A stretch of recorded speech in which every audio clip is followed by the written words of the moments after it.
with Smart Power All 99. Hindi bitin with 10 gig data to power your games plus only Facebook or only TikTok. Load now!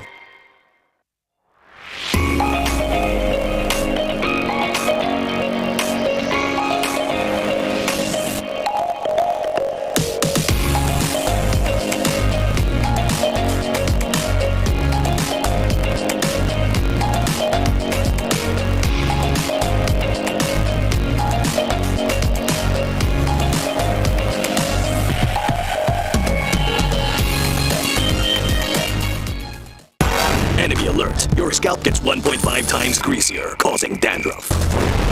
Get triple anti-dandruff power. Supercharged with clear. Pang-marinade! Panggisa! Pampasarap! Ang daming ititimpla! Luto mo yan with Knorr Liquid Seasoning. Mula luto kong plato, sarap panalo! Luto kong plato, sarap panalo! Luto kong plato, sarap panalo! Luto kong plato, panalo ang luto mo!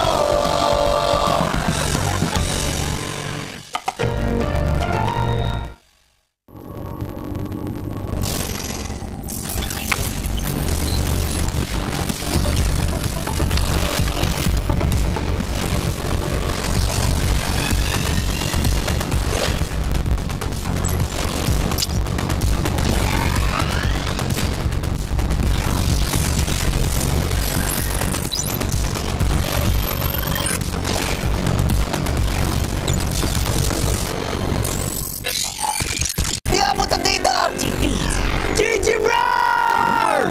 The only with Smart Power All 99. Hindi bitin with 10 gig data to power your games plus only Facebook or only TikTok. Load now!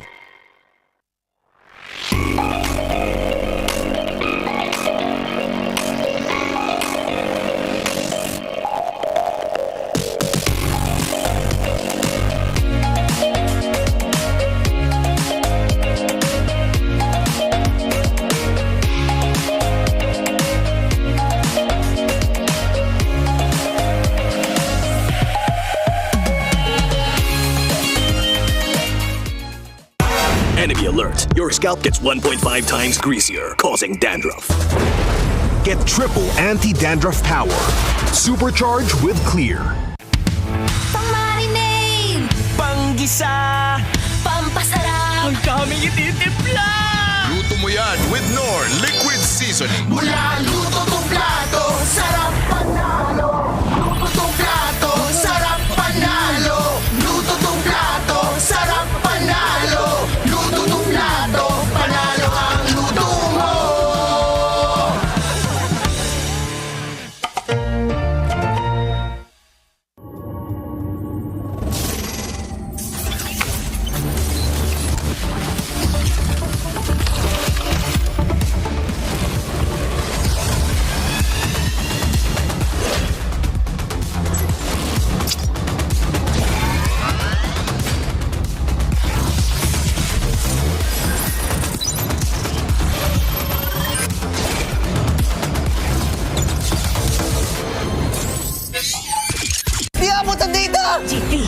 GG Bro!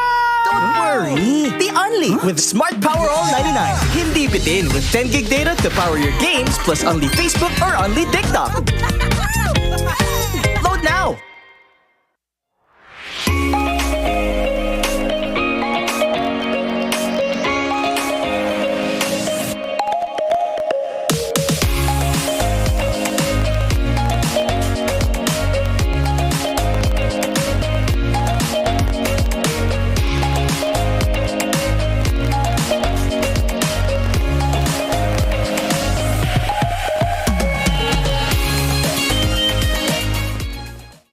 Enemy alert. Your scalp gets 1.5 times greasier, causing dandruff.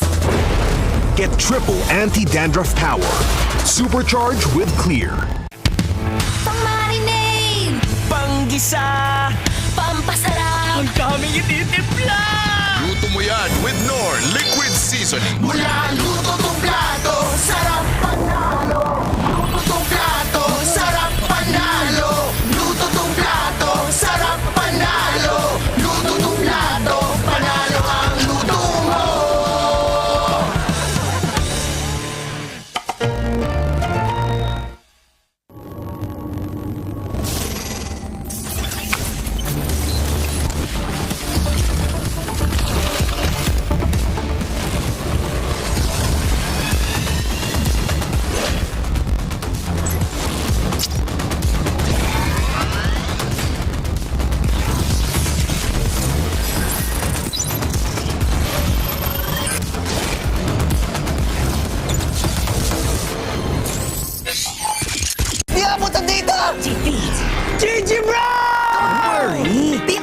with Smart Power All 99. Hindi bitin with 10 gig data to power your games plus only Facebook or only TikTok. Load now!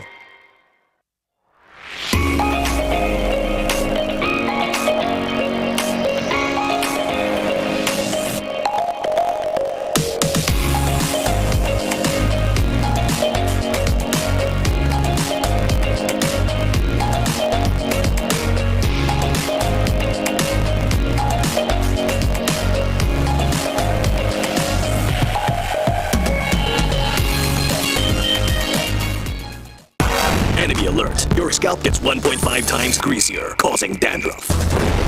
Get triple anti-dandruff power. Supercharged with Clear. Pang-marinade! Panggisa! Pampasarap! Ang daming ititimpla! Luto mo yan with Knorr Liquid Seasoning. Mula luto tong plato, sarap panalo! Luto tong plato, sarap panalo! Luto tong plato, sarap panalo! Luto tong plato, panalo ang luto mo!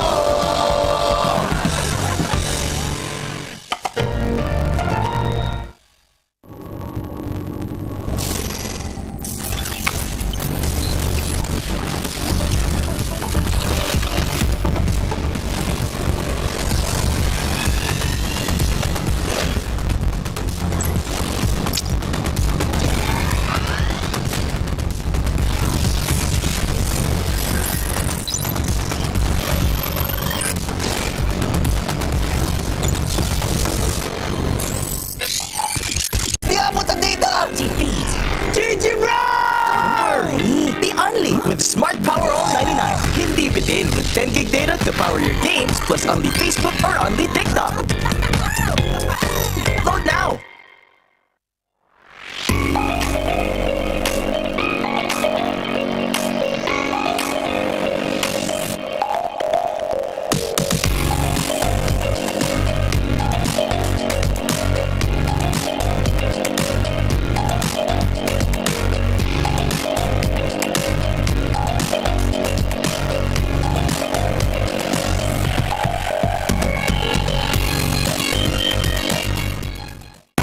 Enemy alert. Your scalp gets 1.5 times greasier, causing dandruff. Get triple anti-dandruff power. Supercharged with Clear. Pang-marinade! Panggisa! Pampasarap! Ang daming ititimpla! Luto mo yan with Knorr Liquid Seasoning. Mula luto tong plato, sarap panalo! Luto tong plato, sarap panalo! Luto tong plato, sarap panalo! Luto tong plato, panalo ang luto mo!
stars.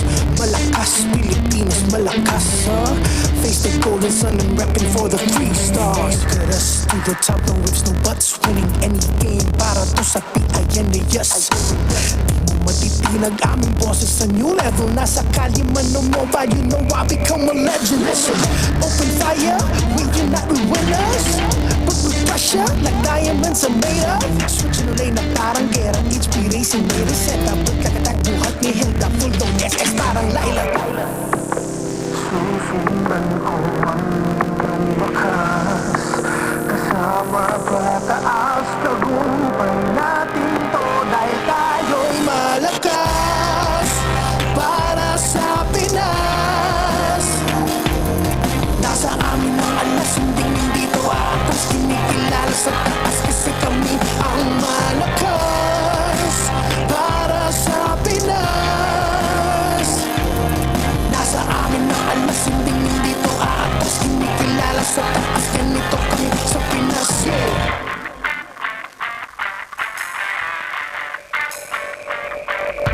Laging no surrender, no retreat. Pag nagsama-sama, just imagine what we can achieve. Laging no surrender, no retreat. Giving 100 on my all, cause we just cannot be defeated. We are unstoppable, immune and invulnerable. Ready ang equipped, lahat frozen, wala crowd control. Bakit on the job? East to the southeast. Taas ang matawa, crowd and loud, cause every enemy we devour. Susundan ko ang wakas, kasama palataas, tagumpay natin to dahil tayo'y malakas para sa Pinas. Nasa amin ang alas, hindi to atas, kinikilala sa taas kasi kami ang malakas para sa Pinas. Nasa amin ang alas, hindi to atas, kinikilala sa taas, ganito kami sa Pinas, yeah. Lakas, malakas, para malakas, Pilipinas, malakas, face the golden sun and repping for the 3 stars.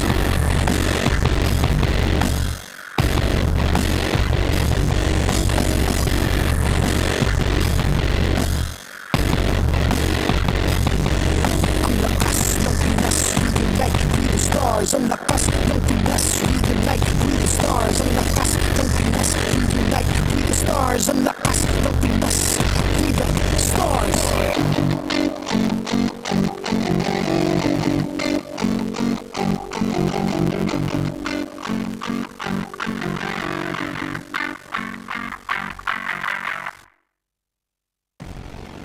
The 16th season of MPL Philippines is brought to you by the following sponsors. Infinix, the MPL official tournament phone. Infinite plays, infinite wins. Victories you can count on. Smart, the simply reliable telco partner of the MPL. BPI, the official bank partner of MPL Philippines. Mas magandang bukas, buksan sa BPI. Our partners in esports, Clear Men. Power up your dandruff-free scalp. Supercharge with Clear. And NOR. Don't miss any MPL action by following our official Facebook and subscribing to our YouTube channel. Follow MPL by following our official Facebook and subscribing to our YouTube channel. Follow MPL PH on TikTok for more content. Experience the Lakas ng Pinas action of MPL PH Season 16 live at Green Sun Hotel. Grab your tickets now via the official MPL PH website. MPL Philippines is monitored and supervised by the Games and Amusement Board.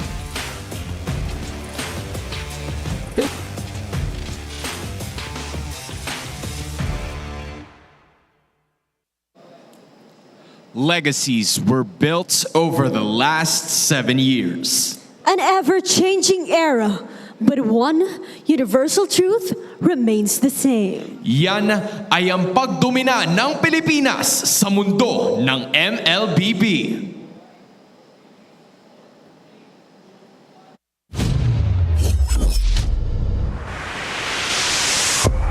The stage is set. Welcome to MPL Philippines Season 16.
MPL Superfans, ito ang pinakaunang araw ng MPL Philippines Season 16. Welcome back to MPL Arena. Kami pa rin ang iyong makakasama, your very own Odin. And my name is Hans Galeria. We are still here at the Green Sun live at Makati City to witness more of the action and what is about to happen para sa panibagong season. And in fact, we are just fresh from that recent MSC victory. Tama ka dyan, Hans, no? Napakaganda ng ating panimula dahil sasalubungin natin ang nag-uwi muli ng ating titulo ng MSC. Congratulate naman natin ang Team Liquid Philippines for bringing back home the MSC title. The Cavalry has done it. They have made it happen para sa bansang Pilipinas. We have the MSC crown all over again. It continues to be legendary as the year moves forward. And now, with all of those years na nakita natin, we are gonna have to look back at some of the eras of this league. Babalikan nga natin ang mga legasiya na nabuo, the era-defining strategies or meta dito sa Pilipinas. This season is definitely a moment for us to look back and think on how we got into this point. Well, Odin, wag na natin tong patagalin pa because this is the moment for action. This is the matchups that we will be having for today to kick off Season 16 dahil oras na para saksiyan ang Lakas ng Pinas!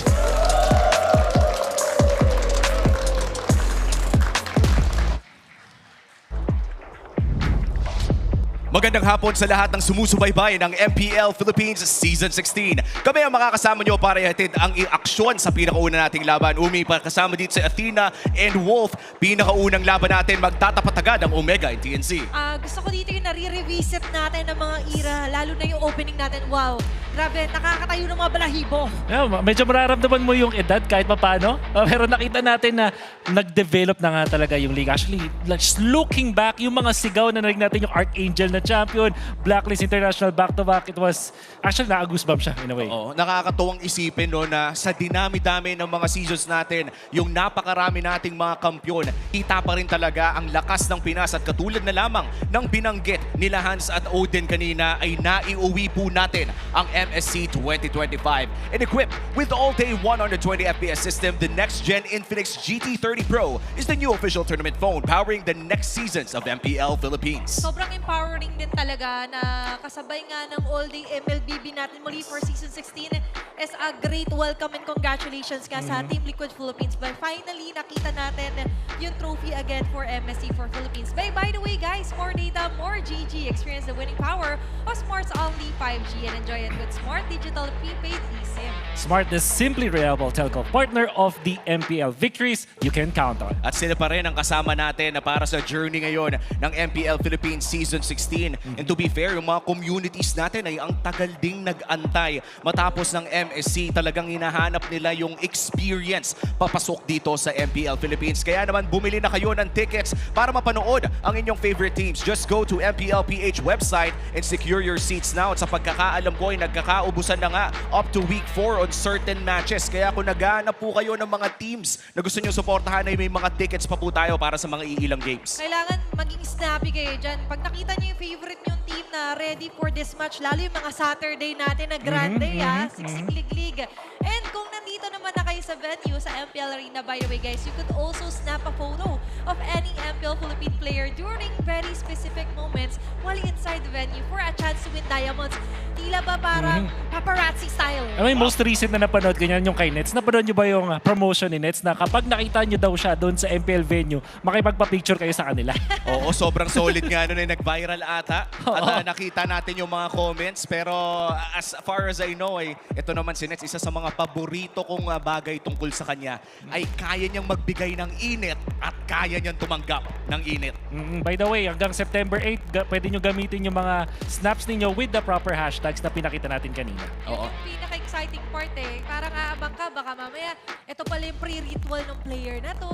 Tsaka bagong lahat, alam naman natin natin, may mga nag-checkping pa yan, nagpe-prepare bago yung pinaka-match nila. Kaya hindi lamang talaga yung games ang maaabangan mo dito sa loob ng ating MPL Arena. Na by the way, sa Green Sun Makati pa rin po tayo. Kung hindi yung mga ganitong pa-promo na rin kung saan pwede kayong mag-uwi ng napakaraming diamonds. Saktong-sakto ay napakaganda ng mga bago nating skins. Ako personally, hindi ko mabibili yung Metro Zero. At hindi rin naman ata ako pwedeng pumasok sa Snappa Pro kasi nagkakas tayo dito. Pero kayo ay pwede nyo po gawin yan as long as manonood kayo dito ng live sa MPL Philippines. And we talked about this earlier, Wolf, Athena. Ang pinakaunang match natin ay laban agad ng Smart Omega and TNC Pro Team. A historic match for one of the legends of MPL Philippines, Shaknu, going up against his longtime squad na Omega. And imagine, first match pa lamang yan, pero very heavy na agad yung story na sisimulan natin for the season. And aside from that, for the second match din, meron ding mga ilang new names or familiar names na sasanib person na for Aurora. Yeah, especially for Aurora, yung hindi lang yung pag-uwi mismo ni Light pabalik dito sa Pilipinas, but most importantly, reuniting with his long time na kaduo. Yung Demon Kite and Light, nakakatakot pakinggan eh. Parang papakinggan mo pa lang nakakatakot na. And they're gonna be up against a team na sobrang tagal na nung mismong lineup nila. At yan na nga yung ating second match, no? Aurora Gaming kontra Team Falcons. Dalawa sa mga top 4 teams natin mula sa last season na hindi nakalipad para sa MSC 2025. Kaya naman ito yung masasabi natin, no? Nagutom talaga ang dalawang squads na to na makapag-simula ng napakaganda dito sa Season 16, potentially earning their spot in the M Series. Dahil nandito tayo ngayon sa ating even number seasons na tinatawag natin na patungo sa M Series. Yan po ang ating mga match para sa pinakaunang araw ng MPL Philippines Season 16. Again, ang simula natin, Omega versus TNC. Dalawang teams na sabihin na lang natin ay medyo nagsa-struggle or in the middle of the pack for the last few seasons. There were some rearrangements pagdating sa roster sila, most especially for Smart Omega. Nabanggit na nga natin to for all the seasons na isa talaga yung nag-stand out for us, and that is Haji na ngayon ay part na nga ng barangay. And not only that, yung pagbalik niya dun sa Omega na actually yung squad or yung organization na dun siya nakahanap nung kanyang KDA machine na moniker, babalik siya bilang isang mid laner. Oo, pero ito ang ating tinitignan na matchup ngayon. Magtatapat si Netsky at pati na rin si Benny Cutie sa ating gold lane. Tandaan natin, isa si Nets sa mga talagang nagbigay ingay sa season niya with Onyx during that time, dubbing himself as the greatest or no, the strongest gold laner. At makikita natin yan ngayon dito sa MPL Philippines kung naiuwi ba niya yung ganong klaseng confidence at lakas sa laro. And knowing his first match again for MPL Philippines is up against the bagyong Benny Cutie. Right. How strong are you sa signal number 5? Hindi na 4 5 na bagyong Benny Cutie with TNC. And not only that, nag-reunite ngayon itong si Bagyong Benny with Chakdo. Again, another long time na conspirator niya, kung baga kasama sa kanyang duo. At alam natin, madami silang mga memorable plays na ginawa as two players. At ayan na nga, 10 seasons later ay nagkakaroon na nga tayo ng mga homecomings and reunions. Nabanggit mo na ito, Wolf. Nagbabalik si Haji Z sa Omega, sa kanyang team. Dati nagbigay ng KDA machine. At pati na rin si Chaknu and Benny Cutie reuniting in the banner of the Phoenix Army. Sometimes kasi yung chemistry check na yan, and it's all up to them na along the years na hindi sila magkakasama, ano ba yung nabit-bit nila na lessons na pwede lang incorporate together? Paano ba ito magre-reflect during the reunion ngayong season 16? That's right. And don't forget, itong si Haji on Omega was actually one of the first few representatives natin sa M Series. M2 pa, kung kailan natin huling nakita si Haji as I believe second placer ang kanilang itinapos ng Season 6. And just to remind everyone, ito about eras naman din, yung KDA machine siya was second place sila, hindi nila natatalo yung Bren. Pero at for that buong season yon, siya may pinakamataas na KDA as the jungler. Wow. And let's see in a different role this time around si Season 16 kung maibabalik kaya ni Haji Z ang ganong klaseng laro. And to be fair, no, si Eto Max din pala yung nagbabalik sa TNC Pro Team. So madadagdagan pa nga ng karagdagang lason sa loob ng kanilang grupo. In which case, itatanong na natin sa ating community kung kanino nga ba ang lason ngayon. Nandiyan ang choices: A, lason ng barangay; B, lason ng TNC; and C, none of the above kung hindi ka na naniniwala sa kanila. Pwede nyong i-comment ang inyong mga sagot sa ating comment section o kaya pag-usapan sa ating mga social media groups and social media platforms. Kung kayo ba tatanungin, nasa player ba ang lason o nasa organisasyon? Medyo hot take yan Kasi for me, parang pwede rin namang ma-incorporate sa player mismo kasi siya yung gumagawa ng play Yes. eh. Dala-dala niya. That's a very good question, alam mo, Omi. Kasi naalala ko, there was a time na nung nawala yung VYs dun sa blacklist era, parang nandun pa rin naman yung Ube, hindi nawala. But when it comes to lason picks, nadala ba ni Chakno from Barangay to now TNC yung mismong lason nila? Yun ang gusto kong malaman. And sa totoo lang, Wolf, no, yung mga dating hero ni Chakno ay sumisilip-silip na sa loob ng ating MSC 2025. And in terms of the meta, no, and sa tingin ko, Wolf, kailangan i-confirm. It's still pretty much the same nung MSC patungo dito sa Season 16. Most likely kasi walang nabago talaga eh. Parang nagkaroon lang na buff with Eve. But the most important, the biggest one probably sa Grok. Siguro yun na yung medyo malalay. But when it comes to the actual metagame, hindi eh. Siguro mas madadagdagan ng utilities. Siguro makakita tayo ng mas maraming Fredrin, mas maraming Baksha. Pero that's technically the same as MSC pa rin yun eh. Kung isipin, di ba? Oo. And siguro yung Assassins medyo namimiss ko din lang, no? And to be fair, yung mga junglers natin dito, both for TNC Pro Team and Omega, ay ba't ka na Assassin user? Kaya yun yung technicalities na yung kapag sinabing jungler ka, you have to be very flexible. Hindi pwedeng assassin meta ka lang focus. And as well as yun yung gusto ko kasi with the matchup between Ryzen and Zyda, nakita natin sa previous orgs din nila before nag-TNC si Zyda, gumagamit din naman siya ng mga utility and is very good at it even during his MPL season. Naalala ko nga din eh, no, yung Baksha nata ni Ryzen at some point in time. And in terms of Baksha, no, parang Omega yung madalas nag-utilize ng Baksha even way back dito sa MPL Philippines. Kaya naman naaabangan talaga natin no, kung ano bang ilalabas nila sa drafting phase. And speaking of drafting phase, 5 minutes bago magsimula, Wolf, is there a real advantage sa first pick o red side ba ngayon? That's a very good question, Mommy. By the way, nung MSC ba sabi ko, blue-sided talaga ng mga time na yun. You can feel it. Kahit dun sa mga restream ko, ang sinasabi ko ay yung blue side ang hirap sagutin because of the existence of one hero. But that changes. And nag-iiba rin yan sa mga teams. But I would say, sa ngayon, yes, may advantage talaga yung blue. Having the first pick na ngayon mayroong mga tipong Yisun Shin, may mga Arlot, mayroong CC. Even the Lancelot, nakakainis. Exactly. With the Lancelot na pwedeng i-first pick sa ngayon. Meron pang 1-1 nga eh. Diba? So, I believe na this first pick or the blue side definitely has the easier way to get the better heroes. Oh, and now we look at the coaches dahil sa totoo lang doon naman napupunta ang conversation kapag pinag-uusapan na ang draft. We're looking at Coach Etomax and correct me if I'm wrong, si Coach Lembot pa to, si Coach Snap para sa Omega. They go hand in hand eh. Kasi sa official roster nakalagay analyst si Coach Snap. Pero technically, pag umakyat sa stage, pareho kasi silang doon.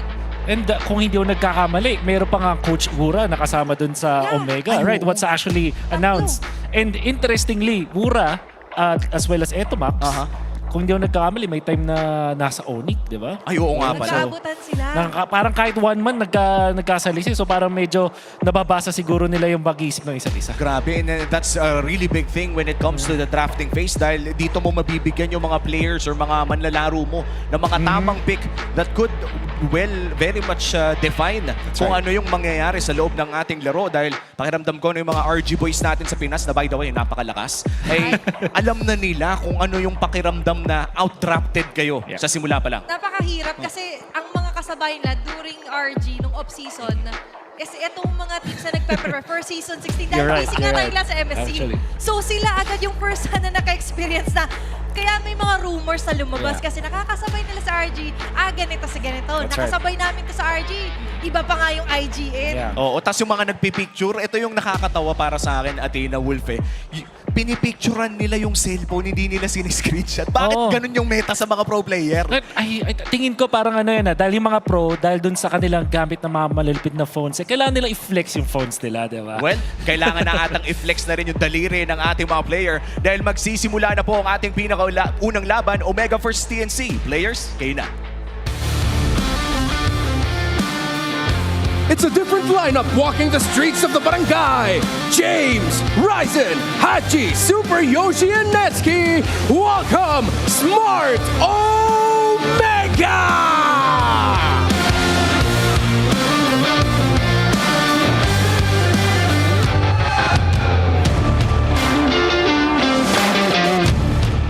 And 10 seasons later, this is where they rise. 3Mar, Zyda, Lancy, Benny Cutie, and Chaknu, TNC Pro Team.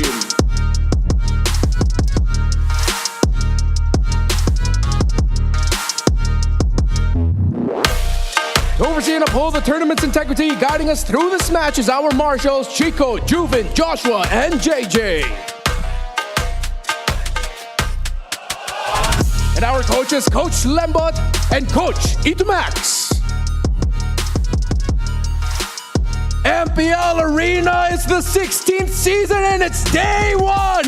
Make some noise! At magsisimula na nga ang ating pinakaunang laban. This is Smart Omega, ang bagong barangay. We have James, Ryzen, Haji, Super Yoshi, and Netsuki. Kita natin si Ryzen at si Nets nagbabalik dito sa Pilipinas, but most importantly, Super Yoshi at itong si Haji. Ngayon, ang nakikita ko sa lineup na to is aggression.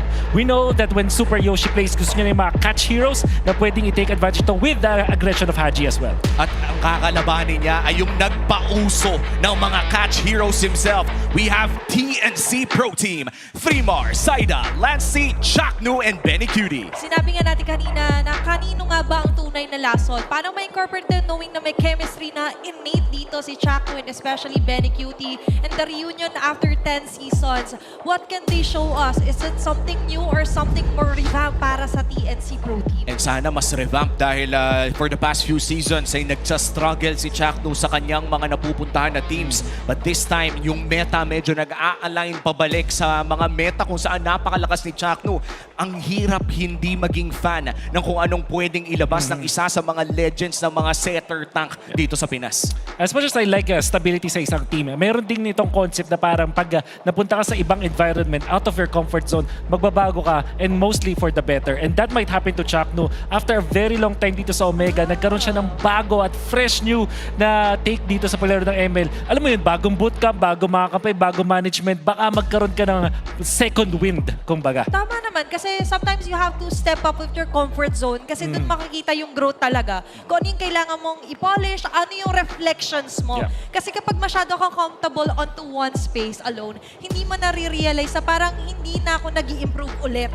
And sana nga yun yung environment na kailangan ng isa sa mga legend dito sa Pilipinas. Pero para bisitahin ang ating keys to victory, ay panoorin muna natin ang video na ito.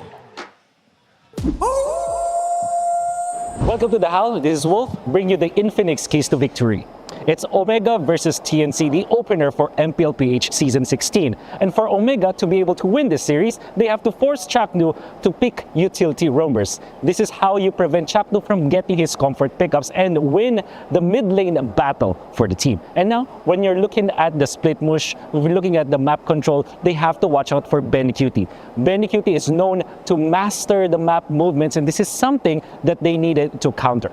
Now for TNC, what they need to do is win the contested neutral objectives. Ryzen from Omega is known as a player that really prioritizes winning those turtles, those Lord fights. So what they need to do is to win those neutral objectives, especially when it's highly contested. Now, they also have to split the map. We know Benny Cutie, we know how he plays. And we also know that Etomaps is one of the veterans in the league. As a coach for TNC, he probably have taught his team how to master the map control and how to master the split pushes. What they need to do is to use that strength to their advantage. That's gonna be Omega versus TNC. Let's watch out who wins this series. Welcome to... Wow, maraming salamat, Wolf. Thank you. Grabe, ikaw talaga ang pambato natin sa English Conference, Wolf. Hindi na natin ilalayo pa. Magta-type sana kung may Tagalog Wala pa po nito. bang Tagalog? Wala po bang Tagalog nito? Wolf, Yeah. hayop ka. Hindi, joke lang. Legit sa Sakto, hayop. sakto. Wolf, Malupit. kasi yan ang lagi mong kino-comment. Wala bang Tagalog dito? So para sa mga Filipino fans natin, Wolf, Yes. ano ba ang yung pinaka-importanting takeaway doon? So, para sa akin, kasi mahaba din siya mga discussion actually. Pwede siya talagang himayin. But it's more like taking away yung strength ng isang player. Alam nyo, nung na-mention mo na may struggles, kunwari, itong si Chaknu, nakita natin din yung sa mga metagame na may utility roamers. So, hindi lang utility junglers, utility roamers. Ito yung mga heal, mga tipong Matilda, yung Rafaela. Although kayang laruin niya ni Chaknu, iba pa rin talaga kapag hawak niya yung pick of hero. So, yun yung kailangan i-prevent. Now, for TNC, magaling kasi talaga mag-split at saka Benny Cutie. Alam mo yun, talagang kailangan mong bantayan kung meron ng biglang bumabasag ng mga tore mo. You have to really control the map. Yun yung kailangan na bantayan naman ng Omega. Tama naman, kasi kapag bagyo, lagi mo titignan kung nasa area of responsibility mo na.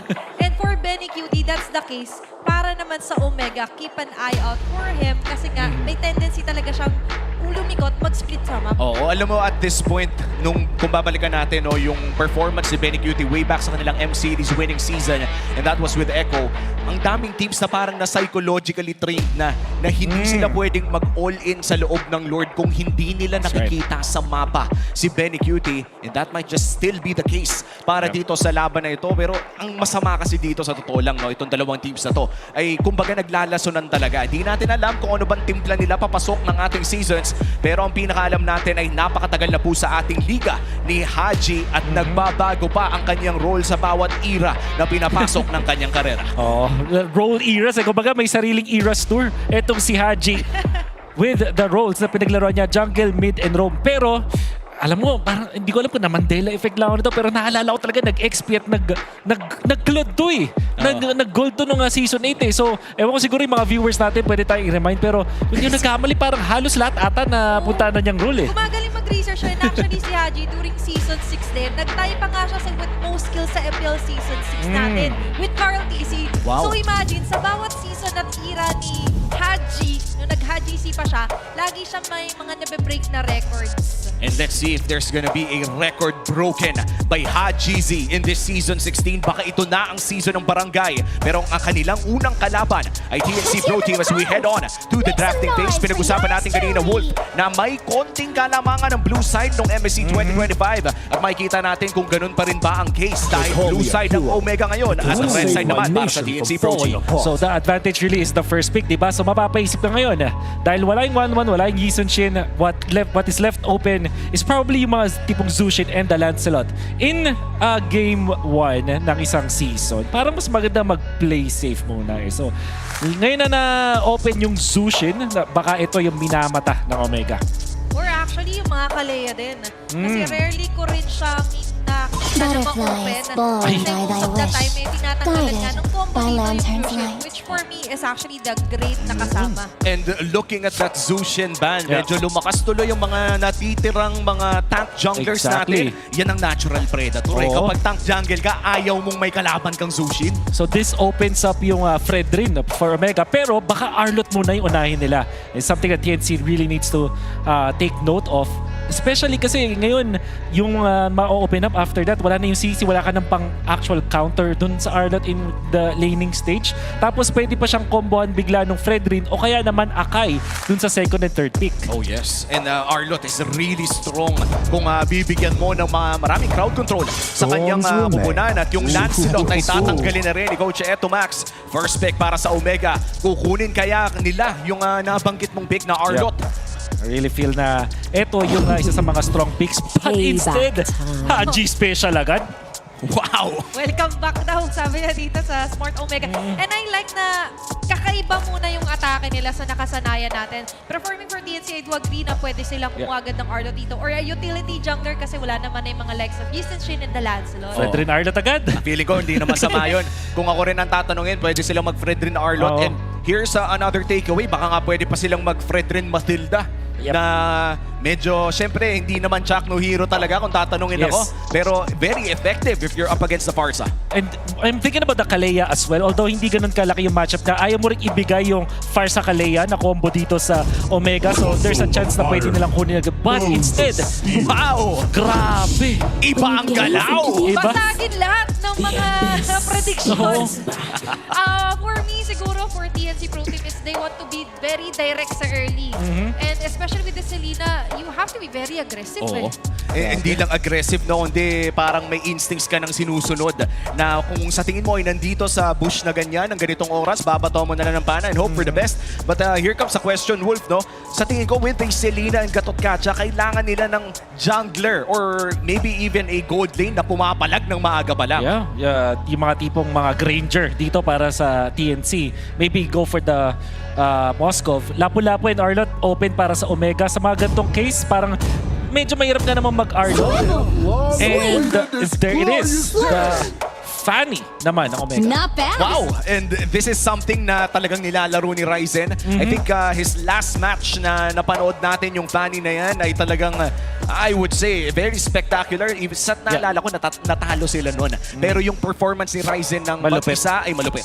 Moskov is open para sa TNC. hindi ganun kaganda matchup against the Lapu-Lapu sa early game, but come the late game, kaya mang outplay. At also, ito ay natural na marksman na komportable kapag may Fanny na kalaban. Yeah, and you want to be all over the map and a perfect hero para kay Benny Cutie. Dahil sinabi nga natin, you have to be wary.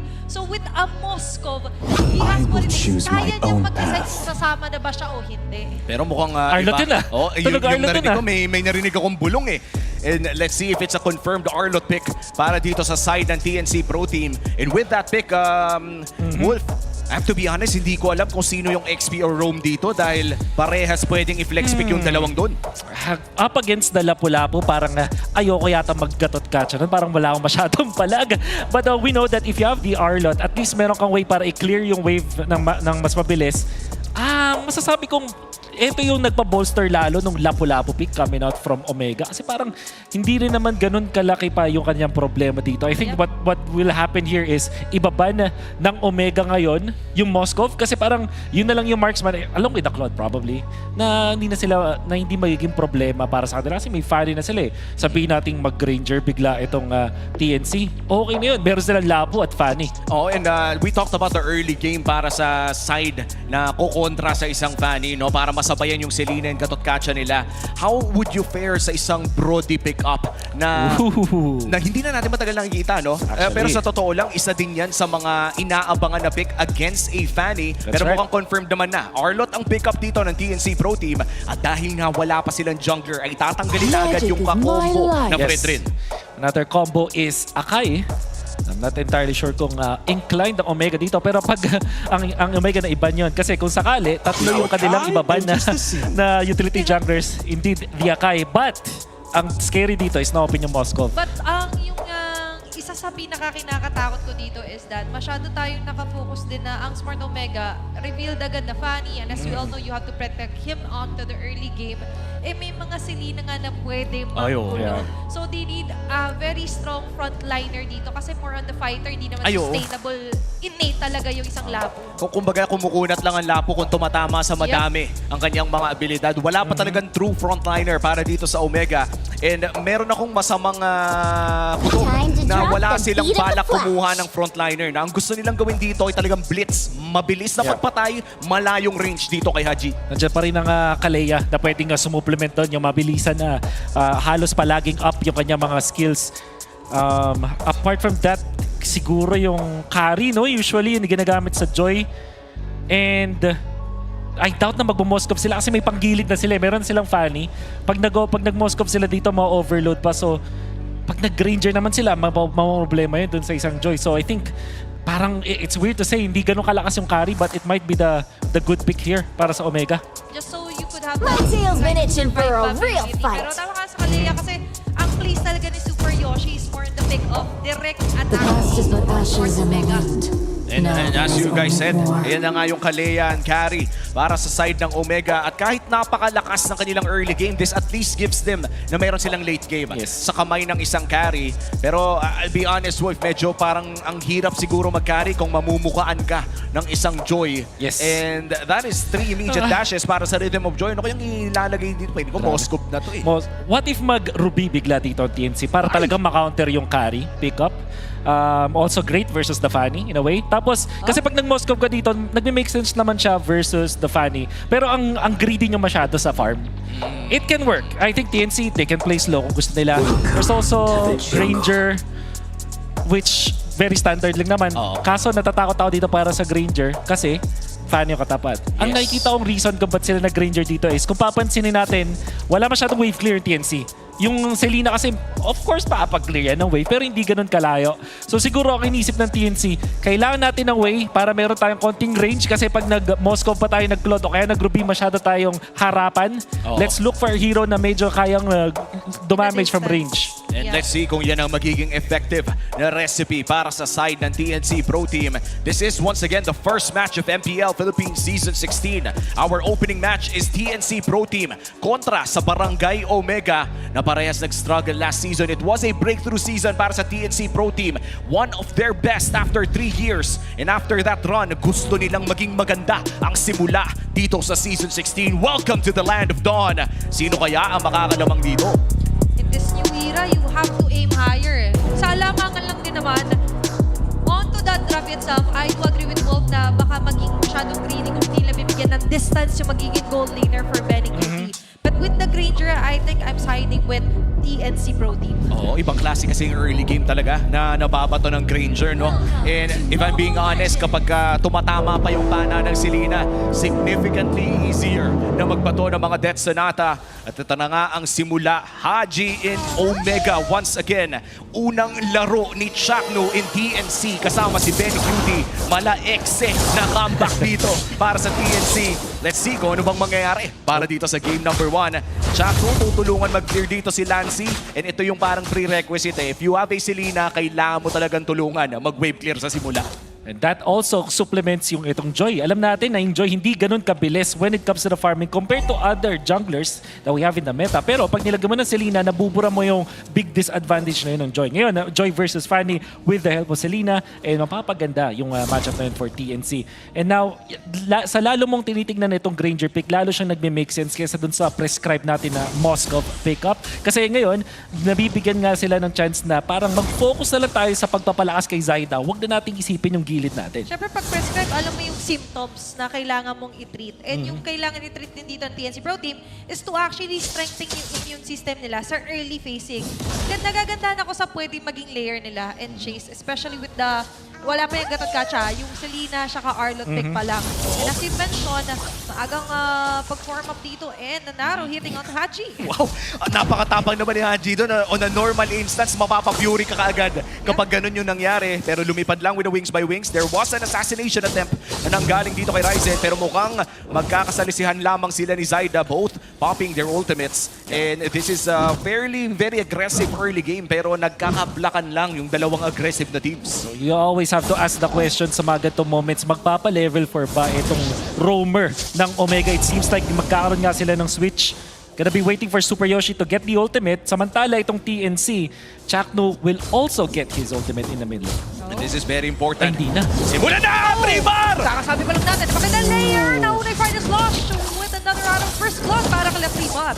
Grabe yung ginawa ni Trimar dun. Bago pa man din makapag-set up ng turtle ay agaran ng gumawa ng play with the flicker. At si Zaida ngayon, inaharap si Super Yoshi. Makakatano naman palayo. That is the turtle and the first blood going to the Phoenix Army. That was sort of disastrous para sa Omega kasi ang kanilang decision nun is ilagay si James sa punta doon sa may mid lane. So naiwan yung Arlot sa kabila. Trimar nakakuha agad ng level 4 while si James had to wait for a lot. Kumbaga pinagalan ng Omega ng sobra. Ngayon natalo sila sa first turtle. Ang hirap no, na naghahabol sila. But as well as yung habol naman dito, may salubong. Benefit with the bullets. May dito kapatid. AOG! Kamuntigan lang naman tumama pero Ryzen makakatakas. Grabe. An inch away from that double cable para makaalis. At TNC Pro Team mukhang sila na nagsisimula ng larong ito. Pulling the trigger twice already and succeeding sa kanilang pinakaunang attempt. Mukhang may balak naman ng Omega dito sa may bandang ibaba. Trimar TZ! Okay, there's the jump as itong palibas. Trimar down. Very snappy approach for Smart Omega. Yep. Ang TNC will have to react sa rotation at sa may top lane. Mukhang hindi nila mapapalitan. Samantala, Lancy, good usage of the stun. Half lang, almost half, and even the flicker to get out. And James in trouble. Okay, medyo mapapaligiran. There's the one with flicker, a very good dedication just to escape doon kay Zaida. And I think that's respect flicker na at that point, no? Medyo, dalawang putok na lang yung rhythm of joy doon. Pero let's just say na it's to protect his own life. Super Yoshi, pinagbabaril na ni Benny QT. Pero sapat naman ang kanyang sustain para makatakas. Still, 4 minutes in, ay nakakalamang na ang Omega matapos ng initial win ng TNC Pro Team. Kita kasi yung pagkaka-deny nila doon sa wave clear sa may bottom lane. At the same time, nakakuha sila ng mga ng 2/3 of shields dito sa may bottom lane, which gives James a little bit of farm. At si Ryzen, na kanyang ginagawa, siya yung nagsisplit push instead. Mukhang hindi interesado yung Omega sa first 4 minutes na kumontest doon sa ating neutral objectives. Mas nag-knockout na lang siya ng buffs na para doon sa Joy. And now the turtle begins. This is the second turtle of the game at mukhang nagse-set up na nga ang TNC Pro Team around that area. Omega as well, napakaganda ng kanilang pwesto. Pero mas lalalim dito si James ng bahagya. Ang tanong ay sino nga ba yung magsisimula at sino ang magko-contest? Pero mukhang magiging smoke screen lang yung paghahatak doon ng slide ni James. At yung final slash ay hindi tatama. Tatalon si James. Diyan na din yung follow-up. Magandang set up here for Hajis. Feathered airstrike. But sa may pinakagilid naman, si James nakakatakas pa rin naman. Nandiyan ang balibag. May natanda sa Tsunami Slam. Lahat ng mukhang dito kay Lancy. Ryzen with the kill. Members of TNC Pro Team, medyo magkakagulo-gulo. Di makakuha ng trade. At yan ang turtle ay hindi pa rin nahahawakan. Omega ngayon, nandiyan pa rin sa may paligid ng pagong na ito. Ang TNC Pro Team ay hahawak ng Pixel Bush doon sa may bandang gitna. Chakno in a great position to find people mula sa Omega. Sisimulan na nga ng TNC. Okay, jumping in the end. Again, dito si James with the bravest fighter. Kaso nga lang napapaligiran. Nandiyan ang pagsayaw with the drain of the joy and bits. Lahat na tama. Andun yung pinaka-counterplay para dito kay Super Yoshi. Pero yung bagong ay makukuha pa rin nila Zaida kasama yung buhay ni Super Yoshi. And that's two turtles na mapupunta sa kamay ng TNC Pro Team. Pero looking at the gold, Wolf, bakit lamang pa rin ang Omega? That's because of the split push down the bottom lane yung Omega. Ang ginawa nila dito was just trade. At kung hindi yung nagkakamali, nakapag-clear din naman si Nets bago tong wave na to dun sa may top lane. So parang nakafocus nga naman kasi tayo dun sa turtle fight na nakakuha ng 2 kills doon yung TNC. But most importantly, itong Omega nakakaw ng mga importanteng objectives around the map. Oo, pero mukhang may maliit ng kalamangan ng TNC Pro Team. Honestly, negligible pa ito. Ryzen, 2-0 ngayon sa larong ito at makakakuha pa nga ng purple buff. So we can expect na magsisimula ng laban dito Super Yoshi. Pero nakita na ni Chakno, kaya naman nag-back na rin ang TNC Pro Team. Great positioning mula sa dalawang roamers. Pero mukhang naghahanap na ng play. Chakno finds James. Okay, doon yung unbreakable. Medyo tatama kay James. But still, that is not the target na gusto sana ng TNC. Yeah. Gatot Kacha, ang isa sa mga strength dito sa hero na to ay pwede mo nga siyang gamitin pang initiate pero pwede rin siyang utility junglers. We said na Chakno has to not play utility junglers para sa TNC, or utility roamers, I mean, para sa TNC. Pero kasi kung may in-between ka katulad ng Gatot Kacha na pwede mong gamitin na pang peel, pero pwede mo rin gawin pang initiate, siguro pasok nga to sa TNC. Kaya naman, first pick ng TNC ang Gatot Kacha. Tsaka sa pagkakaalala ko nung hindi pa uso yung Gatot Kacha, nilalaro na ito ni Chakno. Actually, isa siya sa mga pinakauna na naglabas ng Gatot Kacha dito sa MPL Philippines, at least for the latter seasons na nakikita natin. Failed flicker attempt mula dito kay Trimar, pero mukhang makakapag-push naman ang Omega doon sa may bandang itahasin. Correct me if I'm wrong, no trade para sa TNC. Psychic. Hindi prepare. TNC, nag-all-in sila dun sa mid-play na yun. Unfortunately, sabi mo nga, hindi kumonekta yung flicker play from Trimar. So far, 3 beses natin nakita yung Finer Slash na hindi kumonekta sa mga members ng Omega. And this could be detrimental kapag hindi pa nakahanap etong si Trimar na kanyang opening pagdating ng mid-game. Tsaka ang hirap na, no? Too much information yung nakukuha doon na Smart Omega. They have a few window, kumbaga, na pwede pumasok dito for TNC. Speaking of pagpasok, ngayon papasok tayo on to the last turtle for this match. This is going to be very crucial if you are a TNC Pro Team dahil nakuha mo naman na yung unang dalawa. Might as well secure the last one. Haji! Oh no! Okay, hindi nila pupuntahan. That was a max range arrow, by the way. Napakatagal po ng stun na yun. Tsaka ano yun, no? Narang bantay, sabi ni Haji, sige, pumulit ka, okay lang. Pero ngayon, kumukulit. Super Yoshi, nandyan ang mga bala tatama. Ryzen sa likod, medyo may stun. Back away lang with the double cables habang si James naman is trying to find an entry point. At yung entry point na makikita pala dito ni Chakno, kaso nga lang siya magiging entry to kill dito nila Ryzen with a killing spree. At dito yung Tsunami Slam, bagsak si Benny Cutie. Nakabrief dito yung best gold laner down ng Pinas. Netsky falling onto the double kill. 4 men down for the side of TNC. Parang na-bait ata yung set na nagmumula kay Chakno with the Purify. Zaida boy pa rin naman, but this is a 4v1. Kailangan na tumakas si Ryzen, hinahanap siya. Nandiyan pa naman ang mga kable. Rhythm of Joy makakatakas. Zaida is still alive, pero mukhang mag-i-invade na si Ryzen. Pwede pa rin sumunod dito si Ryzen, ha? Nararamdaman niya. Andito ka pala, nagtatago! Ay! Makakalusot ka pa ba? Di yata siya tatandanan. But still, props over Zaida, makakatakas pa rin. At sisilipin naman natin ang ating in-game equipment natin ng Infinix. Wolf, may napapansin ka bang kakaiba dito? Basic lang muna. Well, yung fleeting time na first priority dito ni Super Yoshi na talagang na-take advantage naman ng Omega. That happened actually bago pa mangyari yung turtle fight. And by the way, yung turtle fight na nakita natin, parang nagkaroon ng superstar trigger lahat ng mga members ng Omega. Na-dodge ni James gamit ng crowd control immunity yung Gatot Kacha ultimate. Sabay si Ryzen naka one-shot ng isang Selena. And then Netsky, tamang targeting. And nakita natin Super Yoshi catching yung gold laner ng kabilang team. Everybody playing well. Ayun na, tumama na. Na crucial final slash. Kaso nga lang yung pala medyo malayo. Pero ito yung malapit. Yung mga kable, yung control. Mega kill for Ryzen. members of TNC nabigla sa pangyayaring yun. Napakaganda ng ginawa doon ng TNC Pro Team pero naging mas maganda yung response ng Smart Omega at dahil dyan makakakuha sila ng not only a winning team fight kundi isang tore na rin dito sa mid lane at mukhang mapapaputok pa nga nila yung holy defense dito sa may bandang mid. 30 seconds bago lumabas ang ating pinakaunang Lord at lumalaki na nga ang kalamangan ng Omega. Ano pa bang natitirang win condition para dito sa TNC Pro Team? Well, they do have the Granger as well as the Joy na malakas naman pagdating sa late game. Wave clear from Benny Cutie will always be there. Kailangan lang niya mag-ingat sa kanyang positioning. And maybe this time, Chakno will change his strategy. Mukhang mas pang-feel na siya ngayon. They have to protect the king ngayon, which is si Benny Cutie. Habang si Zaida naman, kailangan niya kumilos on his own. Kailangan niya humanap ng sariling opportunities to farm, get items, maybe steal some objectives. Pero apart from now, alam natin, Omega na talaga nakalamang. Yeah, Zaida has to find his own way. Kaso nga lang, hindi rin sila maka-find a way dahil when it comes to the setups, ang ganda lagi ng counter-initiate dito nila Jade. Sa papasok na naman, si Trimar at si Chakno naman ang pipili dito si Super Yoshi para balibagay na to. Tama yung mga Benners, makakatakot. Nag-dance around si Ryzen, umahabol! Kumakapsel, kinatol na si abutan pa!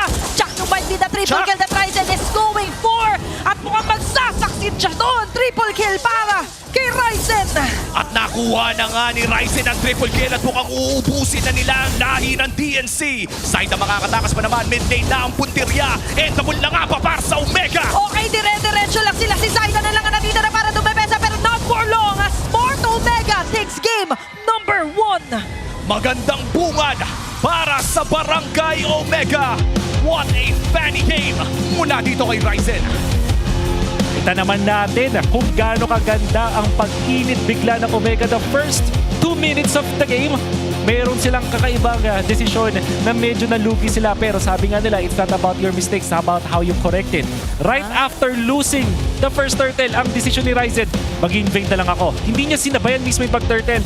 Naghanap siya ng ways para makahanap ng farm.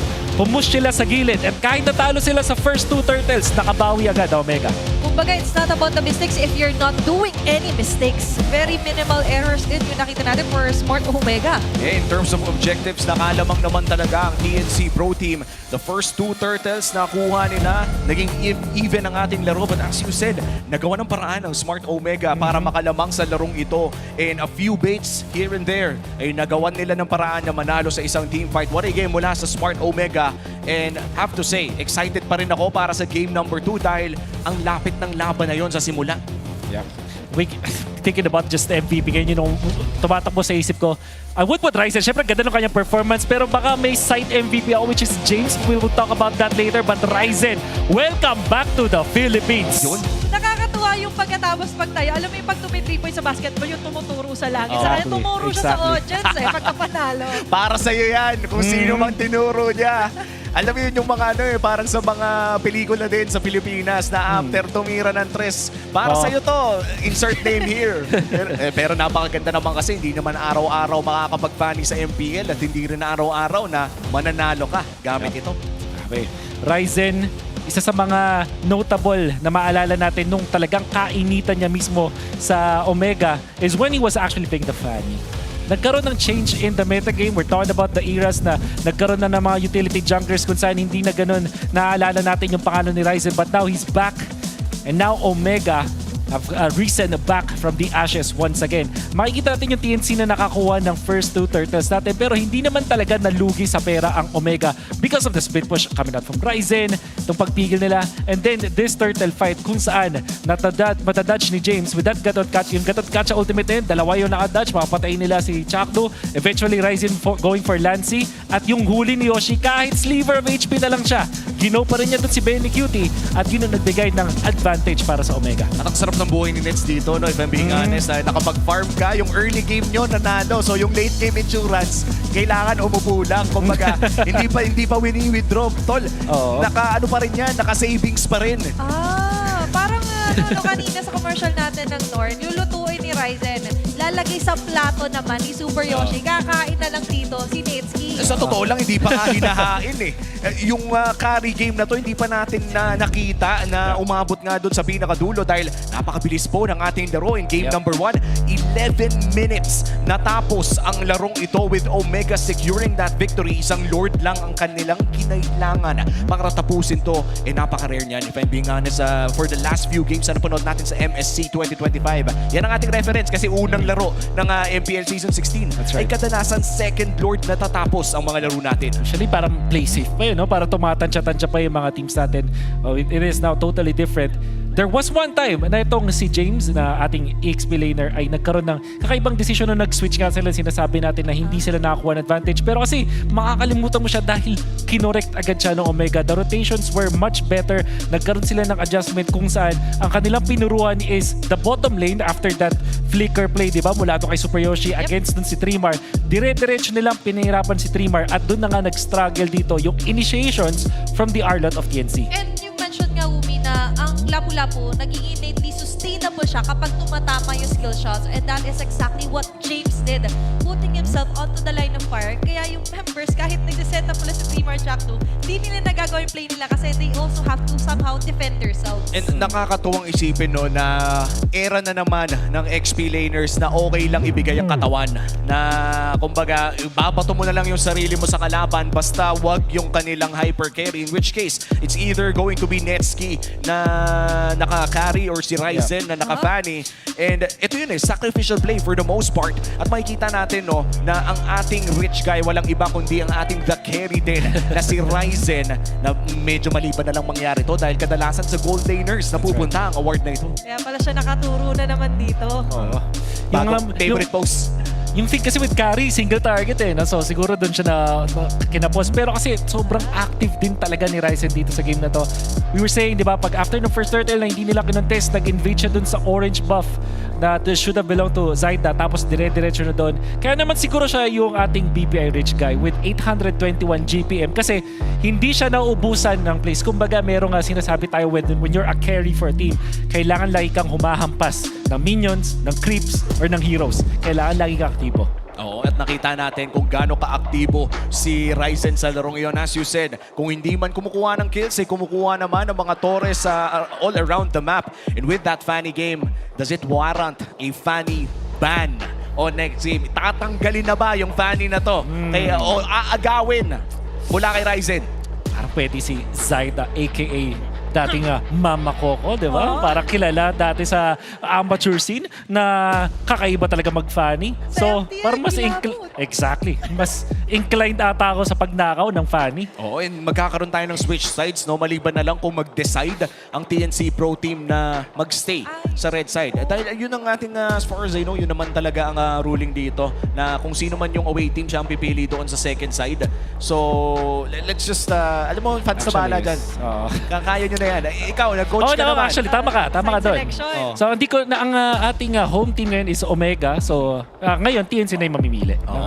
So, naranasan mo din naman. Oo nga pala, may nagkaroon ka din ng season sa TNC. Actually, konting trauma lang no?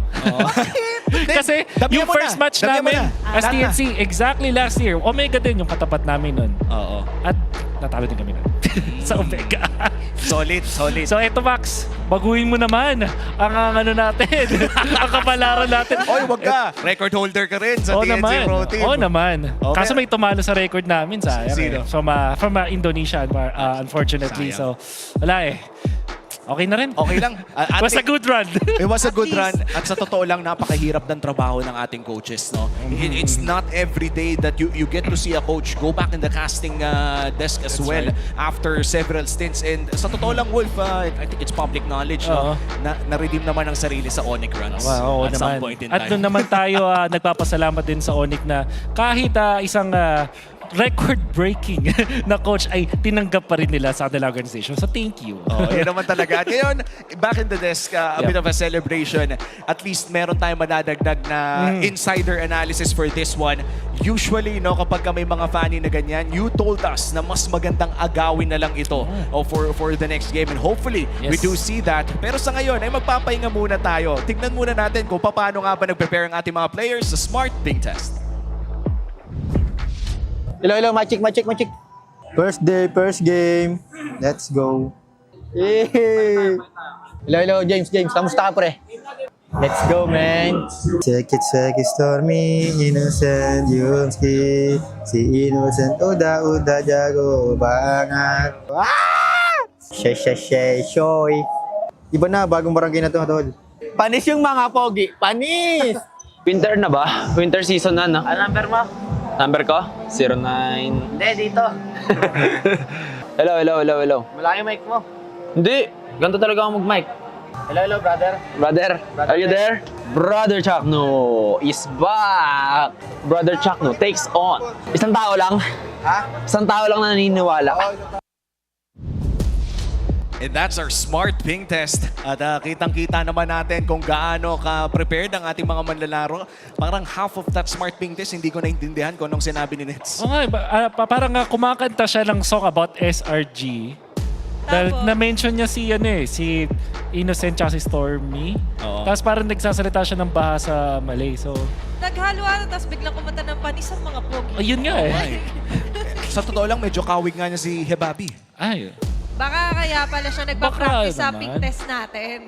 Tsaka ang gusto ko naman dito, yung very si Benny Cutie naman, very relaxed style. very relaxed. Kinosyon ba? Ganito talaga akong mag-mic eh. Actually, nagkaroon pa tayong specific feature na siya yung player na after magwala ng lahat, dahan-dahan yung nilalapag lagi yung headphone niya. Sobrang maalaga eh. Yan ang paborito ng technical team ng MPL.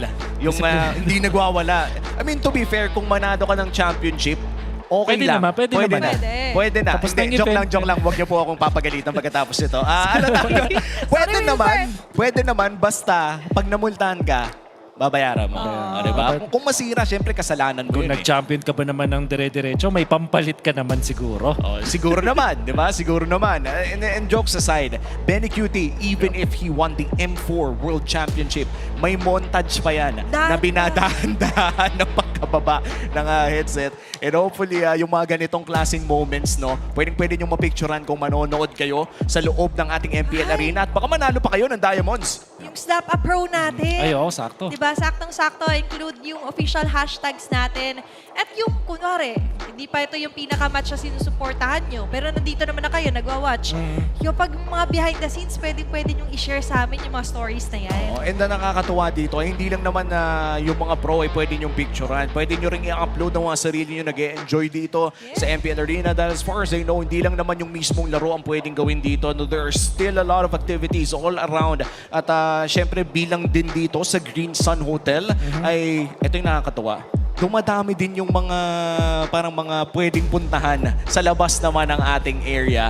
Kaya naman pwede na talagang tumambay dito sa loob ng ating MPL Arena. And again, tickets are still available for certain matches. May mga matches lang talaga na sold out na. And hindi mo masisi. Week 1 pa lang nung drain up na yan, nagsibilihan na talaga ang mga tao. Parang hindi pa nakakawit, wala pa nagkakampiyon sa MSC noong time na yung iba nagtatanong na agad ng schedule. Kasi I remember na-include niya sa ina-announce natin na by the way, open na MPL Season 16 tickets. Tapos yung iba, parang, uy, anong match yung ito? Ang bilis ma-search kasi nga very accessible sa social media pages natin and community groups. At hindi ko makakalimutan yun, Athena, during the panel. Kasi 2 tickets yung binibenta natin during that time. We were selling MSC tickets doon sa Riyadh.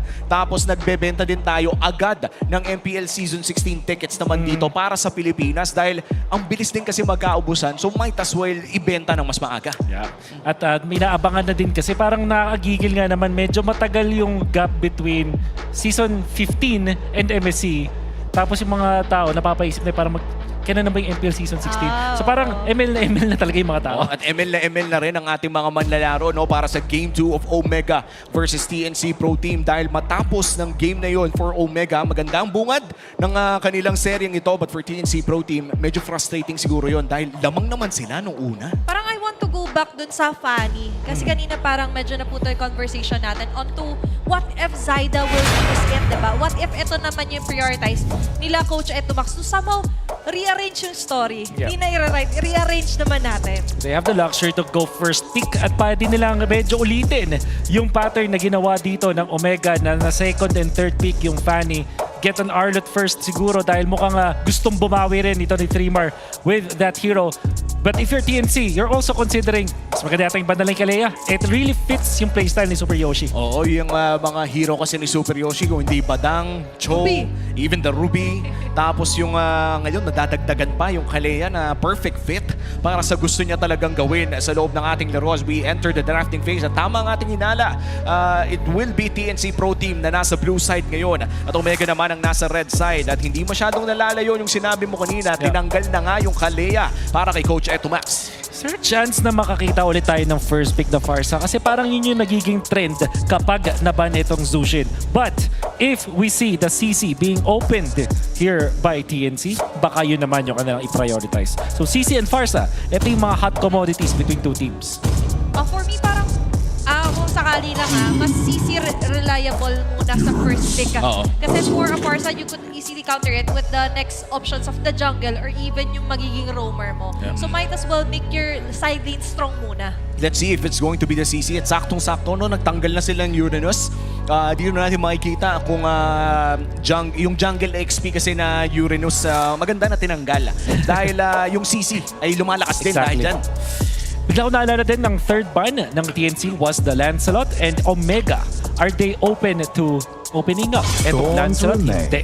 So in this case, Farsa or CC? What is the choice for TNC? There's also a third option, which is yung Arlot. But instead, back siya para sa Omega. At maganda to para sa TNC kasi yung Omega mismo yung nag-ban ng Lancelot. Oo, very safe din. Kung tatanungin ako, I think this is very similar kung paano nga ba nagsisimula ng draft ng mga Indonesian teams natin nung MSC 2025. Ano kaya magiging reply dito ng Omega? The Fredrin and both the Arlot is open to take para sa Omega. CC Fanny? What if sila yung kumuha dito ng Fanny agad? Wag na nilang paabutin dun sa TNC. Pero magkakaroon na malaking change for TNC. For sure, hindi na sila kukuha ng isang farmer na jungler anymore because they already have the back siya anyways. Pwede na nilang kunin yung Moskov to answer that Fanny. So, TNC are setting up na kung sakaling agahan ng Omega yung pick na yun, will be different for them. So, Farsa Fanny, I'm seeing for Omega. Ayun. Farsa Fanny. Very nice. Maganda nga na nakita natin ngayon na parang they're sticking to their strengths kasi if you're smart Omega, gumana technically. Maganda talaga yung naging trend ng dalawang to. Kaso nga lang, may mishaps kasi back siya yung magiging tapat na super flex. Hindi rin natin alam kung ilalagay nga ba ito sa roam or jungle. There are instances na nilalabas pa rin siya sa XP lane, but very rare already. Moskov. At ayan na nga yung inaabangan natin kanina. Moskov against that Fanny. At saktong-sakto, ilalagay mo pa sa kamay. Katulad na lang ng sinabi mo kanina, Tina. Benny Cutie on this Moskov. Kailangan talagang bantayan ng mapa ngayon. Gatot is open. TNC, parang safe pick din naman yan. But there's also that Arlot. Kaso wala siyang kakombo sa ngayon. Mga heroes na pwedeng potentially kung ng TNC pwede rin kasi sila magkupra sa dulo so labo na nakawin pero open yung CC. It's gonna be a hard laning phase para dito sa Lapu-Lapu kung sakaling CC ang kukunin na side ng Omega. Pero Harith muna ang kanilang isi-secure. Kamusta na ba ang matchup ng Harith versus Moskov ngayon? Harith always wins the lane. Anyways, madali siya makapag-secure kasi nung gold crab tapos di naman ganun kalaking threat itong Moskov. So, feeling ko hindi naman sila talaga magkakaroon ng patayan. Kung magkakamali ka na lang talaga if you're in that scenario. So, in this case, Kufra yung binan nila. Kasi nga naman, meron ka ng Harith, meron ka ng Fanny. Would be very difficult to play that against Chakno mismo na malapit mag-Kufra. Yeah, and I do understand kung bakit pinrioritize nila Harith. Kasi remember, for Game 1, yun yung naging last ban ng TNC. So, in-expect agad dito ni Coach Lembot na hindi kasi pakakawalan to up until the end. So, might as well, yun nga, sabi ko, make your side lane stronger. And one of the side lane is the gold lane. Ngayon, para naman sa TNC, they want to eliminate pwede mag-specific na crowd control. Pero ganun din pala idea ng Omega. Very roamer heavy ang naging second banning phase natin. Dalawa sa mga roamers natin na napakagaling talaga sa mga pick-off o pang set na heroes ay nauubusan na ng mga pipiliin. Are they forcing a potential utility switch up para dito sa dalawang roamer natin? Seems like so. Like yung Gatot Kacha, Badang is still open. Baka bumalik lang tayo dun sa mga simpleng mga rumors natin. There's a chance na Omega ay unahan na yung TNC doon sa isang Badang kasi isa rin sa mga hero to na nagpapahirap doon sa isang Fanny. And also, Farsa hates playing up against that. There's a chance also that TNC bans it out. Maganda siyang hero na i-consider. Pero that opens up yung glue din. Feeling ko ito yung potential na last pick para sa Omega. Oo, pero kung sakaling kukunin ng Omega yung, I would say, glue, open pa rin yung mga potential Farames or even Vexana dahil wala pang mage on TNC. And technically, yun yung pwede pang hawakan dito ng TNC. The surprise attack dito for Smart Omega kasi mas mauuna silang kumuha ulit ng hero. And as you mentioned, they want to take someone na pwedeng humarap ng humarap. Pero recently sa mga, hindi pala recent, onto the last season na performance si Super Yoshi sa Gatot Kacha, hindi kasi ganun ka-successful pa sa kamay niya. Pero let's see kung ano improvements. Pwede rin siguro mag-ano dito, no, Hilda, yung TNC. Kasi ito yung panggulo dun sa Fanny.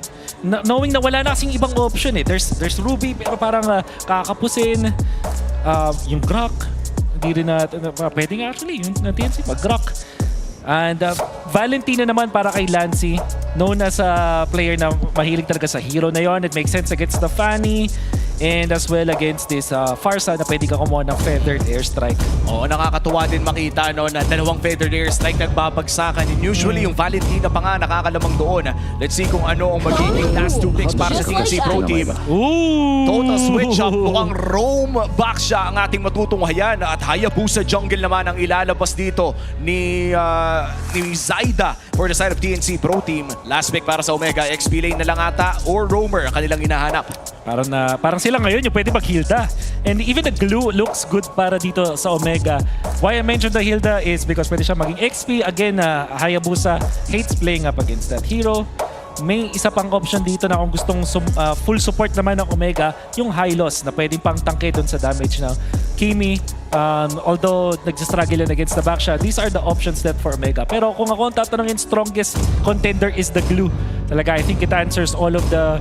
It really completes itong lineup ng Omega. Tsaka parang mas swak siya sa playstyle ni Ultimate Fighter, James. Fight for the ultimate answer.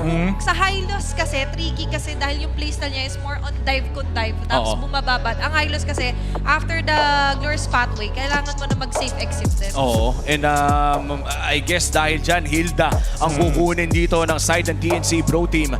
Tandaan natin, lamang na ang side ng Smart Omega in this first best of 3 ng Season 16. Kung matalo pa dito ang TNC Pro Team, ay agarang makakapagsimula ang bagong barangay with 2-0. Isa sa mga talagang inaasam mo na score pag nagsisimula ang ating season. And with that, TNC Pro Team, kailangan talaga nilang patagalin ang seryeng ito. But kung Omega ka, gusto mo nang matapos at mag-uwi na. Yeah.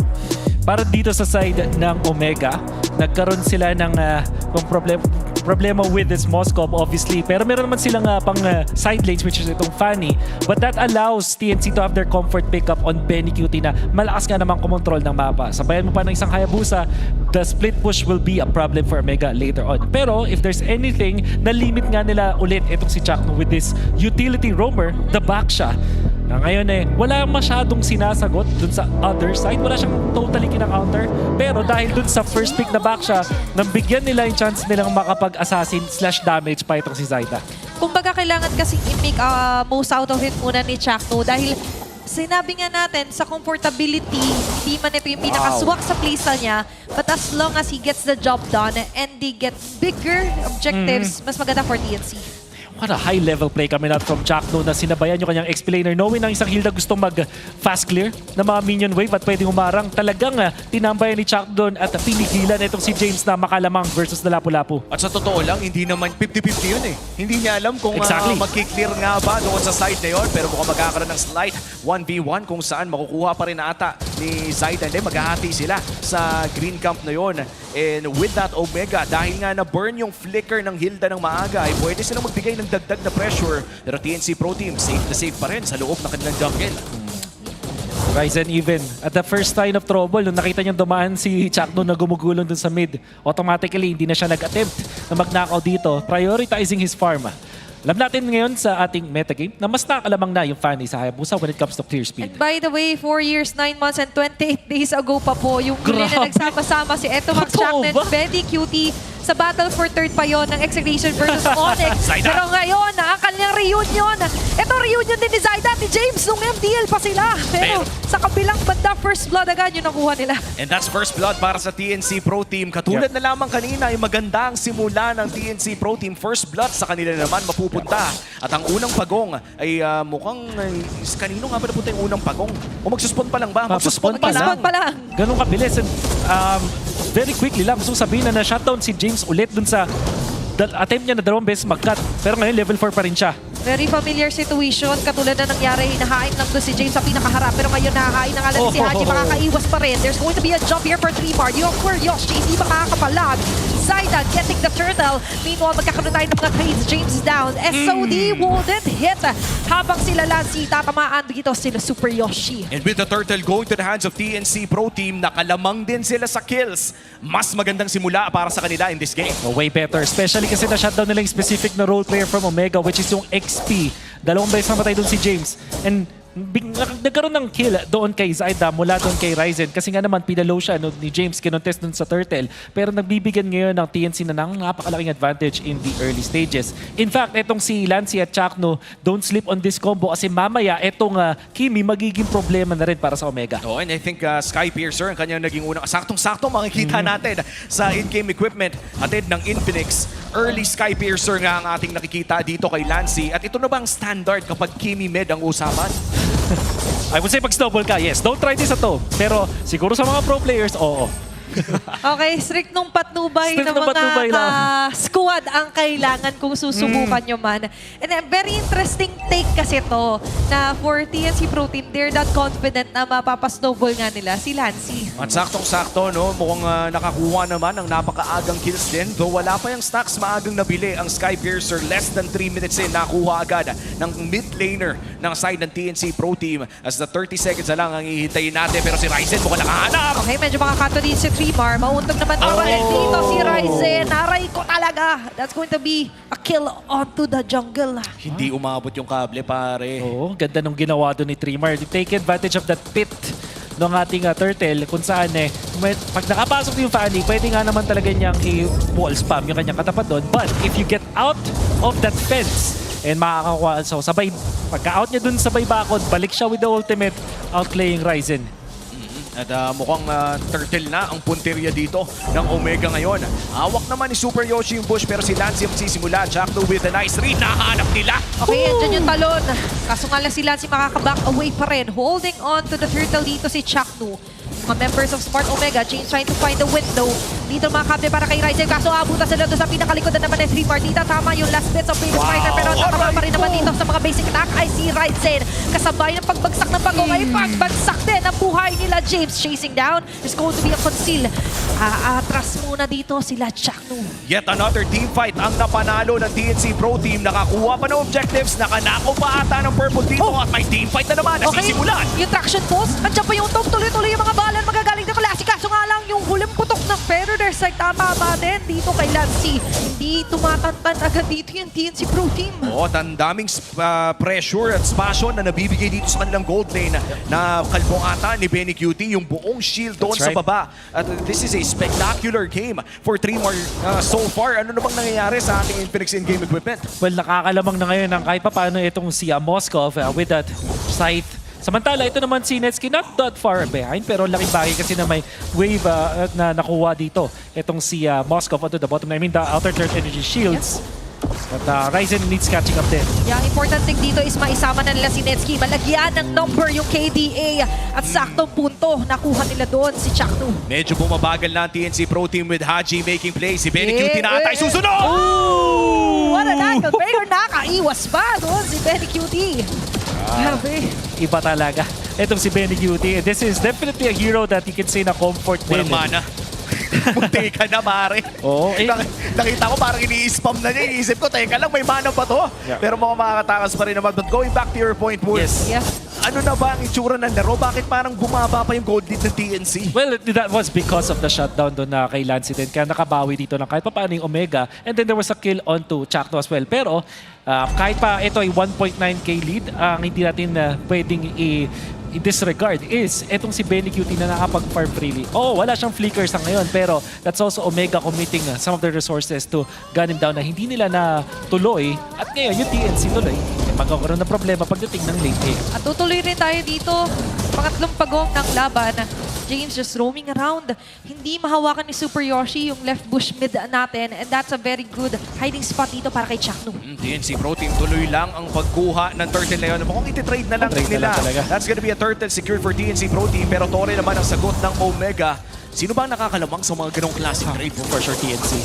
They have the better late game. They have the better map control. At alam natin na kapag nakakuha ng first 3 turtles ang team na inclined mag-late game, maganda talaga yung laban para sa kanila. At most importantly, Zyda nakapag-nakaw pa dito ng Orange Cup.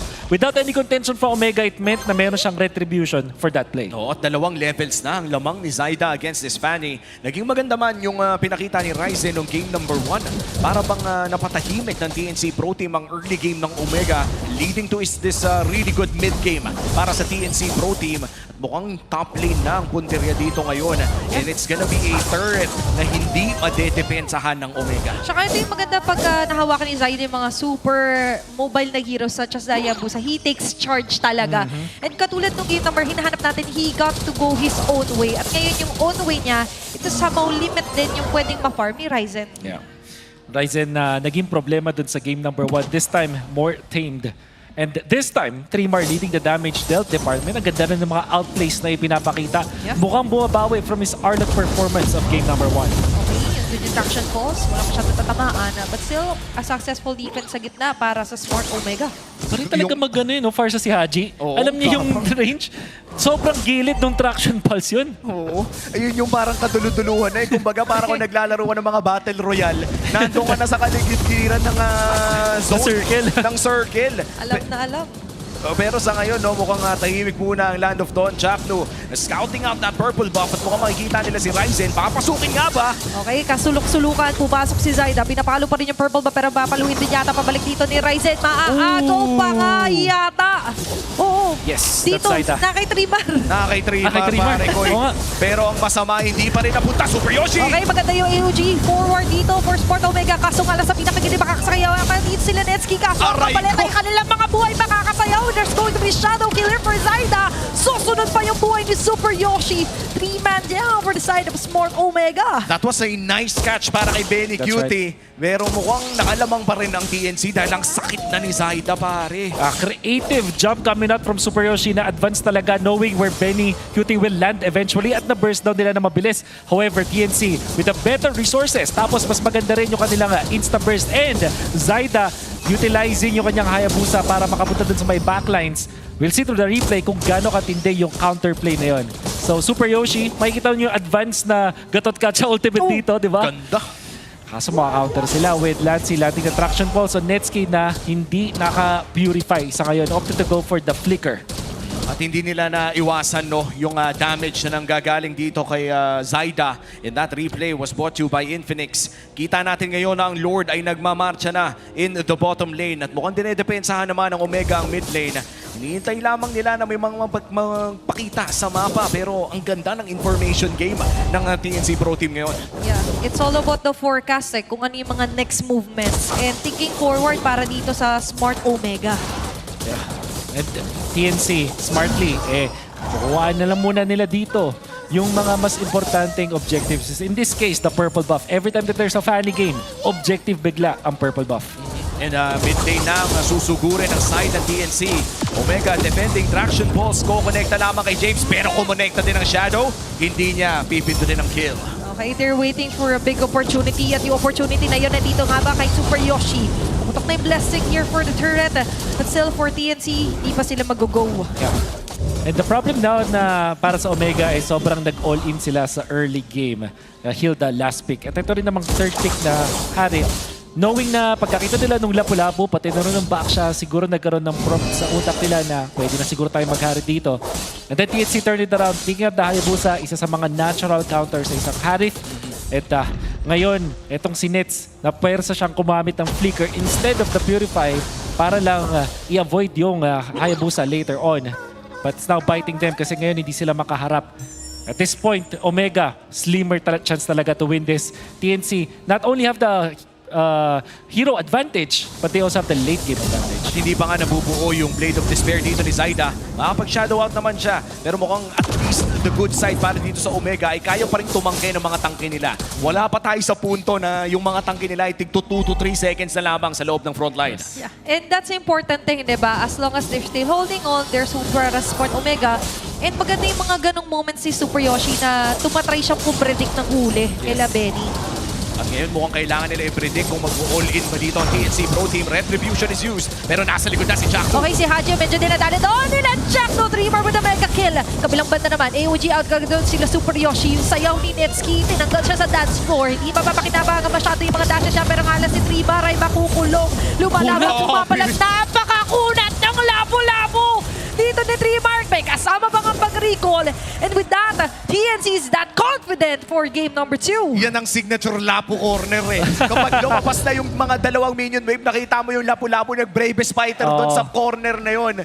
Close to unkillable yan dahil ang daming targets para sipsipan ng HP. At mukhang yung Lord ay maglalaban na. Okay, para pwede na sila mag-snap a shot dito kay James sa matatanggal agad. Raisin doon sa pinakagilid. Si Zaida kanya tinatarget pero nawala na para mula kasi doon pala siya. Atake para sa Lord. Netsuki makasawa na sama for go to dashes. Tata naman. Pero babalik pa yata. Kakaiwin dito. Netsuki found a shadow kill. Also activated din para kay Zaida. Yung AOG ni Super Yoshi ginamit niya para sana makasurvive pero hindi din nagana. 4 men down. Ryzen is the only man left for Omega. And how about that spear mula doon kay Benny? Tinake advantage din yung duration ng kanyang ultimate para tumalon sa tamang moment. At doon sa flicker na ginawa ni Nets, kasabay yung spear doon ni Benny QT. Okay, nagmamadali dito ang TNC Pro Team. The army is here, marching on to the base of Smart Omega. Tanggal na rin si James. And this might be a GG as TNC takes game number 2. And we have our first Game 3 para dito sa Season 16. Pinakaunang serye, pinakaunang Game 3. Dalawang teams na naglalasunan. And we are heading straight down to the wire para sa ating pinakaunang match. The adjustments mula kay Coach Etomax and the draft of TNC. Binan nila yung Kalea, binigay pa rin yung Farsad Fanny. But we said, handa nga naman sila because of that potential Moskov pickup. And in this case, na-counter din nila yung Harith na ginawa dito, na pinili, ng Omega.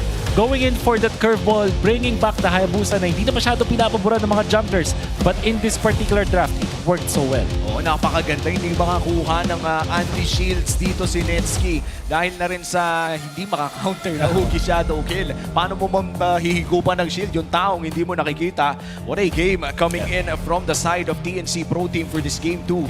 Ang ganda ng laro na yun para kay Trimar. Kumbaga ang layo ng itsura ng Game 1 Trimar sa Game 2 Trimar. Dito pala talaga ma-unleash yung tinatagong angas gigil para dito kay Trimar. Yes, nakita natin glow up di ba? Hindi ka masyado makahanap ng magandang opening in game number 1 with this Arlot. But with the Lapu-Lapu, kapilang-kapila yung kanya night and day performance. But look at that, Lancy. Siya pa rin. With a Kimi, Sky Piercer first item. Don't try this at home. Try this at MPL Try this at Philippines. MPL. Okay din naman kung lalaroin mo kasama ng squad mo dahil this essentially means na nagtiwala ang side ng TNC Pro Team na si Benny QT ay kaya makapag-farm. Kumbaga, kahit tumagal yung laro, you have Benny QT, but at least in the early game, as we watch our MVP highlights, ay makikita natin na yung Sky Piercer na unang item, by the way, na kinuha dito ni Lancy, ay talagang maagang nakapag-cash in. Kaya naman na-cash out agad ng TNC Pro Team yung laruan nila dito in game number 2. Getting that first turtle is super crucial para sa TNC. Countering si James, handing him his second death. At nakuha pa nila yung turtle afterwards kahit namatay doon si Zaida. Pero yung follow-up na outplays, katulad dito, in and out of the pit.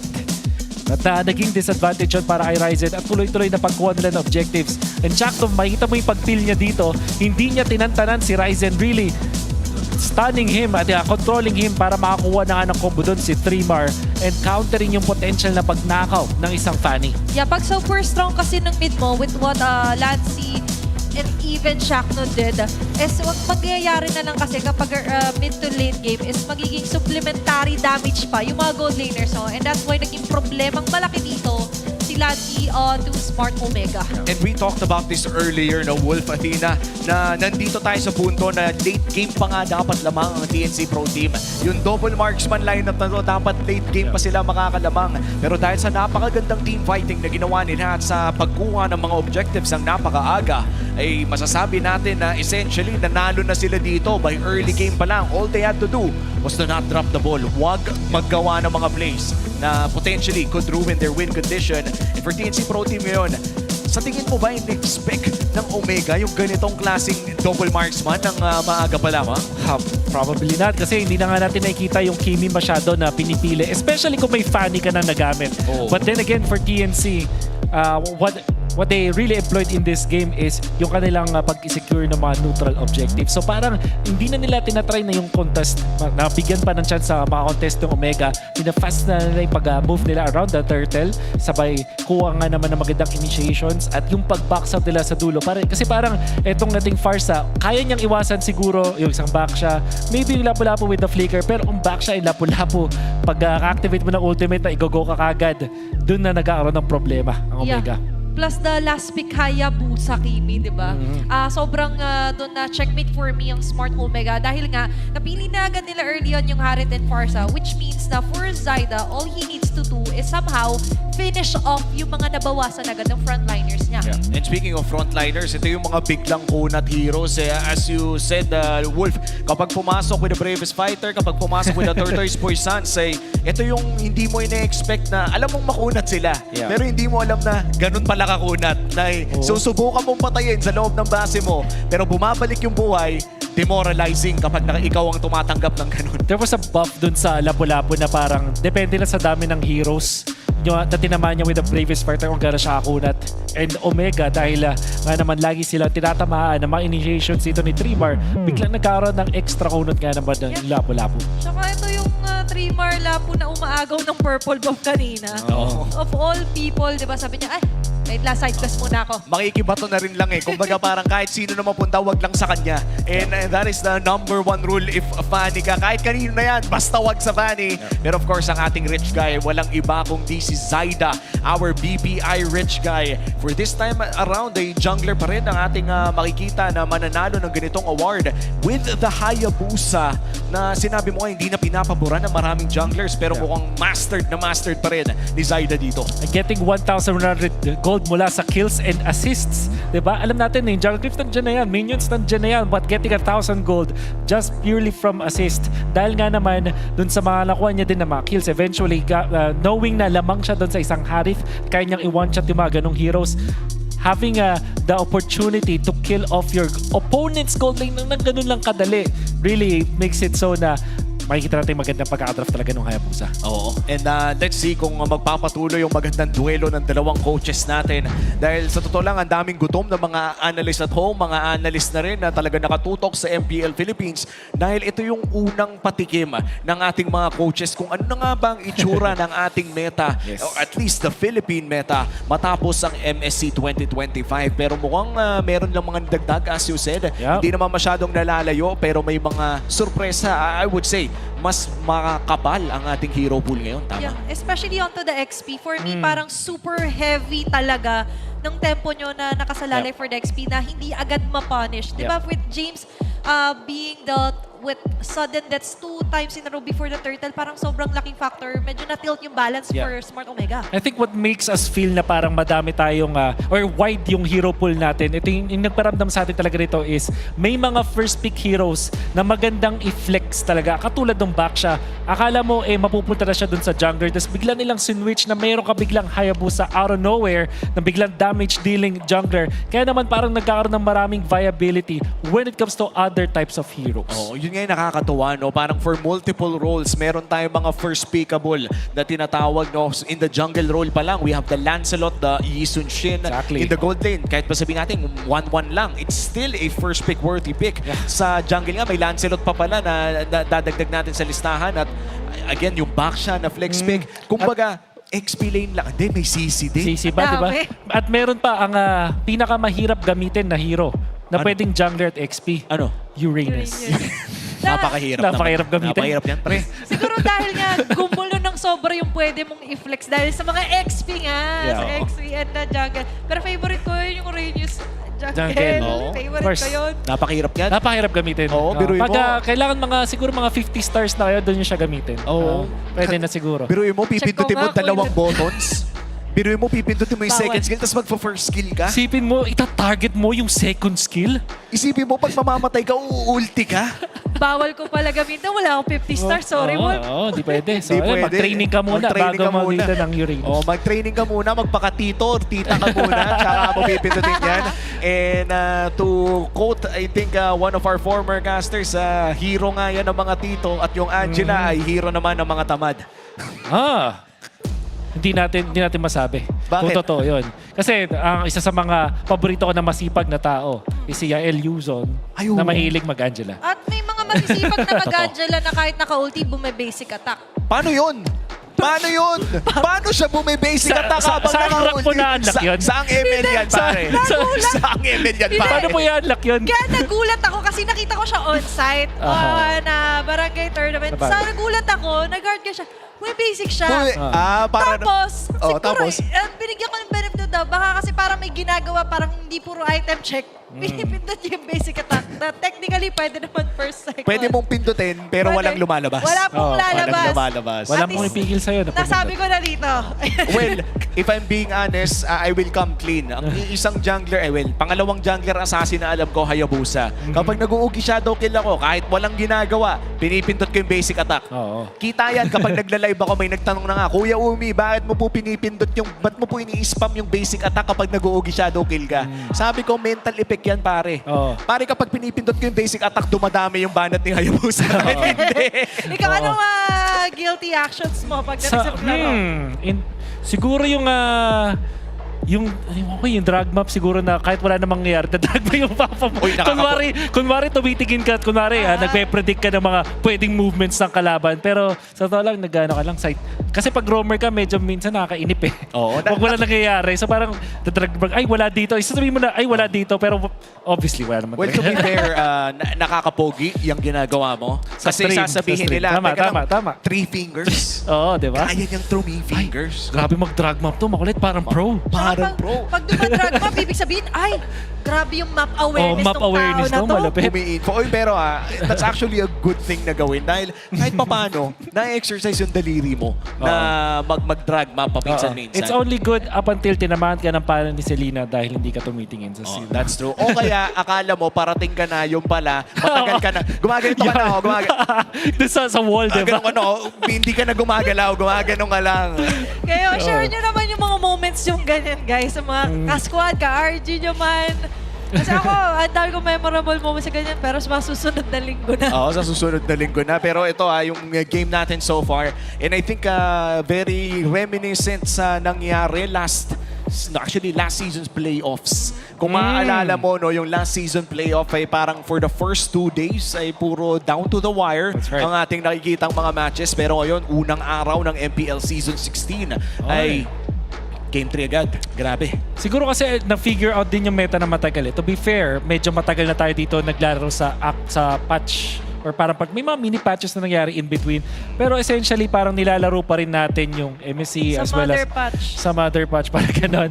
Pero kaya siguro din tumatagal yung mga games natin kasi parang mas alam na ng mga teams ngayon kung paano laruin yung meta. So mas naging competitive yung matches. Oo, and napaka-competitive ng Philippines when it comes to later stages of the... Meron akong conspiracy theory eh. Ano yan? Na kaya tayo minsan at again, panalo po tayo ng MSC. Pero ang conspiracy theory ko pare, Mare. Ayan, ang ano ko dyan ay pagka bago yung patch, doon tayo pinakamahina. And usually there's a big patch kapag may MSC, di ba? Big patch yan pag bago mag-MSC. Doon tayo medyo matagal mag-adjust. Pero kapag naka-adjust na lahat, yung kumbaga na master na lahat ng meta, doon na malakas ang Pilipinas. And that's why for the last few series of M Series, lamang na lamang talaga tayo. Pero maya na natin pag-usapan yan. Matagal pa naman, pinakaunang araw ng MPL and pinakaunang Game 3 din ang ating napapanood. Kung kakarating nyo lang, ay kumuha na kayo ng inyong mga snacks at mga gustong gawin at kainin ngayong gabi dahil may isa pa po tayong match. Pagkatapos nito, welcome to Game 3 of TNC Pro Team versus Smart Omega. Dito na natin makikita yung tanong, sino nga ba makakuha ng first pick blue side? Dahil pinili ng Omega na blue side nung first game. Is it gonna be blue side Omega? Confirmed, red side ng TNC ngayon. Because I saved my So nation it's the from falling Baksha, it's apart. the Zushin, Lancelot yung third ban sa TNC nung game number 1. This land is our homeland. It's the Lapu-Lapu and it will naman soon para be sa our Omega. So battleground. magkakaroon talaga ng malapit na change-up dito sa priority natin in the XP lane. Makakita pa rin ba tayo ng isang Lancelot ban mula sa TNC? Let's see kung yun nga ba ang kanilang kukunin. For the most part, no, talagang standard na yung itsura ng red side bans natin. Mapa high rank RG man o mapa MPL. Parang kapag nakita mong first pick yung kalaban mo, 1-1 YSS Lancelot. Yan yung tatlong hindi pwedeng makalusot kapag blue side ang kalaban mo. Yeah, and the rest parang to follow kung ano yung pwede mong i-direct ban sa iyong katapat. Pero I do like na natanggal na yung Lapu for this round kasi we will be expecting more. Thorns kasi for the remain. first two, Should laging Lapu petals lang, fall. nagpalitan lang Omega and TNC. Farsa pa ulit mula sa Omega. Yung dalawang heroes na nagpahirap kay Haji ay hindi na ngayon available para sa TNC. But there's also that option of yung Fanny. It's the Farsa ulit mula sa Omega. Oo. TNC, nako. Aagawin kaya nila. Pwede na no? Pero tingin ko baka kunin nila is Moskov. Moskov Gatot ang nakikita ko dito para sa TNC as their first 2 pick. Parang enough na muna sa Fanny. Kasi technically si Zayda di naman niya need patunayan yung Fanny kasi may Hayabusa na trick na ganon.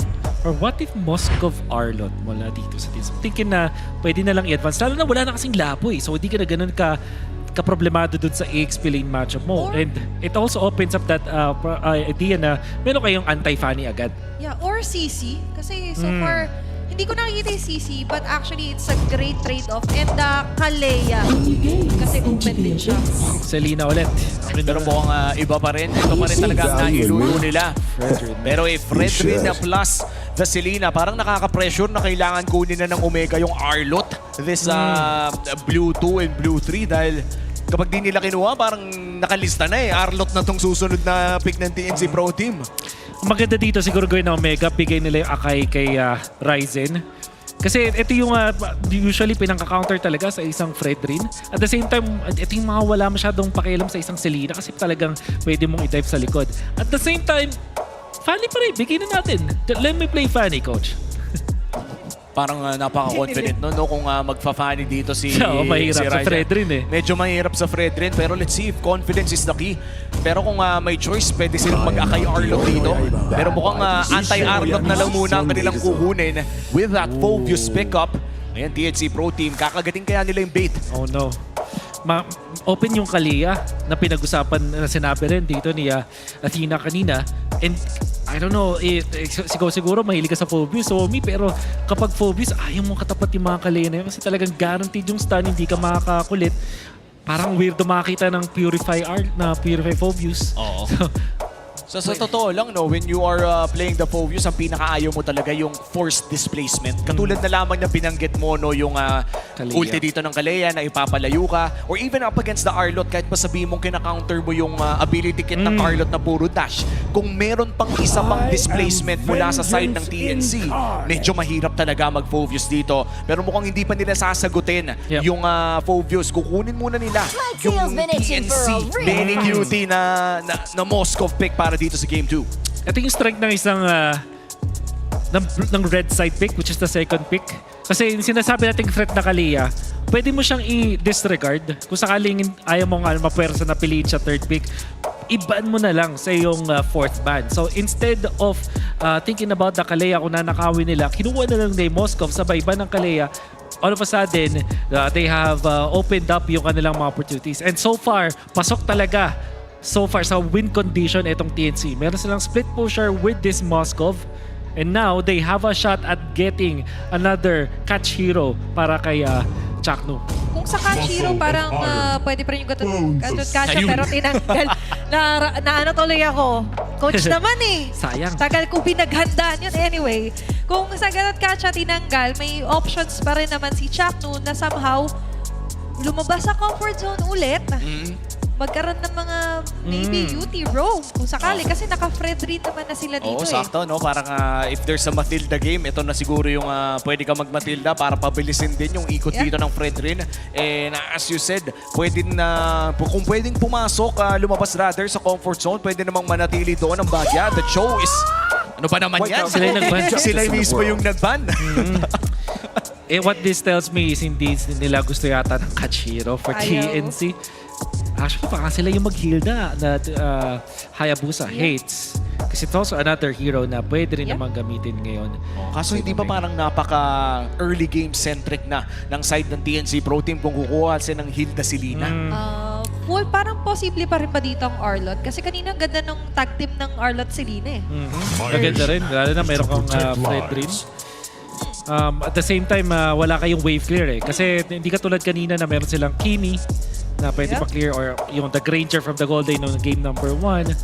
Yes, the Arlot makes a lot of sense. Pero baka kasi pag yung TNC nila ng isang wave clear, we'll go for the Badang.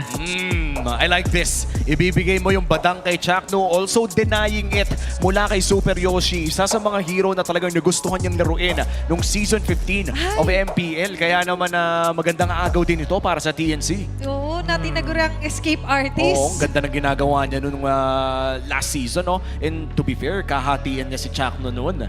Kumbaga, naghahati sila sa starting roam spot. Kaya alam ni Chakno, ito, coach promise, ito yung mga panguling hero na itong gagamitin. What if ang Omega ang Matilda? Wala siyang combo with Hayabusa pero it does have a combo with the Phobius. That will really help itong TNC. Tapos pwede itong Omega, pwede ring huntingin itong Moskov later on. And then when it comes to gold laner, the Granger is still there. Ano ba naman natin na pwede gamitin? Kufra sila ang nag-Kufra. Wow. But there's Fred rin. Ito yung kakaiba. May Fred rin, mayroong Badang. And then even yung Selena is gonna be a problem. This Harith pick is, I really don't know kung bakit ito yung naging choice dito ng Omega. Pero mukhang lugi siya agad. I think this is also a bit of a preventive pick as well kasi flex pick pa rin naman yung Badang. Di pa rin natin alam kung ilalagay nga ba ito sa kamay ni Trimar or ni Chakno. So baka iniisip nila na kung sakaling ilagay nga ito sa side ni Trimar ay pwede pa nilang dagdagan ng Kufra. And mukhang set na kasi si Omega na maghaharit sila. And if you're playing it sa Badang and ay Kufra, medyo masama sa harit. Pero mukhang Blue magiging final lock-in dito ng TNC Pro Team. Kamusta ba ang itsura ng drafting natin Super good. ngayon? I think it's the last pick perfect. Alam mo, I was about to say yung Blue na yung pagpa-perfect dito ng composition ng side ng TNC. And it was indeed the pickup. Walang kayang pumatay on the side of Omega this Glue. Not even the Harith. So talagang malaking problema yan.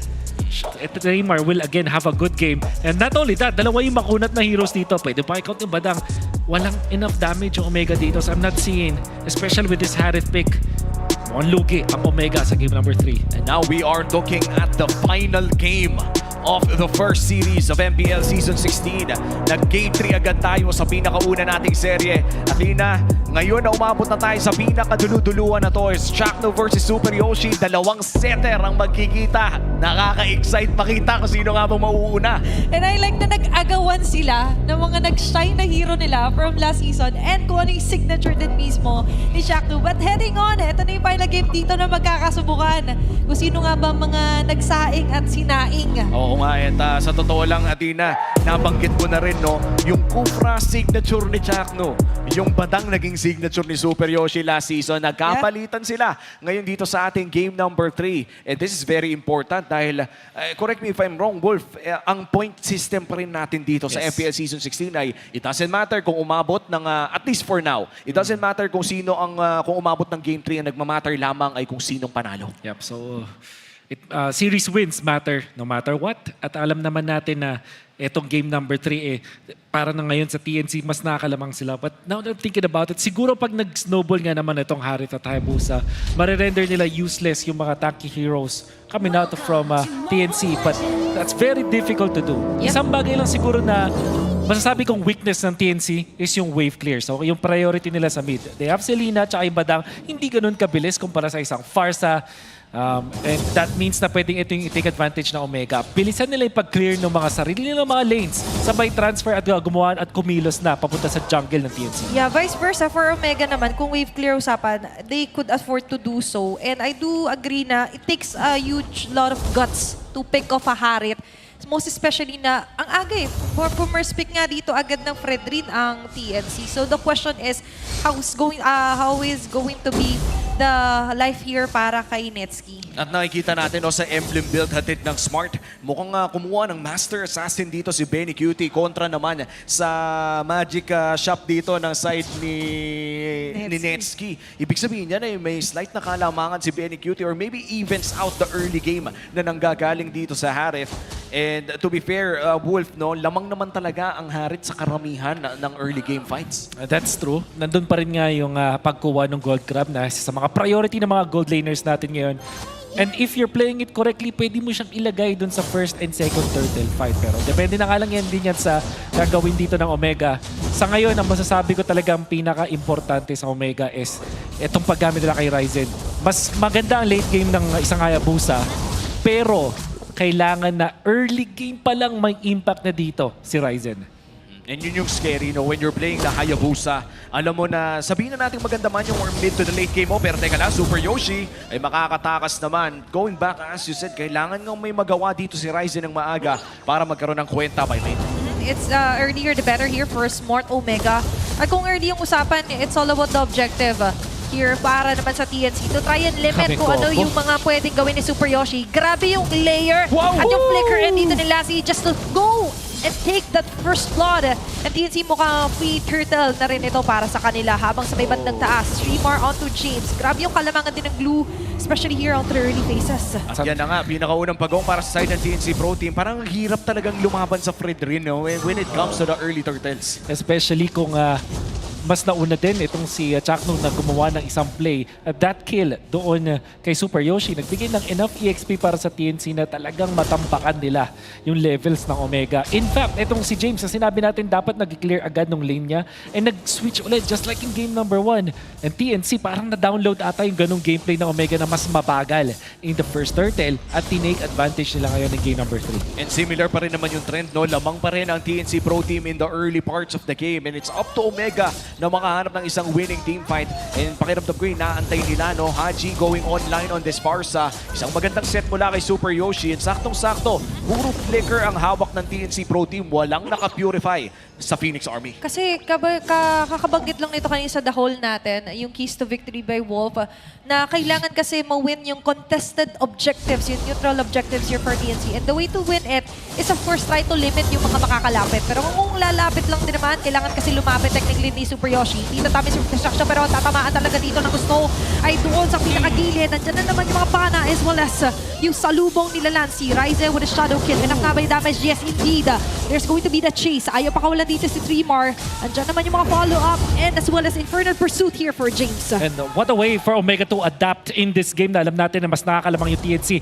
Inintay muna nilang mag-initiate yung TNC at kapag hindi enough yung damage ng TNC at may naman nabuhay sa kanila like yung nagawa dito ni James, for that second fight, punong-puno pa ng resources na itong si Ryzen while yung TNC wala na silang mga spells, wala na silang mga skills to fight for that at nakalinis na nga dito si Ryzen. But shout out to James, parang nung game number 1, bumawi ulit post-turtle fight. At ang nakakatuwa dito, no, yung muntikan pang maging iba ang istorya para sa TNC Pro Team. If kumonekta yung SOD na binato ni Benny Cutie doon, they would have enough damage na makalamang sa laban na yun. Pero TNC Pro Team, sila ang hawak ng pagong na ito. Unang pagong ay napunta sa kanila. Pero Omega, mas maganda ang pwesto ngayon. Okay, maganda rin yung pwesto ni James sa pinaka-abante. Napu-force na medyo matras dito ang TNC. Zaida still has enough time para humabol. Kapag sa pinakagilid na mahuhuli nila si Lancy. Wala mga ligaw na araw na tatama dito para sa Smart Omega. Pero ang tatamaan naman dito ay yung mga shadow kills magagaling kay Ryzen. Magsisecure pa on the way yung Turtle. 3 bars also down. Netsky with a double kill. Conceal play. Pero disengage muna para dito sa Smart Omega. How about that fight mula sa Omega? Yung hero turn na ginawa nila, sinasabi natin may mga Lord Dance pero mala Turtle Dance yung decision dito. Mula sa Omega, sila yung nauna sa Turtle pero nung nagpakita yung TNC na magkakaiwalay, hindi na nagdalawang isip Yoshi jumping onto Lancy, immediate takedown. dun sa mid laner, sabay kuha pa ng kills afterwards kasi na-free na nga doon si James going on to Zyda. Look at this.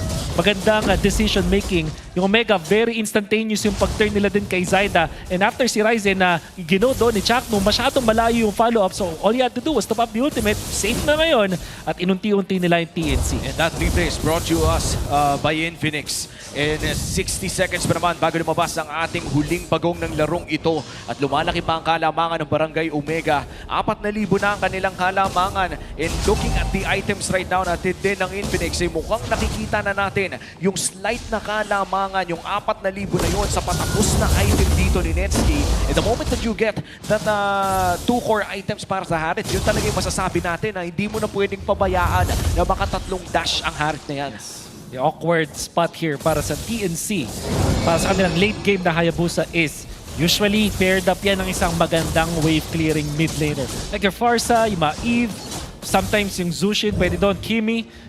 All you have to do is to make sure na hindi nag-go etong si Penny QT. But this time, different siya na case para sa TNC. Kailangan nilang problemahin ngayon yung tong tempo ng Omega na talagang binabakura ni Super Yoshi yung Harit. And it's all up to Lancey. Tatanungin ako, nung kailangan talaga kumabit yung pana na yan on crucial targets, especially during the objective fights. At speaking of objective fights, ay magsisimula na nga ang huling laban para sa huling bagong.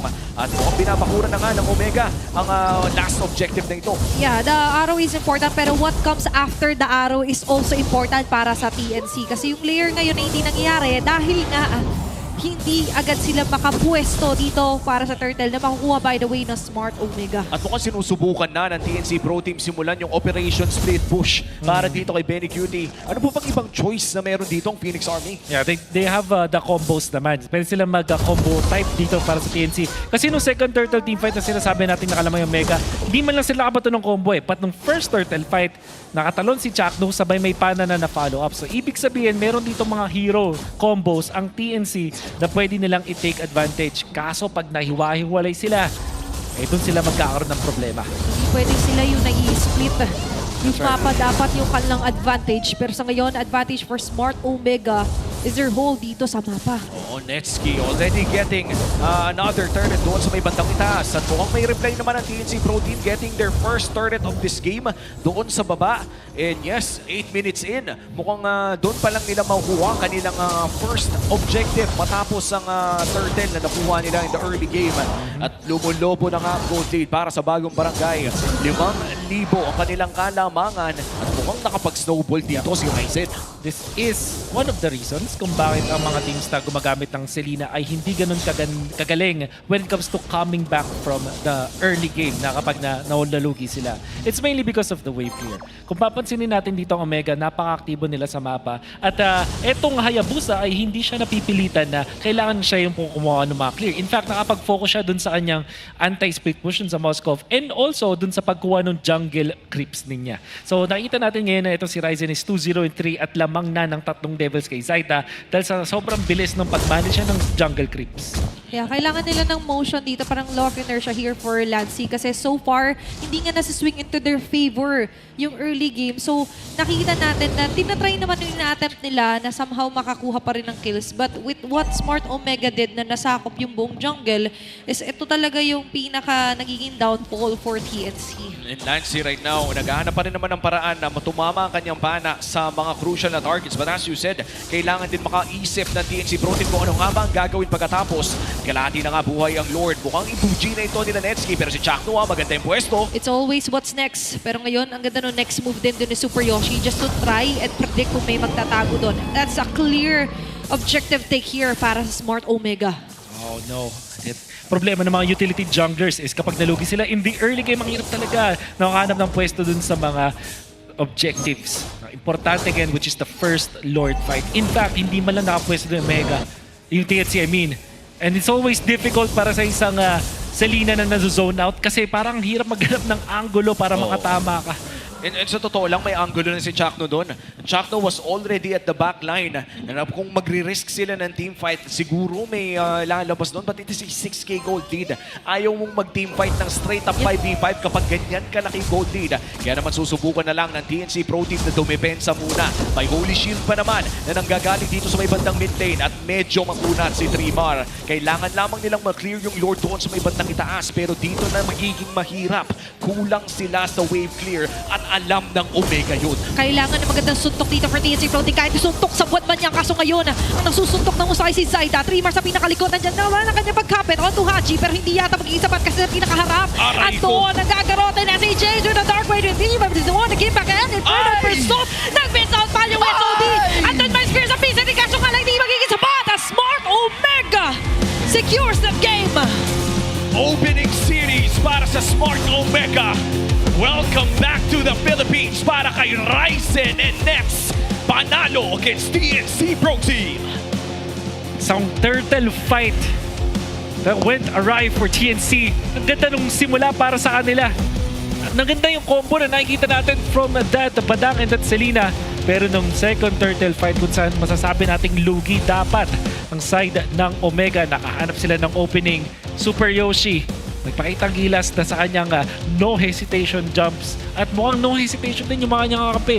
Kapag may na-initiatean dito ang Omega, instantly nabubura agad sa mapa. Ganda ng follow-up din na James. Yung bawi niya nga, as you mentioned, especially on the post-turtle fights, was really crucial para sa Smart Omega. Oo, mukhang maganda talaga ang bungad para sa bagong barangay.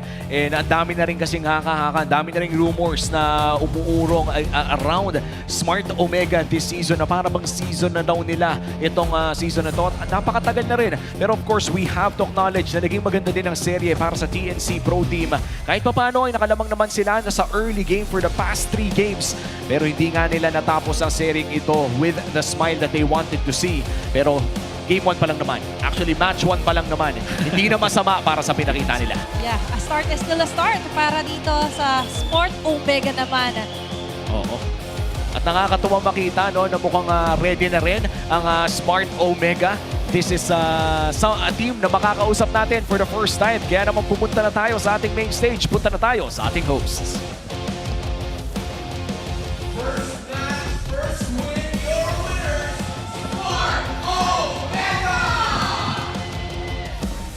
Coach, congratulations. This was a really solid run galing sa inyo. But Odin, let's welcome back some of the players na nakikita natin dito. I mean, we have Haji first. Haji, this was the first time that, you know, lalapit na ako sa'yo. This was the first time in a very long time na naging parte ka ng Omega. What's your expectation for this season considering nga na nagbabalik ka para sa barangay? Expectation ko siguro, sure na mapapasok. Expectation is sure na papasok sila ng playoffs, Odin. I'll leave it at that. At ang ganda ng start nyo ngayon ha. Kayo ang nakakuha ng unang panalo for this season. And now I wanna go to our comeback boys for this season. Ryzen and Netsky, welcome back to MPL Philippines. Nagbabalik sa Pilipinas. Boys, kumusta? Lalapitan ko na kayo. I remember season 11, nung aking first season, sila rin yung mga una ko na-interview. And I'm so glad to see you guys here. Ano yung nararamdaman mo ngayon, Ryzen, na nagbabalik ka dito sa Philippines with the Filipino fans? Sige na, Ryzen. Sobrang saya kasi masarap din talaga maglaro sa Pinas kasi ma-challenge ka talaga eh. Sobrang lakas lahat ng mga player kaya sobrang sarap din maglaro. Game 1 MVP ka agad, tama?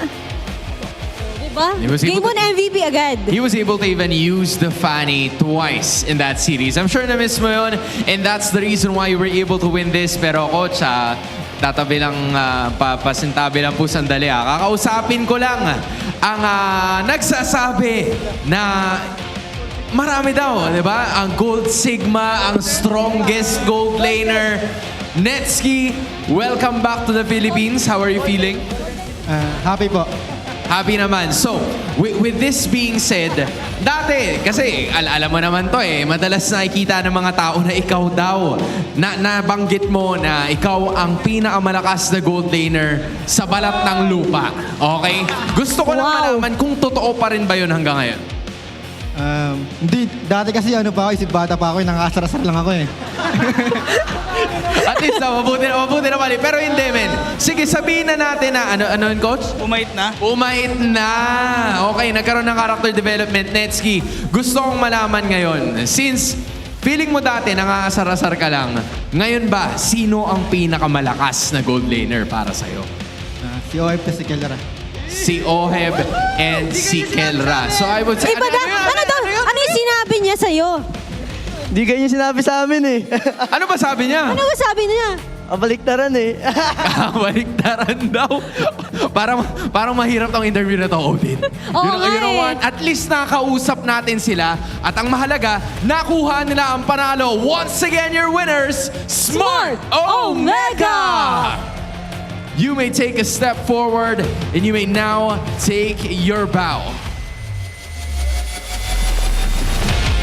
Omega gets the victory. Gentlemen, you may now come off the stage. Once again, your winners, Smart Omega! A solid performance from the barangay ang nakita natin mula sa kanila, Odin. And that might just be the start of the first para sa season na ito. Tossing it back to our casters.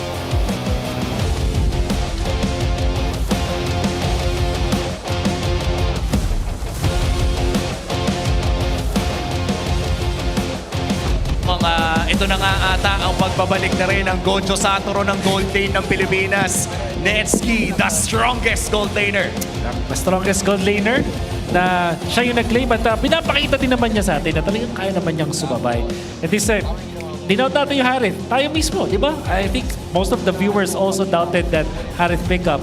But the strongest gold laner says, let me handle this. Okay, enough said. Papatunayan ko na lang. Pero I like the matured version din ni Netski sa pagbabalik niya dito sa MPL Philippines. At ang nakakatuwa dyan, hindi rin naging biktima rin ng sariling kampe. After niyang sabihin yung dalawang pangalan ay agarang nilaglag ni James, mukhang masaya ang Omega ngayon. No? Makikita natin na yung dynamics nila as a team, hindi sila nagkakahiyaan. At mukhang talagang tight ang Barangay Omega this season 16. Parang ano din, parang fresh din yung pagkakita natin dito sa Omega. Kasi parang ano din parang halos bago din lahat. Like even James, our MVP ngayon, it's also his first time sa Omega and always has been under the shadow. Di ba? Parang hindi masyado na-highlight itong si James. Minsan hindi pa kasi pinapalaro mismo dun sa X-Plane.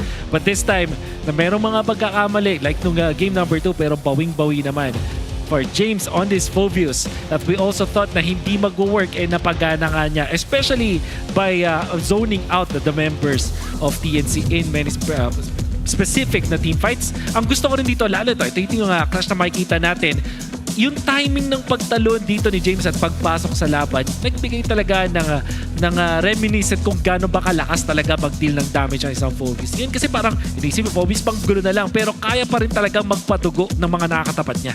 Oo, and yung Phobius ngayon, napakalupit din kasi nitong pang-cancel talaga ng mga maraming abilidad. Hindi natin masyado nakita but the threat was always there. Yung Dark Wave din, at pati na rin yung passive ng Phobius na sumusunod sa kung sino mang i-target niya, ay talagang nakakailang if you are playing this Badang or this Selena na gusto ding sanang pumasok.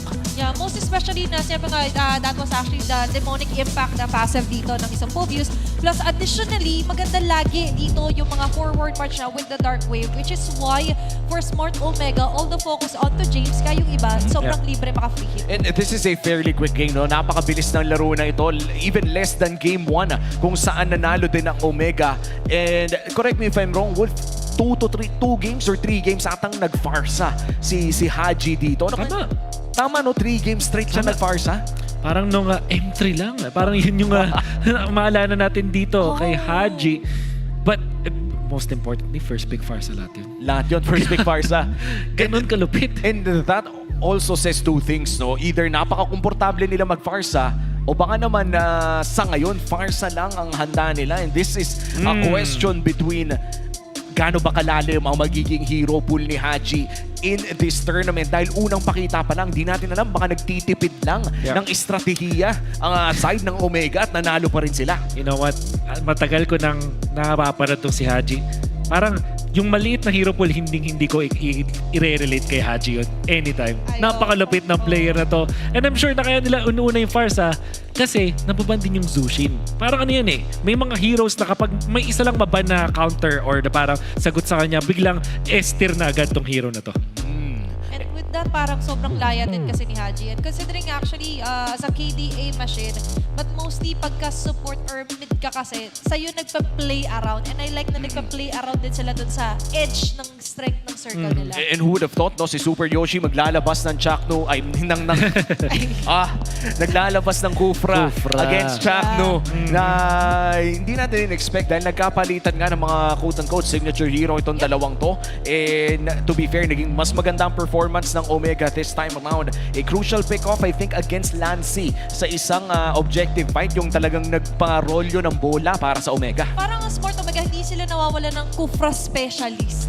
Siguro nga, no? Sabi, katulad kanina, parang babalik yung lason, parang nasa org din mismo. Yeah, siguro nga. And with this Kufra pick na nagulat din tayo, isang bagay na masasabi natin hindi masyadong napapansin ng mga players is yung Fredrin actually hates playing against the Kufra kasi gusto niya mag-dash-dash na litas. Pag na-cancel kasi yung dash mo, either pag di mo siya nakakanaka or anything, full cooldown siya. At nakakainis talaga yun. Pero ito, I'm very surprised. This is one of the very rare instances na ang carry natin ay XP laner. James on that Focus dealt the most damage sa larong ito. Pero of course, ang ating BPI Rich Guy, walang iba kundi si Ryzen na jungler na naman ang makakakuha na BPI Rich Guy this time around. Bakit nga ba siya ang nakakuha nito? Although hindi nila nakuha yung first turtle, ang naging post-turtle team fight, doon na nakita natin si Ryzen. Parang ang ginawa niya, kaya siya naging BPI Rich Guy yun kasi maganda yung pagka-manage niya nung creep waves niya, nung mga jungle creeps niya, mabilis siya kinukuha, nakapag-invade siya. And most importantly, yung pasok niya sa laban, laging perfect timing. Laging hindi siya napapunish. Kaya nga naman, nakakuha siya ng maraming gold all over this map. At naging maganda ang pagbalik nga dito ni Ryzen at pati na rin ni Nets sa Omega, securing their first point early on dito sa ating season. Hindi pa nga tapos ang araw na ito dahil mamaya lamang ay may isa pa tayong serye na mapapanood. Bigatin ng dalawang teams na mapapanood natin. It's Aurora versus Falcons. Exciting. Makita ko ano bang ilalabas nila ngayon. Gusto ko dito, karamihan ng mga teams natin pagpasok ng Season 16, may mga bagong addition pagdating sa rosters. We have that with Ferds on Falcon and Light. Kasama si Demon Kite dito sa Aurora. Nagbabalik yung ganong klaseng synergy. And for Aurora, sabihin na lang natin na talagang malaki ang adjustment na mangyayari para sa season na to. Sinabi nila sa isang interview na 100% ang kanilang aggression. I think that was with you, right. Wolf, as well. And for Team Falcons, mukhang ang tanong dito ay sino ba ang maglalaro para sa mamayang match nila? Will it be Ferds or Flat TZ? Alam natin na si Ferds throughout the last few months or years even ay nagpakitang gilas sa mga ibang liga. Lalo na sa MDL where he was known as the Wild One. Babyface siya pero grabe yung pagwawala niya. And for me, maganda rin na addition siya for Team Falcons knowing na pagdating sa MXP, gusto nila yung ganon na nagwawala talaga. And mukhang madami rin ang mga nakausap na mga teams Parang sa meta daw ngayon, hindi na pwede na passive talaga. I think it all rewards yung aggression. We saw that sa MSC Championship natin, di ba? With Team Liquid. And even yung winning games natin dito sa Season 16 Series number 1, snowball parehas. And let's see kung yun nga ba ang mangyari sa susunod nating match. Muli kami ang Unique Casters, Umi, Athena, and Wolf. Magbabalik ang MPL Philippines Season 16.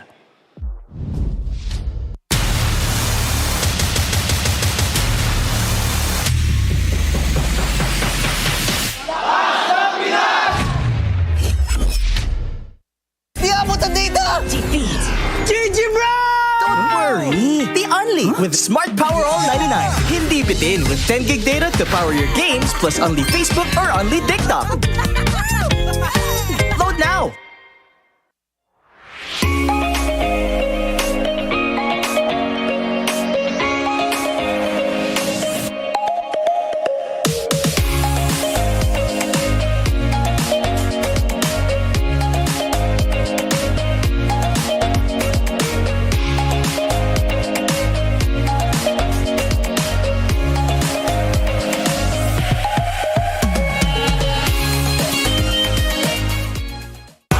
Enemy alert. Your scalp gets 1.5 times greasier, causing dandruff. Get triple anti-dandruff power. Supercharged with Clear. Pang-marinade, Panggisa, pampasarap, ang daming ititimpla. Luto mo yan with Knorr Liquid Seasoning. mula luto tong plato, sarap panalo. Luto tong plato, sarap panalo. Luto tong plato, sarap panalo. Luto tong plato, panalo ang luto mo.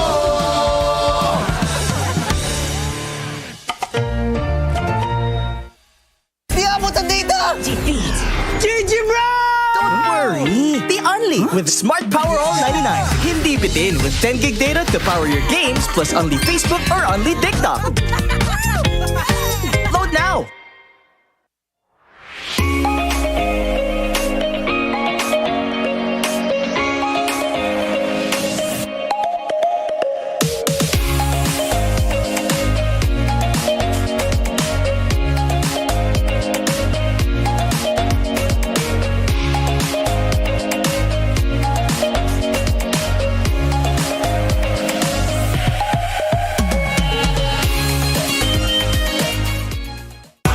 Enemy alert. Your scalp gets 1.5 times greasier, causing dandruff. Get triple anti-dandruff power. Supercharged with Clear. Pang-marinade, Panggisa, pampasarap, ang daming ititimpla.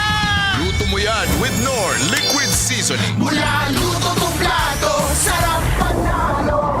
Luto tong plato, sarap panalo. Luto tong plato, sarap panalo. Luto tong plato, panalo ang luto mo.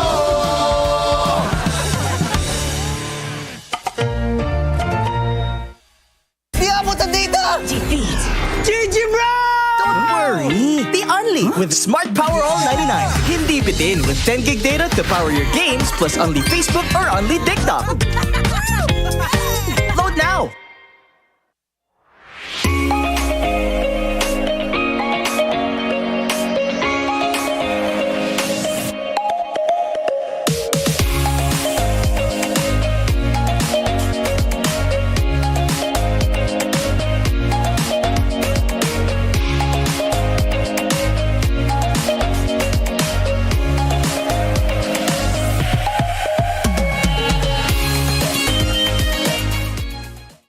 Enemy alert. Your scalp gets 1.5 times greasier, causing dandruff.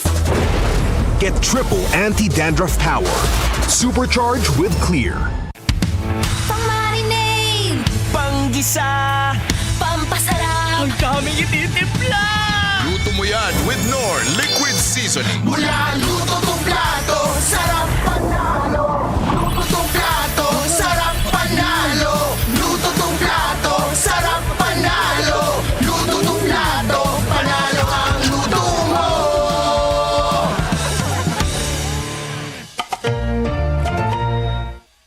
Di abutan dito! GG bro! Don't worry! The Only with Smart Power All 99. Hindi bitin with 10 gig data to power your games plus only Facebook or only TikTok. Load now!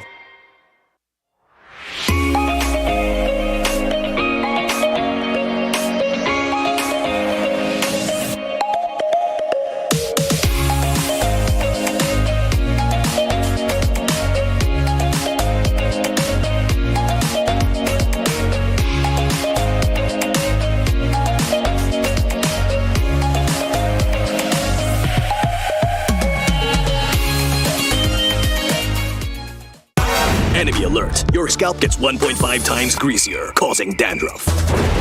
Get triple anti-dandruff power. Supercharged with Clear. Pang-marinade, Panggisa, pampasarap, ang daming ititimpla. Luto mo yan with Knorr Liquid Seasoning. mula luto tong plato, sarap panalo. Luto tong plato, sarap panalo. Luto tong plato, sarap panalo. Luto tong plato, panalo ang luto mo.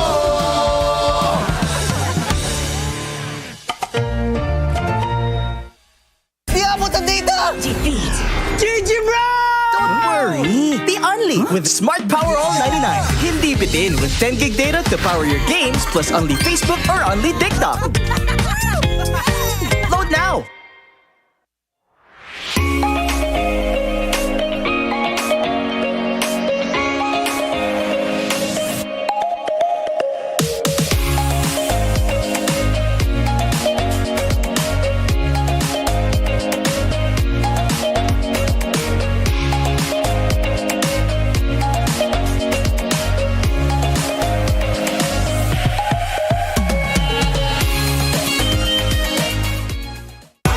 Enemy alert. Your scalp gets 1.5 times greasier, causing dandruff.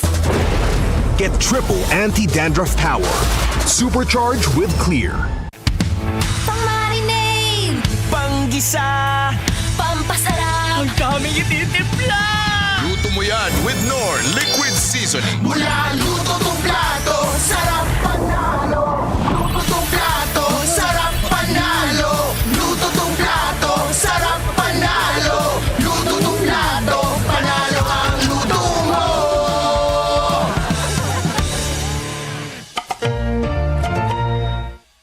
Di abutan dito! GG bro! Don't worry! The only with Smart Power All 99. Hindi bitin with 10 gig data to power your games plus only Facebook or only TikTok. Load now!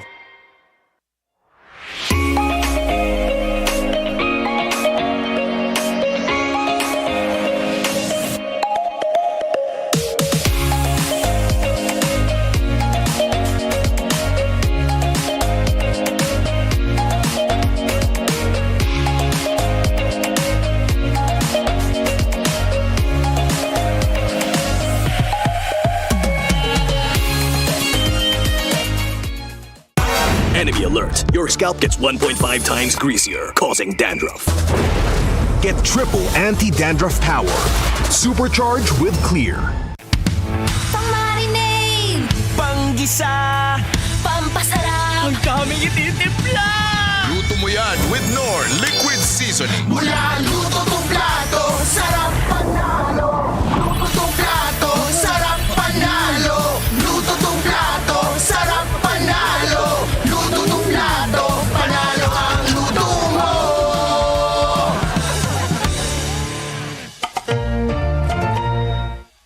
Di abutan dito! GG bro! Don't worry! The only with Smart Power All 99. Hindi bitin with 10 gig data to power your games plus only Facebook or only TikTok. Load now!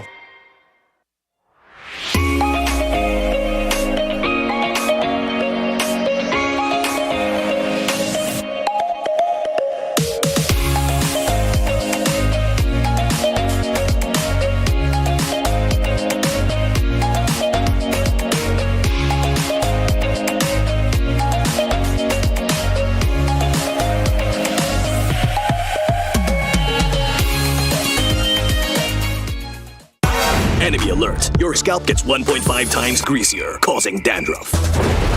Get triple anti-dandruff power. Supercharge with clear. Pang-marinade! Panggisa! Pampasarap! Ang daming ititimpla! Luto mo yan with Knorr Liquid Seasoning. Mula luto tong plato, sarap panalo. Luto tong plato, sarap panalo. Luto tong plato, sarap panalo. Luto tong plato, panalo ang luto mo.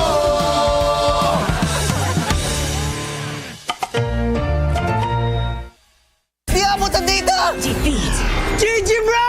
Don't worry! The only with Smart Power All 99. Hindi bitin with 10 gig data to power your games plus only Facebook or only TikTok. Load now!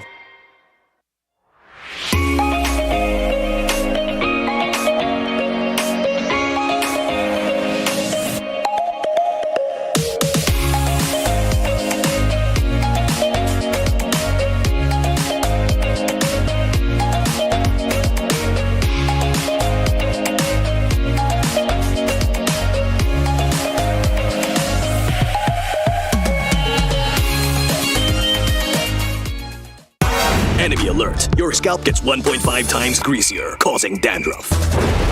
Get triple anti-dandruff power. Supercharge with clear.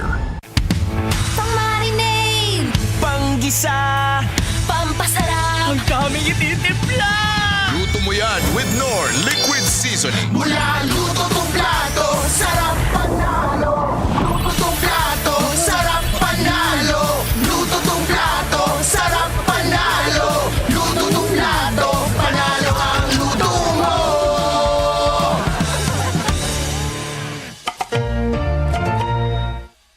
Di abutan dito! Defeat! GG bro! Don't worry! Be only with Smart Power All 99. Hindi bitin with 10 gig data to power your games plus only Facebook or only TikTok. Load now!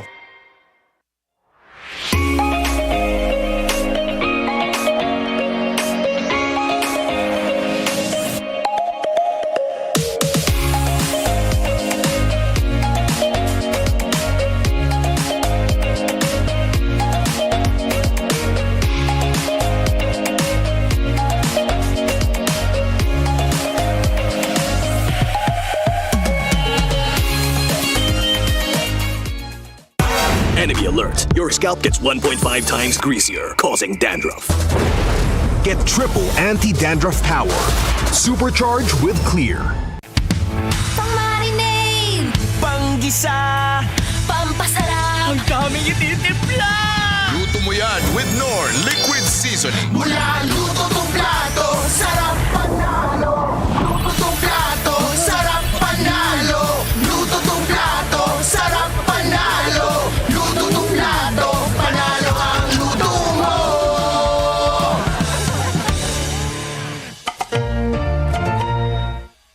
Di abutan dito! Defeat! GG bro! Don't worry! Be only with Smart Power All 99. Hindi bitin with 10 gig data to power your games plus only Facebook or only TikTok. Load now!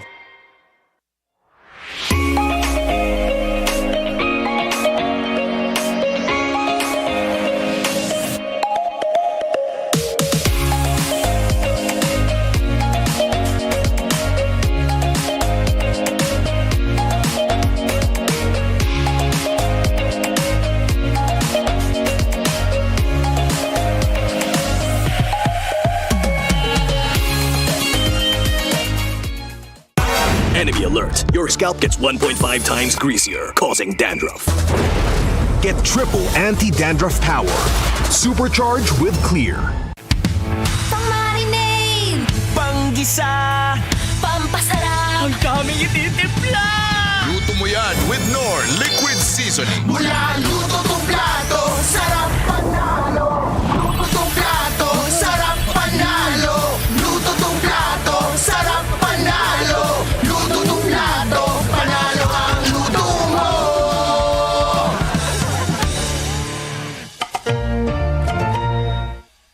Di abutan dito! Defeat! GG bro! Don't worry! Be only with Smart Power All 99.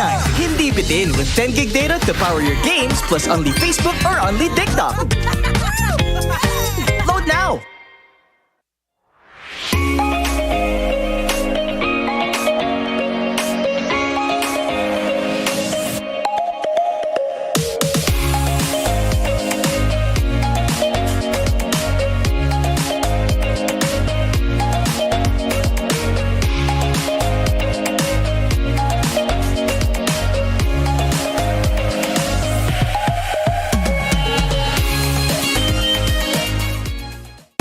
Enemy alert. Your scalp gets 1.5 times greasier, causing dandruff. Get triple anti-dandruff power. Supercharged with Clear. Pang-marinade! Panggisa! Pampasarap! Ang daming ititimpla!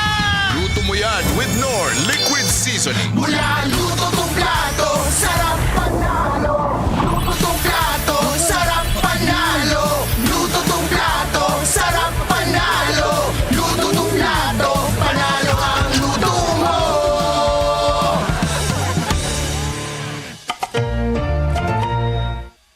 Di abutan dito! Defeat! GG bro! Don't worry! Be only with Smart Power All 99. Hindi bitin with 10 gig data to power your games plus only Facebook or only TikTok. Load now!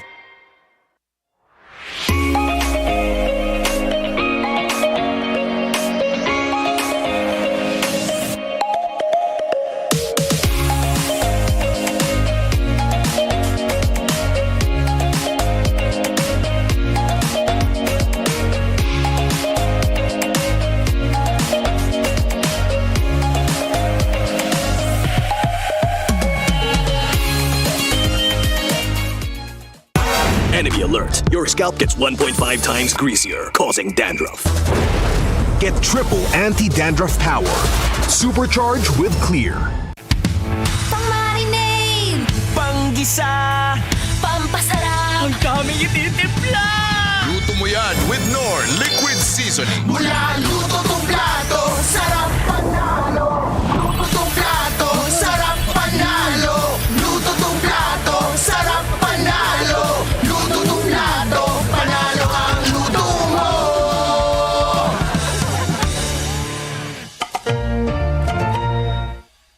Di abutan dito!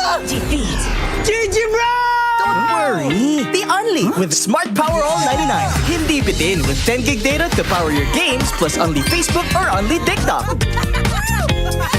Load now!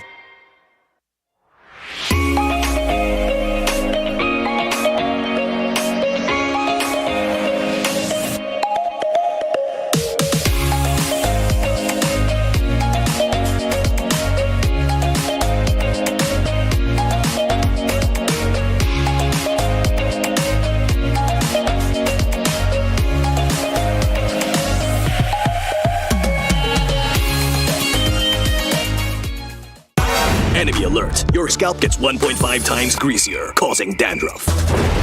Get triple anti-dandruff power. Supercharged with Clear. Pang-marinade, panggisa, pampasarap, ang daming ititimpla. Luto mo yan with Knorr Liquid Seasoning. Mula luto tong plato, sarap panalo. Luto tong plato, sarap panalo. Luto tong plato, sarap panalo. Luto tong plato, panalo ang luto mo.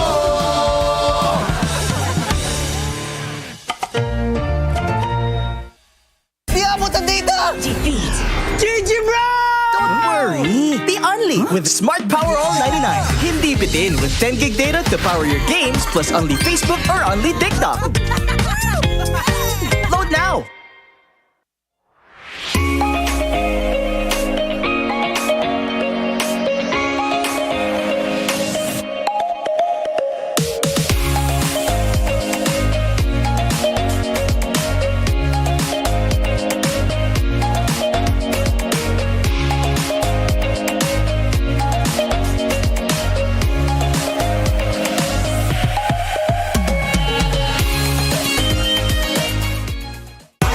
Enemy alert. Your scalp gets 1.5 times greasier, causing dandruff. Get triple anti-dandruff power. Supercharged with Clear. Pang-marinade, panggisa, pampasarap, ang daming ititimpla. Luto mo yan with Knorr Liquid Seasoning. Mula luto tong plato, sarap panalo. Luto tong plato, sarap panalo. Luto tong plato, sarap panalo. Luto tong plato, panalo ang luto mo.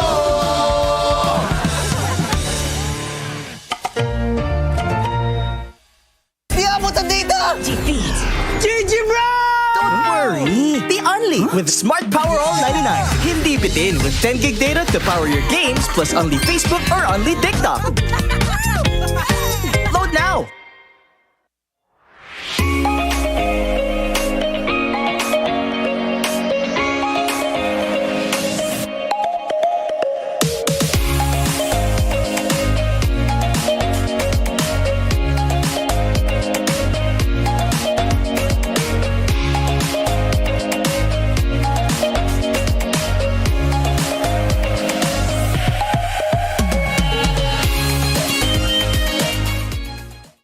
Enemy alert. Your scalp gets 1.5 times greasier, causing dandruff. Get triple anti-dandruff power. Supercharged with Clear. Pang-marinade, panggisa, pampasarap, ang daming ititimpla. Luto mo yan with Knorr Liquid Seasoning. Mula luto tong plato, sarap panalo. Luto tong plato, sarap panalo. Luto tong plato, sarap panalo. Luto tong plato, panalo ang luto mo.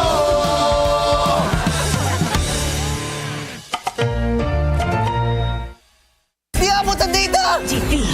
GG bro! Don't worry! The Only with Smart Power All 99. Hindi bitin with 10 gig data to power your games plus only Facebook or only TikTok. Load now!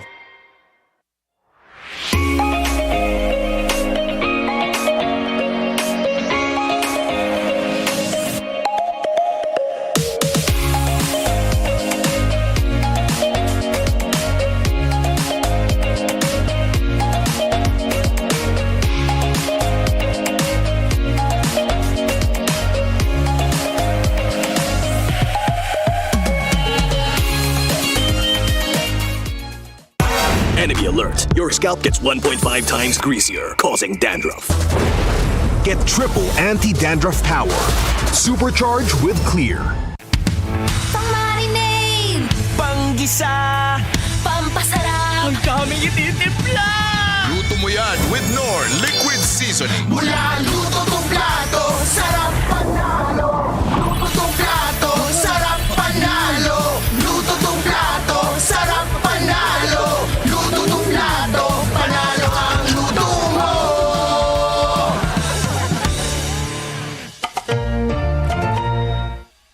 Di abutan dito! Defeat. GG bro! Don't worry, be only with Smart Power All 99. Hindi bitin with 10 gig data to power your games plus only Facebook or only TikTok. Load now!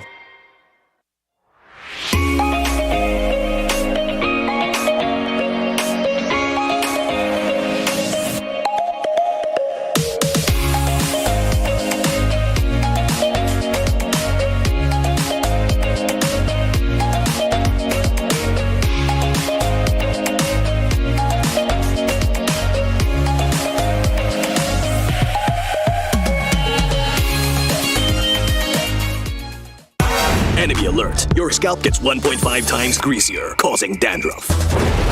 Get triple anti-dandruff power. Supercharged with Clear. Pangmarinade, Panggisa, pampasarap, ang daming ititimpla! Luto mo yan with Knorr Liquid Seasoning. mula luto tong plato, sarap panalo. Luto tong plato, sarap panalo. Luto tong plato, sarap panalo. Luto tong plato, panalo ang luto mo.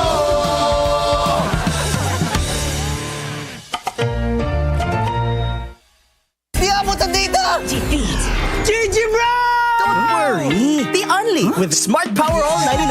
Hindi bitin with 10 gig data to power your games plus only Facebook or only TikTok. Load now!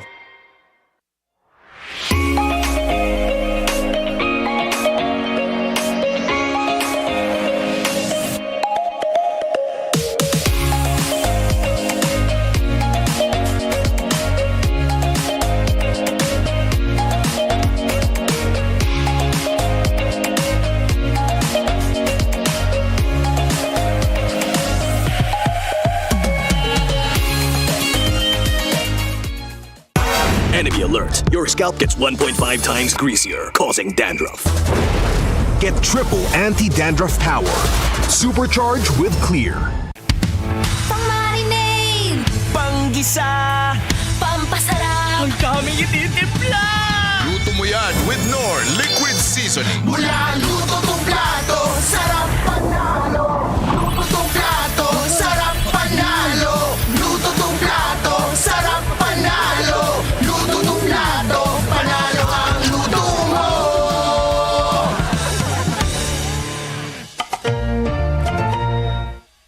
Di abutan dito! Defeat. GG bro! Don't worry, be only with Smart Power All 99. Hindi bitin with 10 gig data to power your games plus only Facebook or only TikTok. Load now!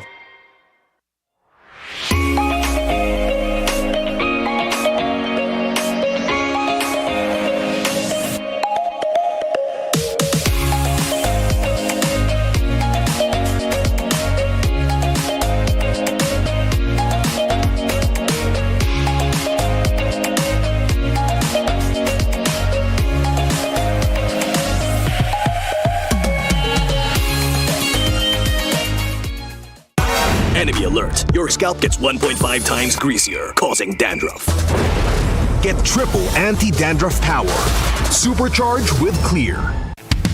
Pangmarinade, Panggisa, pampasarap, ang daming ititimpla.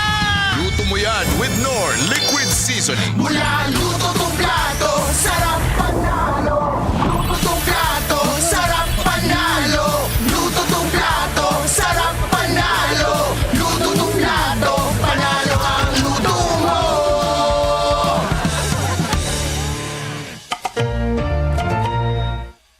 Di abutan dito!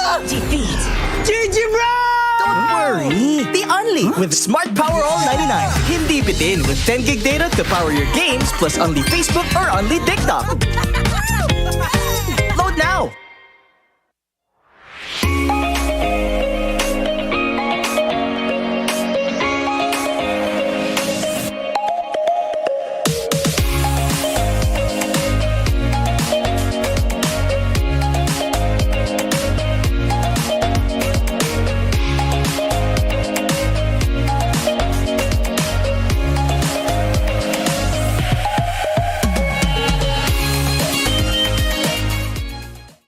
Enemy alert. Your scalp gets 1.5 times greasier, causing dandruff. Get triple anti-dandruff power. Supercharged with Clear. Pang-marinade, panggisa, pampasarap, ang daming ititimpla. Luto mo yan with Nor Liquid Seasoning. Mula luto tong plato, sarap panalo. Luto tong plato, sarap panalo. Luto tong plato, sarap panalo. Luto tong plato, panalo ang luto mo.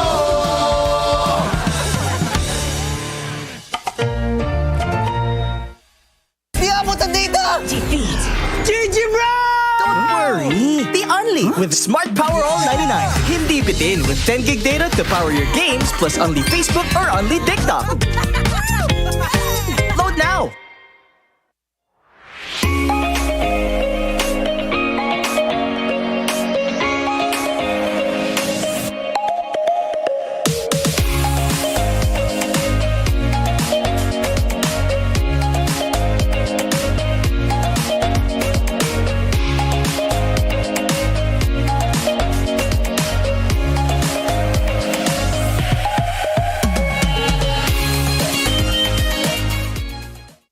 Enemy alert. Your scalp gets 1.5 times greasier, causing dandruff.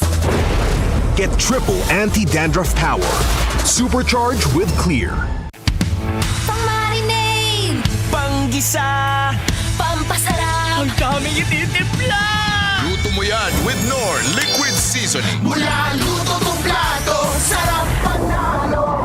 Luto tong plato, sarap panalo. Luto tong plato, sarap panalo. Luto tong plato, panalo ang luto mo.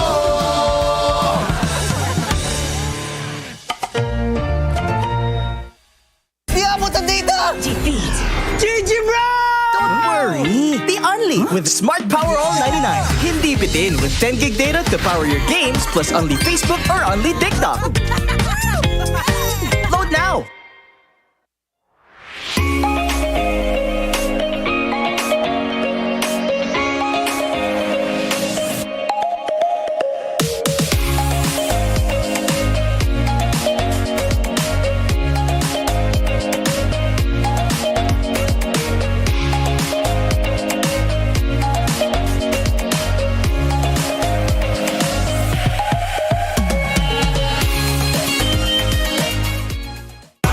Enemy alert. Your scalp gets 1.5 times greasier, causing dandruff.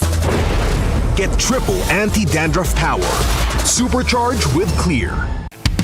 Pang-marinade, panggisa, pampasarap, ang daming ititimpla. Luto mo yan with Nor Liquid Seasoning. Mula luto tong plato, sarap panalo. Luto tong plato, sarap panalo. Luto tong plato, sarap panalo. Luto tong plato, panalo ang luto mo.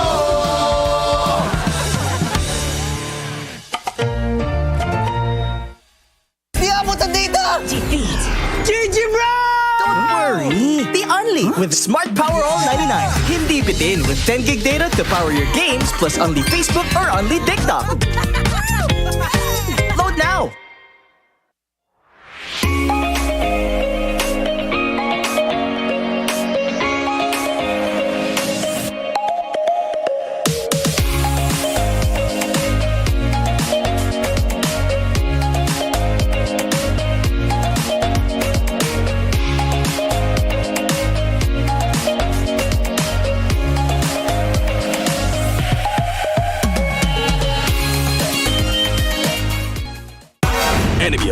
your scalp gets 1.5 times greasier, causing dandruff. Get triple anti-dandruff power. Supercharged with Clear.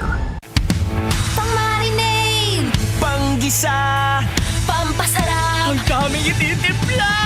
Luto mo yan with Knorr Liquid Seasoning. Mula luto tong plato, sarap panalo. Luto tong plato, sarap panalo. Luto tong plato, sarap panalo. Luto tong plato, panalo ang luto mo.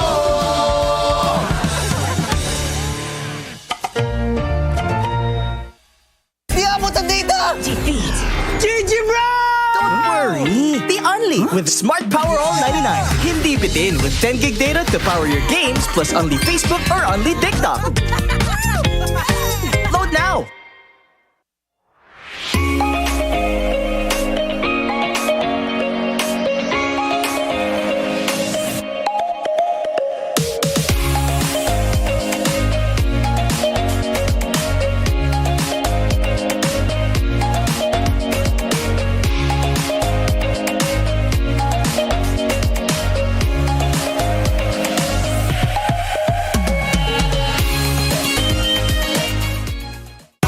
Enemy alert. Your scalp gets 1.5 times greasier, causing dandruff. Get triple anti-dandruff power. Supercharged with Clear. Pang-marinade, panggisa, pampasarap, ang daming ititimpla. Luto mo yan with Knorr Liquid Seasoning. Mula luto tong plato, sarap panalo. Luto tong plato, sarap panalo. Luto tong plato, sarap panalo. Luto tong plato, panalo ang luto mo.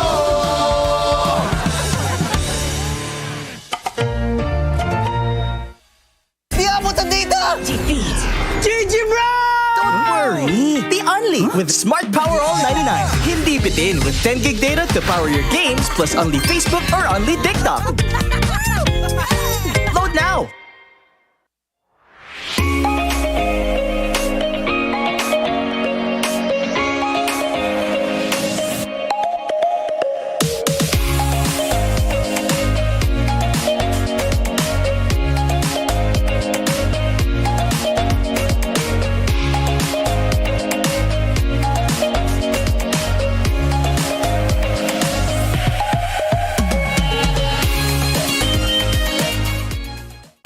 Enemy alert. Your scalp gets 1.5 times greasier, causing dandruff.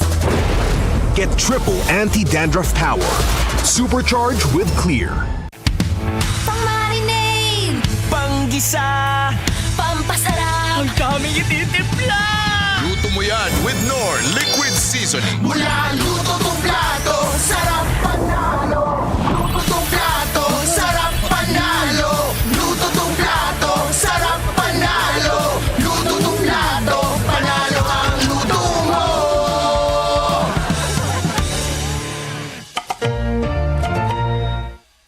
Di abutan dito! GG bro! Don't worry! Be only with Smart Power All 99. Hindi bitin with 10 gig data to power your games plus only Facebook or only TikTok. Load now!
Face the golden sun and repping for the 3 stars. Look at us to the top, no ifs, no buts. Winning any game para to sa PIN na yes. Di mo matitinag aming boses sa new level. Nasa kalye man o mobile, you know I become a legend. Listen, open fire, we unite, we winners. But with pressure, like diamonds are made of. Switching the lane na parang gera. HP Racing made a setup. Kakatang buhat ni Hilda, full dome SS parang Laila. Susundan ko ang iyong wakas. Kasama pataas, tagumpay natin to. Dahil tayo'y malakas para sa Pinas. Nasa amin ang alas, hindi to atas. Kinikilala sa taas kasi kami ang malakas para sa Pinas. Nasa amin ang alas, hindi to atas. Kinikilala sa taas, ganito kami sa Pinas. Yeah.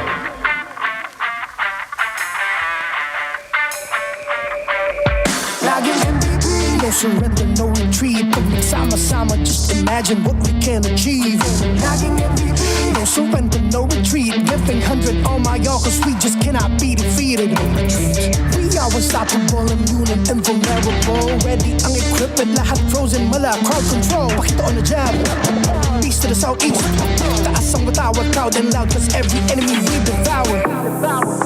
Susundan ko ang iyong wakas. Kasama pataas, tagumpay natin to. Dahil tayo'y malakas para sa Pinas.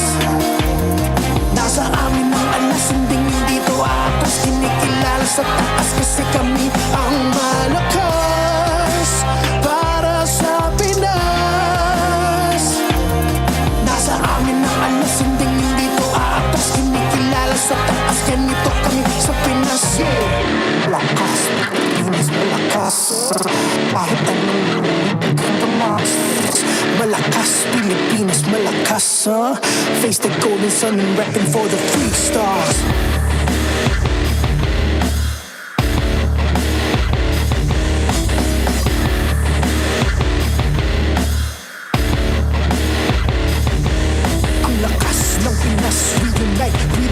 Ang lakas ng Pinas, we unite with the stars. Ang lakas ng Pinas, we unite with the stars. Ang lakas ng Pinas, with the stars.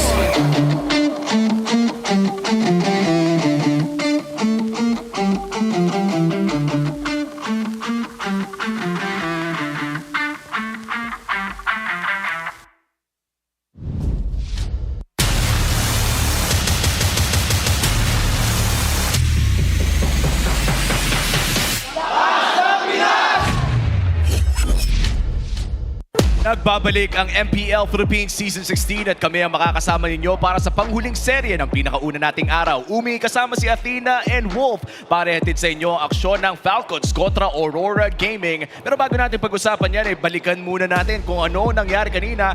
3 games para sa Smart Omega kontra TNC Pro Team. Nakita natin agad ang nagkaroon ng magandang improvement and as well as yung mga funny games at ang pagbabalik nga ni Ryzen at Netsky dito sa Season 16 ng MPL. Wala to snowballs na nakita natin. Actually, from both ends, napansin natin dun sa series na yun na kung sino yung makakuna dun sa early game, dinediretso na kanila. In fact, 10-minute games ang mga nakita natin din kanina. That's true. Game 1 ended at 11. Tapos 11. Yung ating Game 3 ay 10 minuto din. Right. I think the longest game na nangyari kanina was Game 2 kung saan umabot ata ng 13 minutes. Pero hindi ganun katagal. Yes. Honestly speaking, no, MSC, the average game time was 15 minutes. Pero ngayon sa ating MPL Season 16 ay mukhang mas mabilis ang takbo ng panahon sa loob ng laro. But looking towards our second match, dalawang bigating teams ang magtatagisan sa ating gabi ngayon. Again, this is Aurora Gaming and Team Falcons. Parehas nakapasok sa ating top 4 ng last season. Nakita naman natin na meron ding additional member as you mentioned earlier. Marami talagang lume-level up ngayon para sa ating Season 16. At pwede rin kayong mag-level up ng inyong game with Vibe by BPI. Pag nag-download at nag-sign up ka ng Vibe, makakakuha ka ng 50 na raffle entries. And last month, by the way, ay may 200 tayo na lucky winners na nakakuha ng 1,250 diamonds, MLBB diamonds each. At ngayong buwan, balita ko, mas pinalaki ang premyo dahil pwede kang manalo ng up to 50,000 diamonds. Napakadaming diamonds yan. And of course, ano ba ang kailangan nilang gawin para makuha yan? All they have to do is download and sign up for Vibe sa ngayon. Mas epic na bukas simulan na yan sa Vibe by BPI. At makikita natin no, na talagang magiging mas epic pa yung mga susunod nating serye dito dahil again, pinag-usapan na natin kanina na itong dalawang teams sa to ay nakapasok naman within top 4 last season. But sadly, hindi sila nakalipad patungo sa MSC kaya parehas gutom itong dalawang kupunan na to entering season 16. Yeah, kumbaga vibe check lang na nakita naman natin yung Rise din onto the occasion na para bang yung mga konting sneak peek natin, sabi, bagay yung bagong roamer, yung IGN niya for Aurora. Maraming nagkaroon ng hakaka at marami ang tumumpak with light the additional or the newest roamer for Aurora. For the longest time, Falcons has been sporting yung kanilang main 5, di ba? Parang isa na sila sa mga pinakamatagal na ito yung mismong lineup nila. But this time, they have an additional player. And actually, nakita nyo naman, siguro bago mag-start tong game na to, dun sa, yung picture niya, Ferds, apparently, ay nako, mukhang makakaabang-abang dito sa matchup na to. Hinihintay na nga lang natin no, kung sino nga ba ang talaga nakasalta. Pero ito na yon, Aurora versus Team Falcons. Si Light versus kay Ogwen. Na by the way, para bang may parang sumulit ang ticket sa gym ng buong Falcons. Parang lahat sila nagkaroon ng transformation throughout the off-season. Medyo matagal-tagal din nating hindi nakita naglaro. Dating nag-World Tour. And with that roamer matchup na nabanggit natin, it's gonna be a very exciting matchup dahil legends and legacies na ng dalawang kupunan na to ng Aurora at Falcons ang usapan dito. Mabigat-bigat kasi when we see legends dahil may mga napatunay na championship rosters, championship crowns, and as well as yung for Aurora, nandiyan sila Coach Dexter and MTV. Yes. And for Team Falcons naman, we have Coach Trevor na alam namin world-class yung kanilang mga naging titles na nakuha. And to be fair, sila siguro nakapaghawak din isa sa dalawang organizations natin na matagal nang nakikita yung parang main formula nila. For example, 5 players mula dito sa Falcons magkakakampi na ever since season 10? Parang gano'n na sila katagal. And then, if you're looking at Aurora, legendary din naman yung kanila mga performance with, of course, Edward, diba? Kilala na parang pag tinanong ng mga tao normally kung sino yung best XP laner, masabi nila, parang automatic Edward yung unang papasok sa utak nila. Kumbaga parang napakadaming malalakas sa XP laners ngayon. Of course, we have like Sanford, Edward, even Kirk, nakikita dyan pa rin sa diskusyon na yan. And sa totoo lang, no, Edward throughout time has proven himself as one of the best XP laners out there. And kumbaga nagkakaroon lang ng mga seasons kung saan may ibang nakakalamang. Pero throughout the legacy of Edward, isa siya sa talagang masasabi natin na top tier, all-time best XP laner. At makikita natin ngayon na yung chemistry nga na nabanggit nyo kanina, matagal nang magkasama ang mga to. Yep. Ayan, Flap, Kyle Few, Super Marco Nogwen, ito yung longest. So far, nakita natin na roster na magkakasama. Pangalawa na dyan yung syempre dito sa Echo, nandyan na ang Sansan with Carl Tizzy. At this time nga, kasama pa si Bennett, si Awi. Tapos eventually, nag-move on na lang din yung Echo into what is Team Liquid sa ngayon. Then, ito na mga Onyx na galing mula sa FNOP dati. Nandiyo si Kirk King Kong, Super Prince at Kel, si Brusco. So far, tatlo sila. Pero yung mga tinagal nila, pagsamahin mo, hindi pa rin enough para sa gaano katagal yung mga members ng Falcons ngayon. So technically, from season 10 up until ngayon season 16, buo pa rin yung 5, including Clapizzi. And ngayon may bagong addition nga na sila si Ferds. Ang nakikita ko talagang trend is that more on sa XP yung nagiging pwede rin nilang sub-player pagdating sa Team Falcons. Okay, and I think for the longest time, their 6-man Pandora was also quote-unquote XP laner. The last time that we did see Pandora on the side of Team Falcons ay naglaro siya ng Rome. I think subbing in for Ogwen, na by the way ay relative pala talaga ni Unigo Brothers nga ang tawagan nila. And naging kapalitan ng birthday ni Ogwen. But that is his last game in MPL so far. Di pa natin alam kung saan nga ba patungo ang karera ni Pandora. So kung nanonood ka man ngayon ay sana may team na paparating dyan o kaya kung nagpapayang ka, rest well. Diba? Yung bonding talaga nila all throughout the years. Kasi nung nag-start sila sa amateur days, actually yung bootcamp nila, sa compound lang nila. Sila magpipinsan, K10 days pa. And so far, yung bond na yun, na transition onto the members din ng buong Team Falcons, and that is why nakita natin grabe yung kanilang naging chemistry together. At saktong-sakto, no? Kung chemistry lang ang usapan, more than 1,000 days, 1,117 days to be exact, ang nakita nating pagsasama ng 5 tao na to na nakikita nyo sa screen. Ewan ko kahit anong mangyari dito sa roster na to, kung magkawatak-watak man sila in the future, parang pamilya na ang ganitong klaseng pagsasama. And hindi lang basta 1,117 days na magkasama sila. Majority of it, nag-world tour sila. Ganun sila ka-dominant. Hindi lang sila basta-basta magkakasama at hindi lang nag-iwalay ng wala lang. Hindi, dahil sa winning formula na meron sila. Even the times na hindi sila nagre-represent ng Philippines, nasa top 3 sila, laging podium finish.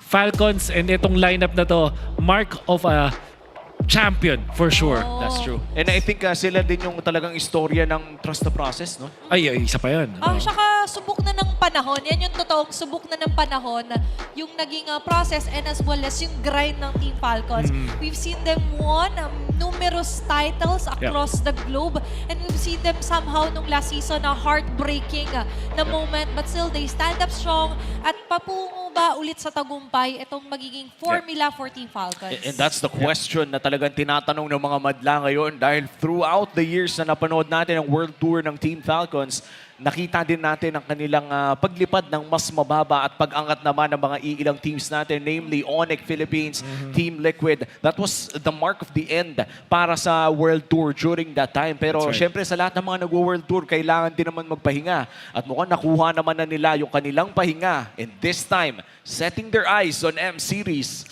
Ito na ba ang lipad muli ng Falcons? We can see na gumagawa na sila ng mga ways para maabot ulit yung paglipad na yon.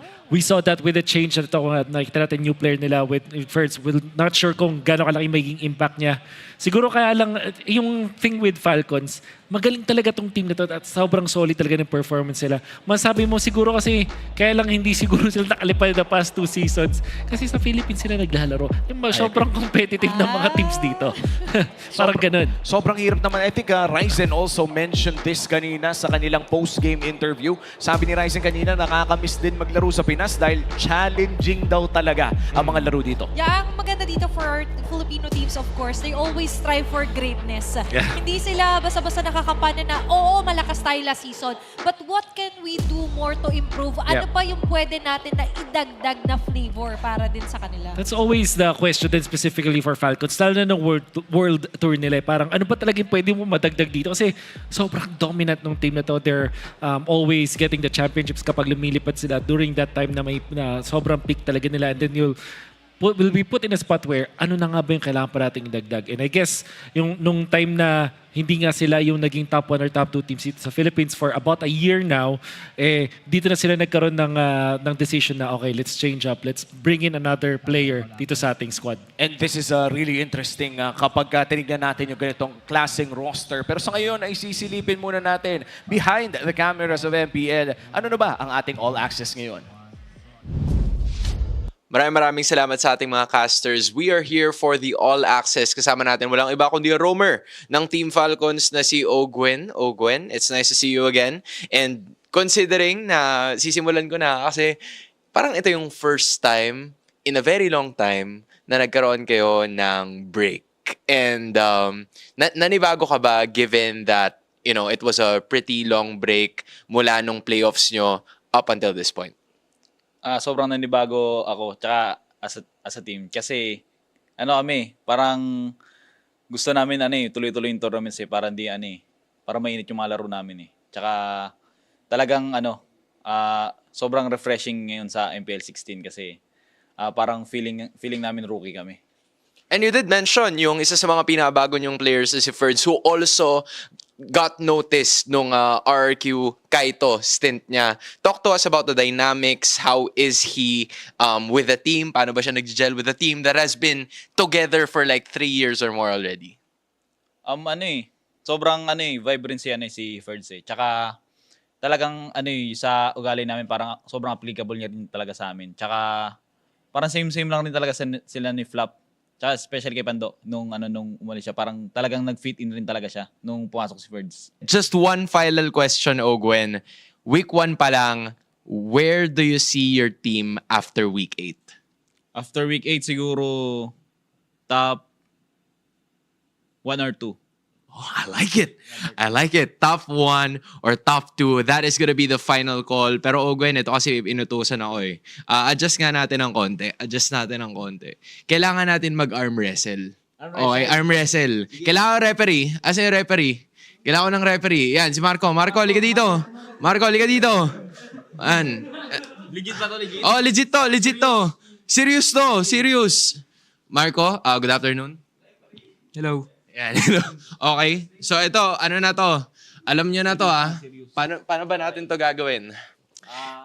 Ito yung personal record ko. Kailangan palag-palag to eh. Sino muna nakalaban mo? Ha? Wala pa. Ikaw ang una. Ako muna. Ikaw ang una. Okay. Marco, simulan mo na kami ha. Ikaw magsasabi ha. 1, 2, 3, go! Grabe. Ang hirap ng laban.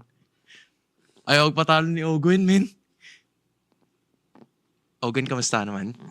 Okay lang. Dapat pala ganito yung mga interview, no? Yung medyo dinidistract mo ng konti. Yes! Ang sarap sa feeling!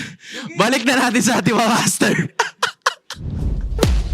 Tol, ba't mo naman ginanon? Dinistract no? Yung pala yung way. Yung pala yung way. Kapag pag gusto mo nang manalo, kasi feeling ko panalo na dapat si Ogwen doon eh. Kaso kinamusta. Ay, ako. Alam kasi ng Caught off mga guard. host na minsan ng weakness ng players sa interview. Oo, yun talaga. Hanggang sa arm wrestling yan ng weakness. Tingnan naman natin sa arm wrestling naman ng dalawang roamers natin ngayon. Light kontra Ogwen. Sino nga ba ang roamer na mananaig? Nandiyan ang inyong choices. A, Light. B, Ogwen. Mag-comment lang kayo sa ating comment section o kaya pag-usapan ang ating diskusyon sa loob ng ating mga social media pages and social media groups. Alam nyo na kung saan kayo hahanapin at alam na rin namin kung saan yan babasahin. Dahil alam naman natin kapag break time, binabasa talaga natin yung mga at-home analyst natin. Yes. Makita natin dito sa lineup ng Light versus Ogwen. I would say ito ay sobrang similar. Tingin ko, parehas yung gusto nilang gawin sa game. Particularly with catch heroes. Kasi sa roamer, dalawa lang naman palagi. If there's assassin and utility sa jungler side, merong catch and utility as well dun sa roamer side. In this scenario, Light versus Ogwen, tingin ko nasa catch yung dalawang players natin. I would say though, si Ogwen yung mas toned down na pwede talaga mag-utility. Pero si Light, alam natin, purist yan when it comes to those catch heroes. Yeah, and if I remember correctly, may edit pa siya to his heroes. And aside from that, kung sa catch lang din, how quick is he to catch up pagdating sa synergy ng buong Aurora? Siya yung newest addition. Yan talaga ang kailangan natin makita dito dahil ito na nga ang bagong era ng Aurora Gaming with Light as their roamer. Kaya hindi na natin papatagalin pa. Malapit na magsimula ang uling serye ng araw na to. I-welcome na natin ang Aurora Gaming and Team Falcons players. Pasok! They called to Light and here he is making his MPL PH comeback. Edward, Demonkite, UL Light and Dominkite, Aurora!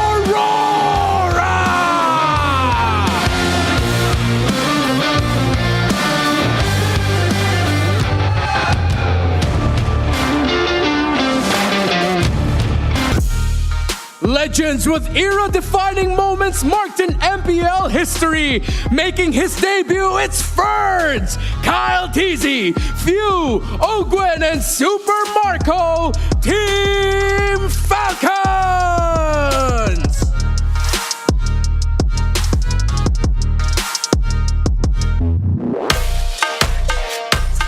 And of course, our marshals, Chico, Juven, Joshua, and JJ. The coaches for the teams, Coach Master the Basics and Coach Trevor. MPL Arena, magingay para sa Aurora at Falcons!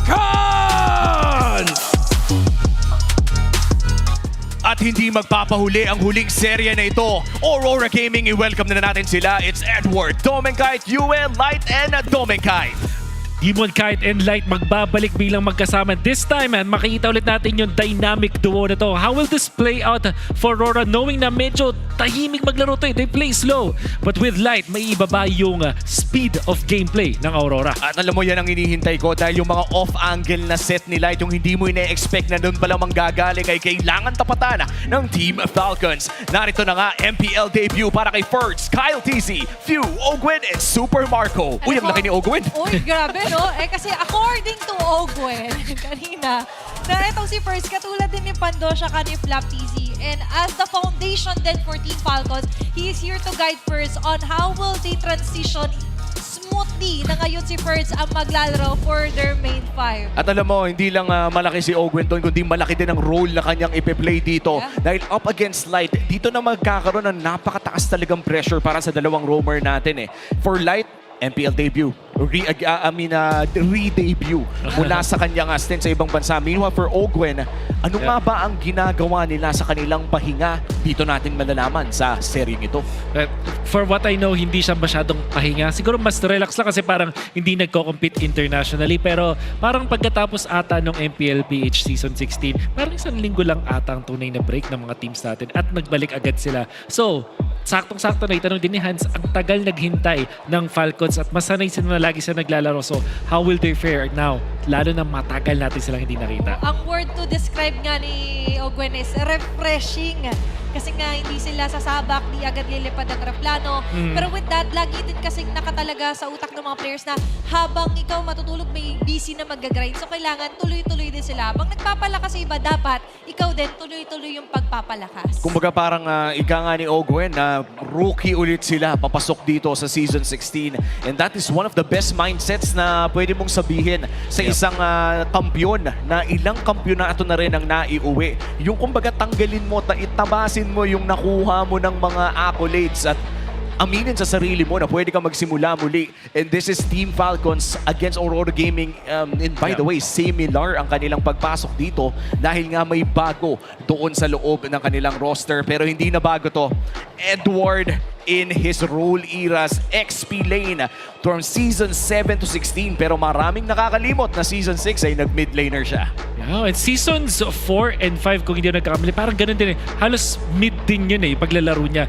And I can even remember na nagkakagura siya. There was even a time na Natalia din yung gamit niya, which is nung dati kasi mid laner yung Natalia eh. Parang double tank setup eh. So yeah. Nakita natin yung rise of meta, nagkaroon na ng specific roles kumbaga. Pero kung ano yung magiging role talaga ni Light as a resurgence of Light, dahil nga yung last MPL appearance nila was way back Season 14, 2024, last year by the way. Ngayon, with Aurora Gaming, what more can he do for them? At yan ang exciting makita, no? Dahil ika nga sa kanilang roster reveal, itigil na natin ang Zen Blank na ito.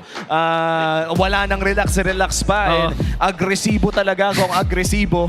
Exciting makita kung yun nga ba ang ilalabas ni Light dahil mahirap gawin yan if you're up against one of the safest teams, I would say. If there's one thing na pwede kong talagang puriin mula sa Team Falcons ay grabe yung pag-alaga nila sa kanilang mga hyper carry. So what I know about Falcons is they will always go for the most optimal play. Ganun sila. Parang when you said safe, parang ganun yung nakikita sa kanila.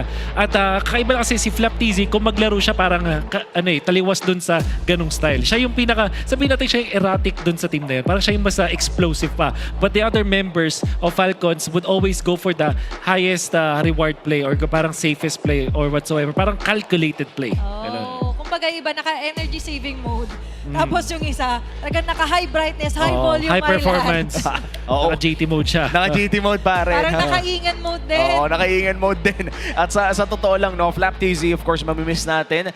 For now, yung mga pinapakita talaga niya. But for now, for Ferds, ang dami ring naniniwala sa taong ito. For the longest time, sa huling mga buwan ng MPL, or not MPL, ng ML, amateur scene at iba pa, ay talagang nakatutok sa kanya ang mga camera. Ano bang pwede nating abangan kay Ferds? I think ikaw yung may pinaka-napanood dun eh. Exactly. Oo, kasi kaya siya tinagan na Wild One. Actually, he's one of the few XP laners na naglalabas ng matcha bigla pagdating sa XP. And that's rare for MDL. At dyan natin malalaman, no, dahil bibisitahin na natin ang ating keys to victory kasama ang The Howl.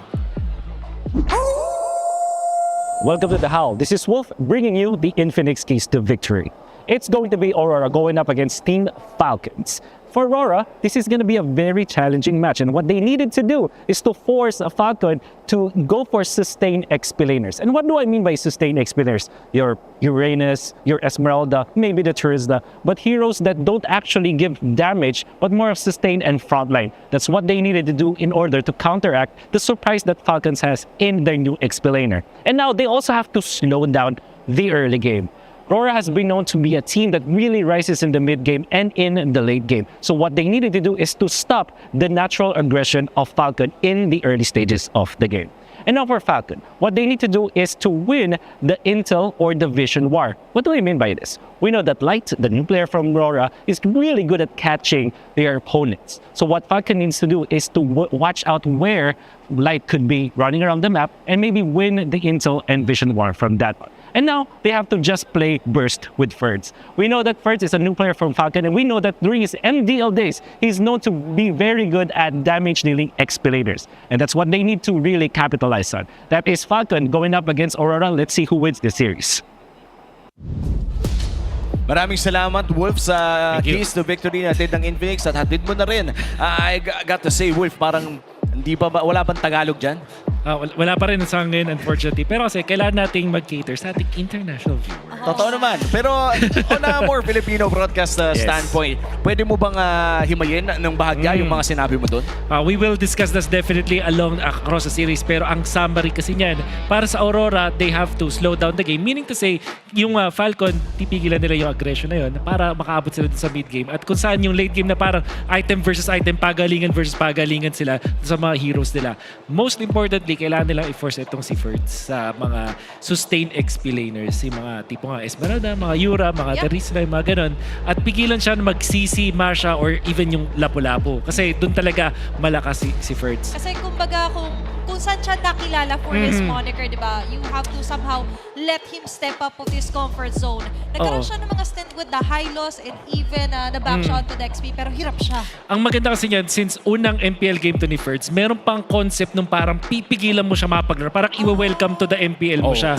Parang, ay, kilala to sa ganitong klaseng hero, wag nating hayaang gumamit siya dito. Bigay natin yung most uncomfortable spot para sa kanya, para talagang mentally maapektuhan nila yung rookie na yun. And medyo career-defining yan yung debut mo bilang rookie dito sa MPL in a team with so much history para dito sa Team Falcons. Hopefully, nakapag-prepare talaga sila na hindi makuha ni Ferds ang kanyang comfort dito sa game number 1 dahil malapit na nga tayo sa ating drafting phase. We talked about this earlier sa ating pinakaunang serye, Wolf, na may maliit na kalamangan ang blue side sa MSC. And kanina nakita natin sa pinakaunang serye na lamang nga ang blue side sa ngayon. Ito rin ba magiging case? Welcome to game number 1. Mukhang Aurora ang makakahawak ng advantage at mukhang red side naman para sa Team Falcons. It's interesting na para sa Aurora, sila pa yung magbaban ng mga potentially roamer heroes na malakas mag-catch. At Scalea as well as the Arlot,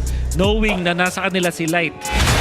Knowing din naman, si Ogwen mahusay din sa ganong klaseng playstyle, yun yung kanilang pipigilan. Now for Falcon, it's the Zushin once again. Yung 1-1 at YSS, halos requirement na yan para sa red side na iban.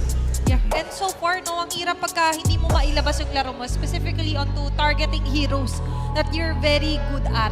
Ngayon, para sa Team Falcons, we mentioned nga, or hindi pa tayo si Ogwen, we mentioned na parang hawig naman sa playstyle na paggawa dito si Ferds onto Flap TC. But let's see on how will they somehow tweak out for the better yung kanilang pwede maging draft. Yeah, and you talked about the YSS, pero mukhang mabubuksan yung Lancelot kung sakaling hindi ito pipiliin ni Coach Trevor. And I think for Aurora Gaming, mukhang sila ang magtatanggal ng Lancelot, which means na may ibang binabalak si Coach Master The Basics para sa kanilang first pick. Team Falcons, are they gonna take away the YSS? O may iba pa bang nasa isip si Coach Trev? Yeah. Uranus, for example, na isa din na kailangan consider, pero between Uranus tsaka itong YSS, mas magandang iba na lang yung YSS. Especially for Aurora, this is a team na magaling mag-capitalize sa mga carry type na junglers. Pwede nilang ilagay si Doming dun sa mga mas aggressive na gold laners para mabigyan nga naman si Demon Kite ng chance sa kumuha ng farming type of junglers. So I think it just makes a lot of sense na magban ng YSS dito. And let's see if it's gonna be the YSS ban para dito kay Coach Trevor. As you said, yung Uranus ay nandyan pa rin. Pero mukhang back siya ang kanilang kukunin. YSS is available para sa Aurora Gaming. Parang willing maglagay ng ang Team Falcons na kanilang tiwala na hindi magwa-YSS dito si Demon Kite. And what's a better trade for that? Parang wala nang may siguro 1-1 at a certain point. Wala talaga. It's still the YSS. Yeah, specifically dahil naban din naman yung 1-1, so why not do so with the YSS? First YSS this season at mahawakan pa yan ni Demon Kite. May predictions here for Team Falcons, pwede pa rin naman sila pumunta onto the gold or XP agad na prioritization here. And in terms of XP laners, no, nandiyan pa rin naman yung CC na kanina pa natin pinag-uusapan na hindi natin nakikita, by the way. Lagi lang natin nababanggit na yung threat of a CC ay pwede pa nga rin lumabas. And pwede natin makita yan sa bagong XP laner dito ng Team Falcons na pinag-usapan na natin kanina na mukhang komportable sa mga damage XP laners. Let's see if it's going to be the CC. Pero pwede rin naman nilang patagalin ng konti. And actually confirmed, no, CC Gatot Kacha ang kinuha dito na side ng Team Falcons. It just makes a lot of sense na kumuha dito ng dalawang heroes na yun. Especially itong CC, wala na kasing counter eh. Lapo-lapo even is banned kung hindi ako nagkakamali dito. So, yung Gatot Kacha and CC gonna be good. Selena ang naalala kong pinaprioritize dito nila MTB, but that was MSC at ibang Aurora kasi yun. So, hindi ko sure kung yun ang uulitin nila dito, but up against sa hero like Gatot Kacha, parang pwede rin naman kunin nila. Apart from that, at yun na nga, Ruby. This is literally, itong first 3 picks na to, na-restream ko na to eh. Pero ibang Aurora. Ibang Aurora. Ibang Aurora pero dinala pa rin sa bago. Dinala pa rin sa bago. So yung Ruby kasi flex pick to eh. Yung mga utak behind that, nandiyan pa rin naman. nandiyan eh. Oo, kumbaga parang nailabas na to eh. Parang kulang na lang kapag pumasok si Yue, bigla kang sumigaw ng Rosa! I wonder if Falcon will go for Joy kasi parang hindi masyadong maganda yung red ring. That's the Joy. Okay. Indeed. So, nagme-make sense siya kasi Fred rin mahirap. And Ruby, sa lahat ng mga assassins na parang kaya niya i-counter, Joy is not that big, not that easy to counter. Kasi kapag nahatak mo yung Joy, you don't have enough CC to follow up afterwards. Tapos, mataturn around niya with the electrifying beats na mataas yung DPS. And like I said, itong Ruby, flex pick to. Don't assume na ito ay roam. It could be in the gold lane. Could be in the XP lane too. Wala pa rin kinuha ang XP lane ng side ng Aurora Gaming. So, technically speaking, triple flex yung Ruby na ito mula sa Aurora. And now for Team Falcons, next 2 bans. Dahil nga triple flex ang nilabas dito ng Aurora, medyo magiging confusing ang mga magiging choice dito ni Coach Treb. Pero kung may isang coach na hindi mako-confuse, si Coach Treb na yan, taking away that show this time around. Alam naman natin, ginagamit din yan nila. Considering na triple flex yung Ruby, you wouldn't want to miss out onto people or hero na pwede nga mag-specific ng crowd control. I-mention ni Wolf na baka hindi enough yung innate na meron yung Ruby. So yung additional na pwedeng sipa ng Cho, in-eliminate na agad nila Coach Trevor. Yeah. And now, para sa side ng RORA, ang pwede nilang i-focus dito is yung mga gold laners na hindi farm heavy, like your carry, even yung Granger pwede nga iban dito kasi parang pwede nilang puwersahin yung Falcon na mag-greedy na gold laners. And even yung likes of Brody nga, pwede nga nilang iba, hindi ako magulat kung iba ba nila bigla out of nowhere. Even yung Bruno, but instead, Faramis. Di ba parang very telling yan na pwedeng kumuha ng blue sa side ng Aurora Gaming? Pero mauuna kasi yung pick ng Team Falcons eh. Mauuna kasi sila kumuha. Kasi may CC na sila eh. At so, hindi na rin magagamit. So, parang doon sila inclined. Although, CC is not a easy hero to counter. Pero kasi, parang pag binigay mo nga naman yung CC tapos magugulo ka or Phobius, parang doon ka mahirapan. But because of this Ruby, pwede nilang i-curveball din papunta doon. In a way, parang kaya niyang pigilan yung CC pero not so much. Yeah, and that's the beauty, no? Actually, tinitingnan ko nga may open pa ng mga likes of Labo, to be honest. Dahil nga may safer option dito, ang Aurora might as well na ihuli mo, hayaan mo sila mag-isip kung ikaw ay Team Falcons. Open pa yung Farsa if you are the side of Team Falcons. That's right. Pakiramdam ko, tanggalin mo na lang eh. Nakita naman natin kung gaano kalupit ang Farsa. Yung match 1 natin kung saan 3 games itong ginamit ni Hajizi. And for Aurora Gaming, di naman na... Ay, actually may ano na pala. Wala pa palang mid lane ng Falcons dito. Yep. So... But there's an option of the Angela kasi dahil meron silang CC tapos meron silang Joy. Nakikita naman natin yun na although usually mapupunta yun dun sa isang roamer and I won't think na maglilipat pa tong dalawang to kasi nakagatot na sila and CC. So they might just opt for actually, Farsa is good.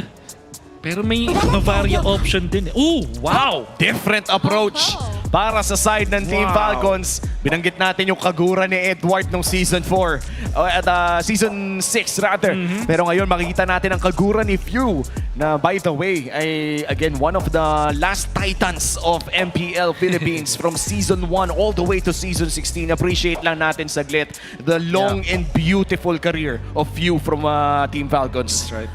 Very still active hanggang today, no? And gusto ko yung ganito na ibabalik din yung mga OG na heroes na nagamit niya on these earlier years dito sa MPL Philippines. But with this Kagura kasi, nandun yung kahit chase down ka. You have to give them leaders. Pero as you mentioned, Lapu will be the option for Aurora. Grabe na nga. Gold lane Ruby ang makikita natin dito coming out from Aurora. Falcons looking for their gold laner. Tingin ko, swak pa rin ata ang Granger para meron silang konting wave clear, long distance na damage. Pero there's an option as well of the carry. Tingin ko, pwede versus this Ruby in that gold lane. Also, masakit siya laban dun sa isang high loss. Options na available for Falcon. Pero what if mag-Brody sila bigla na di natin nakikita natin sa RG in a way. In a way, sa totoo lang, no, if you're up against Yi Sun-shin, somewhat okay naman kasi masasabayan mo yung bilis ng damage. But in terms of DPS, lamang pa rin talaga. Pero mukhang sagot nila ay Moskov. Isa rin sa mga lagi nilang ginagamit in their winning seasons of MPL Philippines. Kung babalikan natin, no, I think it was also Super Marco during that time with the least average deaths na sa, I think that was Season 14 or Season 13 kung saan nakita natin yung napakagandang pinakita ni Super Marco, but this is just Game 1. Ang dami nating pwedeng ma-expect mula dito. Si Bulletproof Super Marco, diba? And aside from that, for this instance din kasi hindi niya kailangan talaga technically lagi at laging pumorma doon sa Ruby. He could just go for the split. Oh, you could just go for the split and umiwas na lang sa team fights. And speaking of that, yung mga pwede nating abangan mula sa Team Falcons. For sure, they have the Joy, they have the Moskov. Parang yun talaga yung MO ng ganong klaseng lineup. At the same time, greedy din. So, nararamdaman natin dito para sa side ng Falcon na gusto nilang sabayan sa late game scaling. Side ng RORA. Yun nga lang, para sa Aurora, sobrang taas ng spike nila in the mid-game. Imagine pag nakakuha ng 2 items tong Yi Sun-shin, kasabay ng 2 items ng isang Lapu-Lapu, pwede sila mag-dive ng mag-dive. And syempre, etong Ruby, na unlimited yung tempo na pwedeng gamitin. Meaning to say, pwede siya mag-initiate kasi may kakampi naman siyang high loss. And that is something na pwede nating makita as we enter Game 1. Naririnig na nga natin ang paghiyaw ng Team Falcons at pati na rin ang Aurora Gaming dito in the sold-out MPL Arena. Game 1 pa lamang ito, pero ang init na ng crowd natin. Paano ba namang hindi init, diba? Nakita mo, ang tagal na nabik ng mga MPL fans na muli tayo magkaroon ng action. And live na action ngayon is going to be the advantage din na meron si Yue onto throwing off those arrows, prevent you and Ogwen na mag-roam around. Kita natin dito sa ating lineup, it's going to be semi-sustained kind of gold lane dito sa Ruby. Minsan may mga gold lane Ruby na damage yung tinitignan. Pero sa ngayon, para sa Aurora, parang ang gusto talaga nila maging damage dealer dito is Yi Sun-shin, kasama na rin itong Lapu-Lapu. And ang nakakairita dito sa Lapu-Lapu ay kahit pa sabihin mong nakakalamang yung CC in the early game, yes, napopoke out, ay bumabalik din lang naman yung buhay ng Lapu-Lapu. Dahil na rin sa Festival of Blood na hawak niya kanina, nakita natin sa Smart Emblem check sa simula ng ating laro, pa first skill lang sa minions, pero hindi mo namamalayan, bumabalik na pala yung buhay up to full. Meron mga combo din itong Falcon na hindi rin masyado napapansin, katulad ng Gatot plus CC. At sa mga restream ko din, may tinatanong bakit gusto ko yung Gatot plus CC. Actually, kasi nagtutulungan sila. Kapag na-curtain call mo, masyadong slowed yung mga target mo, madaling tatamaan ng Avatar of the Guardian. Tsaka yung Unbreakable is underrated din for many. Kasi hindi lang naman yung AOG ang pinaka-sun or beauty ng isang Gatot Catch-up. But before all of that, yung beauty of a setup ang kailangan nating abangan. Pero interesting yung take dito sa may bandang top lane. Oo, nakanakaw pa nga si Demon Kite. At dahil dyan, mukhang mauuna ang Aurora Gaming na pumwesto around this turtle pit. Si Edward ay mapopoke pa ni Kyle TZ. Kaya naman malaki talaga ang kalamangan ng Team Falcons doon sa loob. Teka lang, Yue tries for an assassination attempt. Pero mukhang mababalik na dito ng Falcons. Okay, sisigaw na ba tayo dito ng Yue? Pero sa ngayon, wala pang sisigaw dahil yung unang pugok na may sinisimulan. Kaso nahuli ito sa first. Caught on the crossfire. And for the first blood. At pagtatabog, pero agad-agad sila Kyle TZ. Pagsayaw with the first joy with the bits. And SOD ni Super Marco ay aabot There's going to be the AOG light going down. A double kill here for Cal TZ. At na-welcome na nga agad welcome. ni Edward si Ferds taking that first blood, pero nakalamang pa rin ang Team Falcons with that team fight winning SOD dito kay Super Marco. There was a time na ang pinakamataas na first blood rate ay nandun kay Edward at bilang XP lane na isa sa mga pinakatinita ka ng XP lane dito sa Pilipinas. Welcome nga talaga niya si Ferds with that one. Pero syempre, tinulungan pa rin siya ni Uwe. However, Falcon, maganda yung nakita nating turnaround kasi kahit pa nabigyan doon si Ferds, nakapagbato pa rin siya ng kanyang mga spells. Eventually, was able to pump the vengeance, hindi nga lang ganun katagal. Tapos, Kyle TZ going in for the play instead. RORA, for some reason, binitawan nila yung turtle fight actually. Para mas pinili ni Demon kahit na magpa-level 5 dun sa purple buff. And parang nabigyan ng opening yung Falcon na makakuha ng ultimate si Ogwen. Pati na rin itong si Few. Tsaka mukhang nagkaroon din ng decision na mag-hero na lang para sa side ng Aurora Gaming. Throwing out the Mountain Shocker as well quite early. Yun nga ata ang kumuha ng kalahati ng buhay doon ni Ferds. But looking at the game right now, napaka-even pa rin po ng ating laro. And Doming Kite actually securing that crab as well. Pero mo ganun ka-importante yung gold crab, binabatohan ng SOD ni Super Marco. That's very, very important. The only reason kung bakit nakalamang main Super Marco is because of that assist. And how about that? Meron ng War Axe ngayon si Ferds bago mag 4 minutes, sub 4 minute na War Axe. Well, to be fair, hindi siya bumili ng sapatos. Kanina pa nakapaa si Ferds dito. Kasi nga sanay siya sa wild. Diba, para mas ramdam yung mga paket. Kanina, na nakita naman natin, suddenly kasi sa kanya lahat binus yung firepower. And it's good, still a good day for Falcons kasi without those firepowers, ultimates, libre na lang sila makabawi. At mukhang pepwesto na nga dito ang Team Falcons around that turtle. Magandang pag-reclaim ng pwesto para dito kay Light. Pero si Ogwen, mukhang malalaman nila na nandoon ang Hylos, half HP para sa turtle. Okay, nandito naman na pagbagsak ng Glorious Pathway. Pero sumasayo pa rin si Kalkiji habang nakasecure pa rin naman ang pag-go first. Going down yet again. Another arrow hitting on the Kalkiji. At napakita follow here para kay Edward. Si Ogwen naman ang kanilang pababagsakin. 4 ng metro, sapat! Double kill para kay Light. Sa bandang baba naman, lilingon tayo. Doming Kite onto Super Marco. Still, ceasefire muna. 4 yung natanggal kanina. Turtle para sa 4 na kill. Safe to say, lamang ang Aurora doon. Makakuha pa sila ng turret in the mid as well as the purple buff.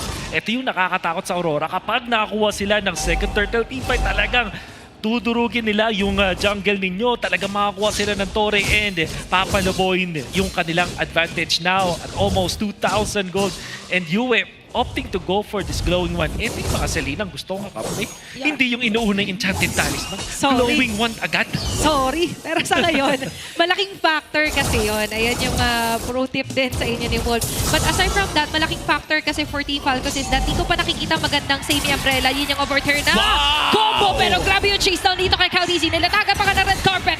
Makakataas pa ng AOG. Para dito kaya matatamaan ng flow. There's going to be a taunt. And you with the umbrella taking down Demon Kite.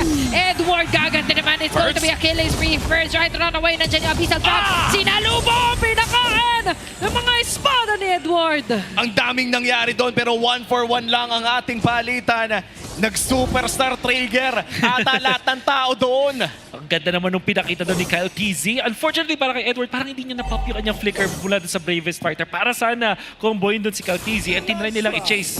But Ogwen finds a good opening. And nakita natin yung damage output ni Few. Parang kakaiba yung synergy ng ulti ng Kagura, yung combo ng Kagura sa AOG. Kasi parang pinapalayo din kayo with that ultimate. But I guess when it comes to damage, nandun naman yun. Kumbaga, libreng ninyang overturn combo kapag nakatama si Ogwen na ulti niya. And for Team Falcons, kamunti ka na ang buhay doon ni Kyle TC. Pero nauna pa rin sa pwesto ang Aurora Gaming. At napakabilis na kanilang pagkuha ng pagong. Kaya naman ang magiging trade doon ay mukhang Torre para sa Turtle. At lamang pa rin naman ang Aurora ng 2,000 as we head on towards the mid-game. Ito na ba yung oras para sa Aurora na lumaban na? Total, ito yung pinag-usapan natin kanina. 100%. Second item ngayon ni Domeng. Kahit meron na siyang Queen's Wings, so kaya na niya mag-frontlines. And kahit ma-initiatean siya dito ng AOG, mabubuhay pa rin siya at makakabawi pa rin when it comes to lifesteal. At tapos, Demon kahit papalapit na rin sa kanyang second item after this Hunter Strike. Tapos yung second item which probably is going to be Baka mag-war act siya dito. It seems so. Pwede. And dun kay Edward din, makakuha rin siya ng second item. That is gonna be spelling trouble para sa Falcon. Baka kapusin sila ng DPS. In fact, masasabi natin, from 8 minutes up until 15 minutes, kapangyarihan ng Aurora yan. Yeah, kung sa spell lang, spell vamp din, a beautiful, magandang play lang for Doming Kite. It's everything, hindi siya halos mamamatay. Kung kanina din i-discuss natin yung strengths ng Lapu, what more kapag nag-double down dito si Doming Kite. And now for Falcon, sabihin man natin merong option si Marco na hindi kumlash, pero wala siyang option na masyado makapag-spread out dahil covered ng Aurora yung mapa. Tsaka anytime na umaabante si Super Marco, nawawala talaga sa mapa si Yue. At bilang gold laner, no, nakakailang makita na wala yung mage sa mapa. And Team Falcons right now, they are looking for a way na tumagal ang larong ito. Pakiramdam ko yun ng kanilang win condition. Na bigyan ng oras dito si Super Marco, pero hawak na nga ng Aurora Gaming ang tempo, even burning that retribution para mawala ng resources ng Team Falcons. Endless battle ang inuna dito ni Demon Kite. Opting to go for a prolonged team fight. Alam natin yung, syempre, natural na item naman siya ng isang Gison Chain. But at the same time, second item mo yun, makukuha. Parang papatagalin pa nila yung laban para kung sakaling merong konting talon yung Falcon, meron kang additional na sustain afterwards. Ngayon, si Yue, kumuha na siya ng talisman. At this point, talagang power spec na kasi dito naman natin masabing anlipana na. But with that glowing one na priority, parang napigilan niya yung paglakas dito ni Ogwen, pati na rin ni Ferds. Yeah, and they also want the vision war or yung intel kanina nga sa ating keys to victory. Pero ngayon, kakaroon din tayo for sa may bandang taas. Yeah, the flicker already exhausted here for Edward. Khaleesi attempting to still. Kaso si Ogwen, maganda naman yung pagpasok ko na AOG. Tatama dito yung combination count guy. Few members of Aurora being scattered around the map, pero isa lang ang kanilang plano. First, even with the vengeance, wouldn't survive. And looking at that entire play, Wolf, nagbago ba ang team fight na yun kung sakaling kumabit yung SOD? That will be totally different. Sobrang layo ng magiging impact dito ni Super Marco. Lalo na dahil naka-golden staff naman na siya. Hindi pa siya naka-Trinity pero magkakaroon siya ng enough defense at magiging target din siya ng Aurora. Meaning, makakakuha din ng launchpad etong si Joy coming out from Falcon. So, kumbaga dalawa yung mga potential damage dealers nila. However, this is as expected. Ito talaga yung power spike ng RORA. It's gonna be difficult for Falcon to fight in that Lord. Oo, at ito nga yung Lord na nagmamarcha sa baba. Napakasakit na rin ni Edward. Taking down half HP para dito kay Super Marco at may push pa nga nagaganap sa may bandang itaas. And that's gonna be 1/3 down para sa kupunan ng Aurora Gaming. At makakaisa pa sa gitna at mukhang may isa pa doon sa baba. What a stage coming in sa Aurora Gaming. Sobrang hirap ng buhay ngayon ng Team Falcons. There's numerous arrows plus meron pang threat laging Edward sa harap. Di sila makakilos. Buti na lang, no, meron pang holy shields para sa lahat ng mga tore ngayon. Puputok naman ang bagya pero makakaamba pa rin yung Lord. Hindi tatama yung abyssal arrow. Pero Doming Kite may flicker na available. Hindi niya gagamitin for now. Walang inhibitor turret na babagsak and Team Falcons makakadepensa sa ngayon pero hindi pa tapos ang pag-push ng Aurora. Okay, this will be somewhat of a waiting game. Kung may tatamaan, pwede talagang bigyan. As you mentioned na yan, na rin yung Mountain Shocker. First will be able to run away pero wala na siyang vengeance agad the situation. Pero another arrow hitting on to Super Marco. A very nice defense for Owen. Nakaabang siya kung sakaling may tatalon. Talagang pinipigilan agad. Wag si Super Marco, but Falcon. Fortunately, talagang ito yung problema para sa atin kasi napakadaming frontliners for Aurora. At this point, sila yung napakakunat na nakakuha siya ng Radiant Armor on going for the Kira's next item. And syempre, naturally, tanky ang isang Hylos. And then you also have etong si Edward, pwedeng pangharap with the sustain. And Doming na may Queen's Wings. As a Ruby na gold laner, madaming items na nakuha to. Panigurado, kayang mabuhay sa isang combo ng Falcon. At saktong-sakto, no, makikita natin yan sa in-game equipment hatid ng Infinix. Looking at the items of the Ruby, mukhang patungo na rin siya sa isang Oracle. And looking at the items of Edward as well, talagang dalawang frontliners na hindi lamang napakakunat kundi napakasakit din ang kailangan daanan ng Team Falcons. And now that we are in this discussion, Wolf, ano ba ang win condition kung Falcons ka? It will sound funny, pero maghintay ng 18-minute mark talaga. Sa ngayon, kailangan nilang tumagal up until the 18-minute mark kung saan hindi na masyadong malaki yung, impact ng gold gaps between the two teams. Yeah, yun yung inaantay talaga natin na time is of the essence.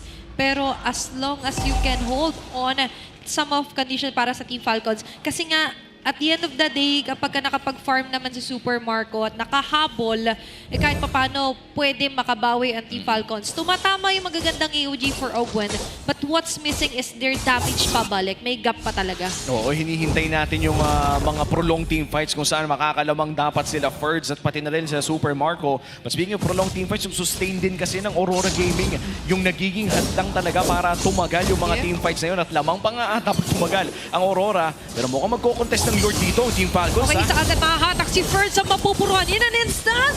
Ay, aabutan pa rin naman ng araw si The Beastal Trap here. Magagaling Yuan naman, double kill. Caldeezy from the back. Attack, hindi magka, pero hindi niya kakayanin. What a protect, what a save, and what a kill here for Aurora. Akala ko may babagsak na para sa side ng Aurora pero ibang klaseng revitalize. Pero kailangan na mag-back ni Ogwen at ni Marco. Dedepensa dito sa may bandang mid lane. 5v2 ang usapan. Mukhang gusto nang tapusin to ng Aurora Gaming. They might... Opo, pero they might as well just go and finish this round agad. Sapat nga ba ang kanilang magiging kits to actually finish off this round? Kababaan pa yung mga dead timers. Haabot sila First View and Caldeezy to defend for their base. At yan naman ang maganda. Oh, the only reason kung paano na-depensa na Falcon is nag-spawn yung minions nila pero nabutas pa rin yung kanilang mid lane. And at this point, yung wave clear ng Falcon hindi ganun ka-solid. They do have the Kagura pero mas magandang i-target yung mga spells niyan sa mga heroes. That's also same with the Joy. So this is gonna be a tricky defense para sa Falcon. Okay, ilatag agad ang Nurse pathway here for Light. Just showing the way. Pag may umapak, might be a GG here for Team Falcons. Habang si Super Marco, they need to melt down this Lord and as well as melt down the minion wave na incoming for Aurora. Napakaganda naman ng mga pag-trade off ng skill shot dito na Edward. Another arrow and the combos for the blades here will hit on the birds. But still successful even para sa Team Falcons. There's an attempt. Pero meron na naman tayong round 2. Hihinga pa ng malalim ang Team Falcons. Kakayanin pa nilang dumepensa. At mukhang hindi na nga itutuloy pa ng Aurora Gaming ang pagpupush dito sa Team Falcons. But you talked about the 18-minute mark. Kanina, Wolf, 10,000 ang kalamangan ng Aurora Gaming at bibilang lang ang mga teams na nakaka-recover mula sa ganitong klaseng gold lead. Yung 18 minutes na gold equilibrium na inaabangan natin usually happens around 19-20 as well. Ang daming pwedeng mangyari doon dahil 70 seconds na rin lang ay lalabas na ang pangalawang Lord. You're right in pointing that out kasi yung Aurora pwede nilang gawing bait na lang din itong second or third Lord natin, which what will happen is ipapatagalin nila yung Lord dance ng sobra-sobra para makakuha ng isang pick-off. Katulad ng second Lord na nakita natin, binigyan agad si Ferds at yung Aurora pwede nilang hindi tipirin yung kanilang mga ultimates for just one kill. Even yung kill kay Ferds, it's gonna be worth it kasi biglang magsascramble na agad yung Falcon sa pagnakaw ng Lord na yon. So it is going to be a very difficult. Oh my goodness. Mas difficult to. Tanggal agad si Caldeezy. Oh, Gwen, there's going to be a sandwich play. AOG para makatakas. Pero nilatatan agad ang carpet! Sinalubong sila dito nila Light. Kaso sa kabilang banda na-activate pa rin dito si Super Marco. Will it be bulletproof na talaga? Kasi napakagandang spear piece. Rinauntog sa pader. Pero sila mauntog papulik sa kanilang base. Depensa Team Falcons. What a way to save the day. Few and Marco saving the day.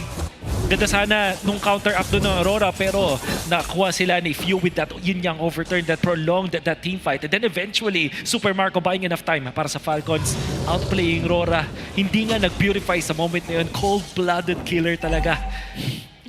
At makikita natin no, sa upcoming Lord ay buhay na rin naman si Caldeezy. Kaso nga lang mauuna ang side ng Aurora Gaming with a 10k gold lead. This is gonna be really hard para sa Team Falcons. May vision naman na nagmumula kay Ogwen.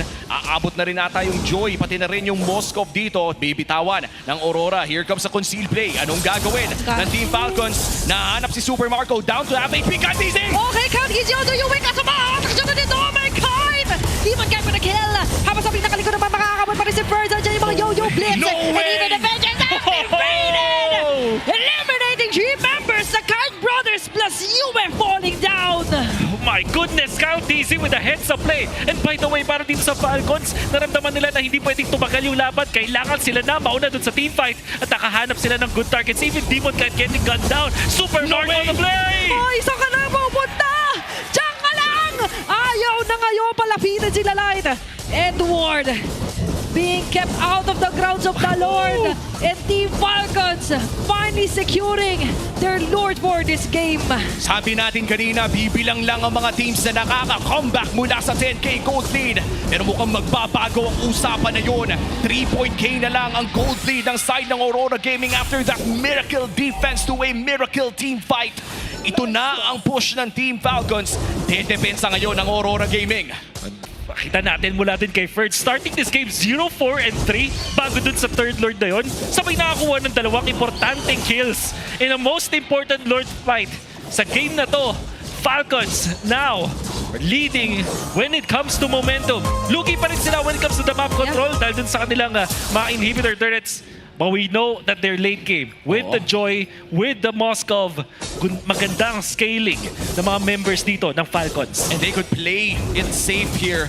Tore muna, di naman nila kailangan lumaban agad. Lamang sila sa waves sa ngayon, dahil sa Lord na yun. Pero mukhang papasukin na rin nila ang mid lane. That's 1 down para side ng Team Falcons. At tuloy lang kanilang pag-push. May waves sa baba, may wave din sa itaas. At mukhang sasamahan nila yung pagmarcha ng Lord sa top lane. Sabi ni First 0-4-3 ako earlier, ang importante wag malagyan ng tantos yung gitnang KDA. Yun lang naman eh. And aside from that, he finally taking hold of Edward means a lot for Team Falcons. And Team Falcons, honestly, ang maganda pa rin ang laro dito ni Edward. 4-0-8 on this Lapu-Lapu. One pick-off on Super Marco could change this. At mukhang makakaiwas naman mula sa pana sa ngayon. Yun yung overturn is available pero hindi niya gagamitin at makiklear ang Lord doon sa may bandang itaas. At mid lane naman ata ang isusunod ng Team Falcons. Pushing up the top lane. Here comes the Mountain Shocker. AOG to zone them out. Okay, si Dominic Kine at si Edward ang kanilang matadali. Kaso nga sa pinakagilid ay magkakaroon yata ng trade-off para dito kay Light. Pati kay Edward na nakatarget kay Super Marco na napakakuna. Nakakatas pa ba siya? Kaso yung mga sibat niya, tatapak pa kasi maunod niya na si Light. Natutulungan pa siya dito nila Pyo. Ang kanyang mga kuya ang magliligtas sa kanya. Sa kabilang banda naman, for Aurora, bawasan. At wala si Light. And that's just one inhibitor turret na nakuha ng Team Falcons. In the most part, Wolf, mukhang na-even out na ng Falcons yung gold lead. Lahat na ngayon ay lock item, pero lamang sa wave ang Aurora. And most importantly, itong fourth Lord ng ating laban, yung long lane ay nasa bottom lane, which is dito nakakalamang yung side ng Aurora. So if they play this correctly, pwede nga naman sila manalo sa Lord Dance. Ang tanong for Falcons, will they do the same thing as Lord number 3? Sila pa mauuna sa teamfight. Sila ba yung magko-conceal play tapos kukuha ng isang pick-off agad, sabay guguluhin yung combo ng RORA para hindi na makapwesto? I think that should be the MO para dito sa Falcons kasi kapag sila yung nagtatry na maging passive, yung pana ni Yue tsaka yung mga trap ni Yue nagiging problema eh. But as you said, Wolf, no, ang problema dito para sa side ng Falcons ay malayo sa Lord. Yung mga waves na kailangan nilang bantayan. Thankfully, para sa Falcons ay may Moskov naman sila na pwedeng ipadala doon sa long lane. Pero mukhang information game na ang nilalaro ng Aurora Gaming dito. Hindi alam ng Team Falcons kung nasaan ang mga iilang miyembro. Si Yue ngayon ay makikita na rin si Ogwen. Di mo kahit in the pixel brush, si Light ay makikita na. At mukhang nagkaalaman na ng pwesto. At Lord na ang magiging sunod na laban dito para sa parehas na kupunan. Quality intel lang kailangan din dito ng Aurora. And as you mentioned, afford kasi ng Team Falcons, hayaan muna si Super Marco given na tumama mamaya yung SOD. At sana nga tumama yung SOD, no, if you are Team Falcons. Dahil kung hindi kumabit ang SOD in a crucial team fight, a 4v5 in the late game, yan ang hindi mo gustong makita kung Falcons ka. The only winning scenario doon is kung madediretso mo, magugulo ng mga kakampi mo, yung members ng RORA, sabay ikaw yung magsisplit push at itotodo yun sa Torre. But that is something na Aurora is very familiar with. So hindi siya ganun ka-reliable as a strategy. At tignan mo naman yung ginagawa ngayon ng Team Falcons, no? Si Ferds ang umahawak ng Lord dahil meron din namang innate sustain ang isang CC. And for Aurora Gaming, kailangan nila magpadala ng isang miyembro doon sa may bandang ibaba mamaya lamang. Pero hindi pa nila alam na nilakad na ni Super Marco yung Lord na ito. At si Edward ay hindi pa nagpapakita sa may bandang ibaba. Information is the name of the game. Super Marco may bana pero maiiwasan niya. Okay, may nakaabang din na Dominic. So maganda yung paglipat ni Super Marco kasi he was the most viable target here para kay Dominic. Makita ni Caltizi, that's a very good vision here for Team Falcons. Vision War, kailangan ipanalo dito ng Falcons. RORA is very, very tricky, very clever sa mga ganung pwestuhan. Mukhang binibait out lang ng Team Falcons as well pero lumalamang na ulit yung wave ng Aurora Gaming. Mamaya lamang ay makikita natin na kailangan na rin magpadala ng Team Falcons ng isang miyembro doon sa may baba. At At mukhang yan na nga ang kanilang magiging call. Nagpakita na yung Moscow sa bottom lane. And that changes the call for Aurora Gaming. Bibitawan nila yung Lord. Mukhang nag-aantay sila ng potential na dadaan dito sa may LBM. Tingnan natin dito para sa Aurora. They're starting to respect itong split push na ginagawa ng Falcons. At the same time, madali kasi i-manage para sa kanila yan. Kailangan din natin consider na yung damage dealer ng Aurora talaga dito is going to be Demon Kite.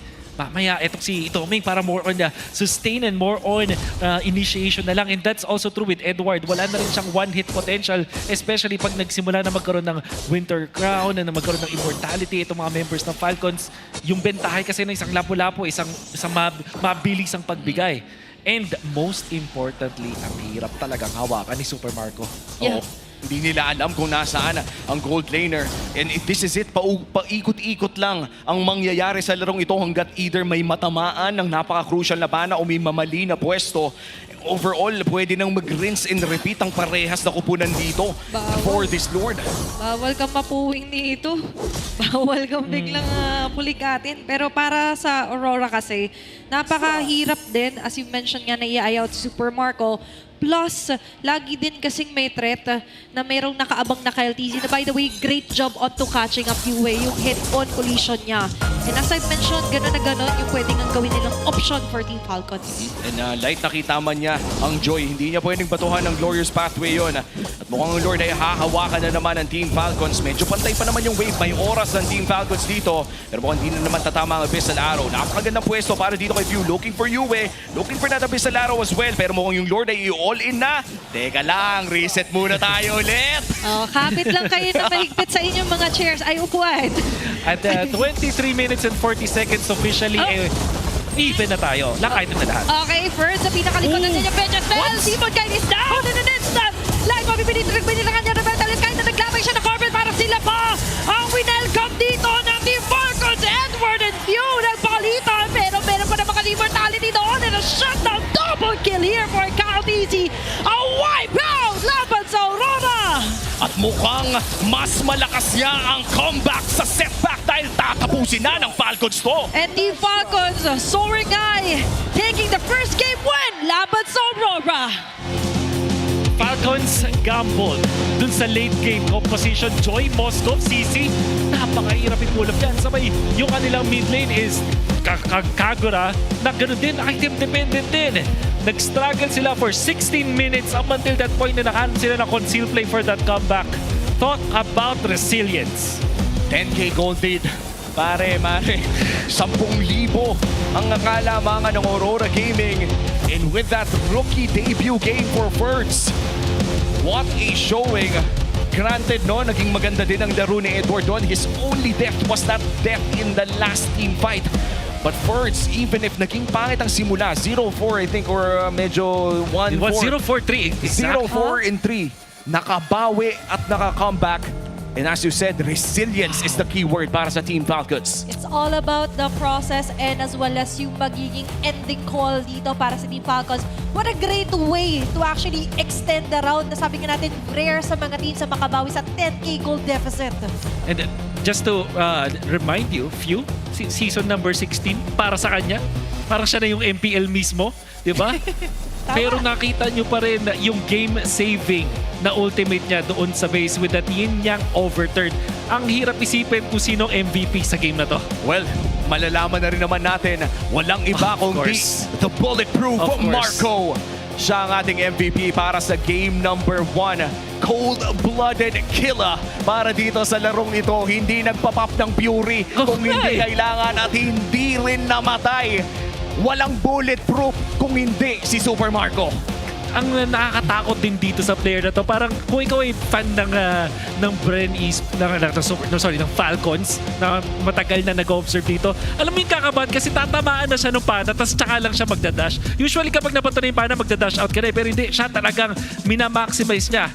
But let's not deny the fact that Aurora played a perfect early game. nakita natin kung paano nila ni-utilize etong Selena as well as the Hylos. And most importantly, the very scary Yisonshin first pick that we were hyping up. At mukhang handa nga naman talaga yung Falcon for this one. Even yung mga counter plays na nakita natin dito, Caminat from Aurora, nandun din eh. And like we said, Edward was a problem in the first 16 minutes of the game. Tuloy-tuloy yan. Habang nung nakita nila yung pick-off doon kay Kyle TZ that will come out after this play, I would think. Okay, so mapapatay dito si Kyle TZ, not able to steal that Lord. Mapipitas din siya doon sa may top lane, pero ito na nga yung turnaround. Ginaw agad nila. And you'll see Ferds finally showing us how it's done. Nakita mo yung pag-zone out at yung curtain call niya kay Demon Kite to effectively stop this season Shin na tuloy-tuloy na makatakas sa kanila at makakuha na nga nung kill. Dire-diretso ang Falcons na nakahanap ng mga windows nila. Oo, and grabe yung ginawa dito ni Super Marco, no? Yung talagang pag-free hit din. And Light almost had it for Super Marco, no? Na-slow na niya, na-stun na niya, pero masyado nang malalim, kapatid. Kumbaga, kapag nandun ka na sa katulutuluan ng Glorious Pathway at hindi mo pa nakitang naglalakad yung mga kakampi mo papunta sa'yo, that's pretty much the end of the story for this Hylos pickup. Yep. Yeah. And for the Falcons, you mentioned na greedy late game setup yung meron sila. But if it's the Falcons that we're mentioning, parang it's up to them na nakita natin very reliable din yung laging save ni Kapitan Pew. For me, yun talaga yung nakapag-enable talaga na maging bulletproof dito si Super Marco. And with that bulletproof game mula kay Super Marco, a 24-minute game, one of the longest so far for Season 16. Kung na-note po kayo kanina sa ating pinakaunang match, napakaikli ng ating mga laro. It was 11-13-10. Yun ang itsura ng game time natin na dito. Game 1 pa lang, parang 2 games na ng pinakauna nating serye. Kung ikaw ay isang rookie na papasok sa biggest league of MLBB in the Philippines, may isip mo, sana yung first game ko, okay, very dominant. Ikaw yung sobrang lupit talaga rin yung pinakita. That didn't start well for Ferd. 0-4-3 like we said. Pero nakabawi siya, gumawa siya ng magandang plays nung third Lord. And actually, dun sa pinakahuling Lord na hindi natin masyadong na-highlight kasi nakabox tayo kay Super Marco, siya yung umubos ng buhay ni Demon Kite. Siya yung nanggulat. Nalasit lang talaga ni Ogwin eh. Pero yung talagang umubos ng HP ni Demon Kite was that CC mula kay Ferds. And yun yung beauty, no, ng ganitong klaseng build kasi galing dito sa isang CC. When you build the War Axe plus the Sea Halberd na may brute force, hindi mo ina-expect na napakasakit yan. Pero sa totoo lang, kapag umabot na nga sa late game, especially paired with the Vengeance, technically speaking, kung wala kang hard crowd control, that's zero counterplay sa against ACC. Kaya yan first pick paminsan-minsan. Kaya nga hindi siya nagatubili bumaba, tsaka kahit mag-Vengeance, in agad siya. And that's the beauty of what Ferds did. From C4-3 to 4-10 yung kanya naging ending KDA. Ganun. Grabe yung recovery coming out from Ferds. And most importantly, Falcons, I think, really believed in him. Parang inalaw siya. Makikita mo siya yung nangunguna din sa mga team fights even in the first few minutes of the game. Like we said, struggles mula sa Falcon at nahanapan nila ng way. But this is Aurora still.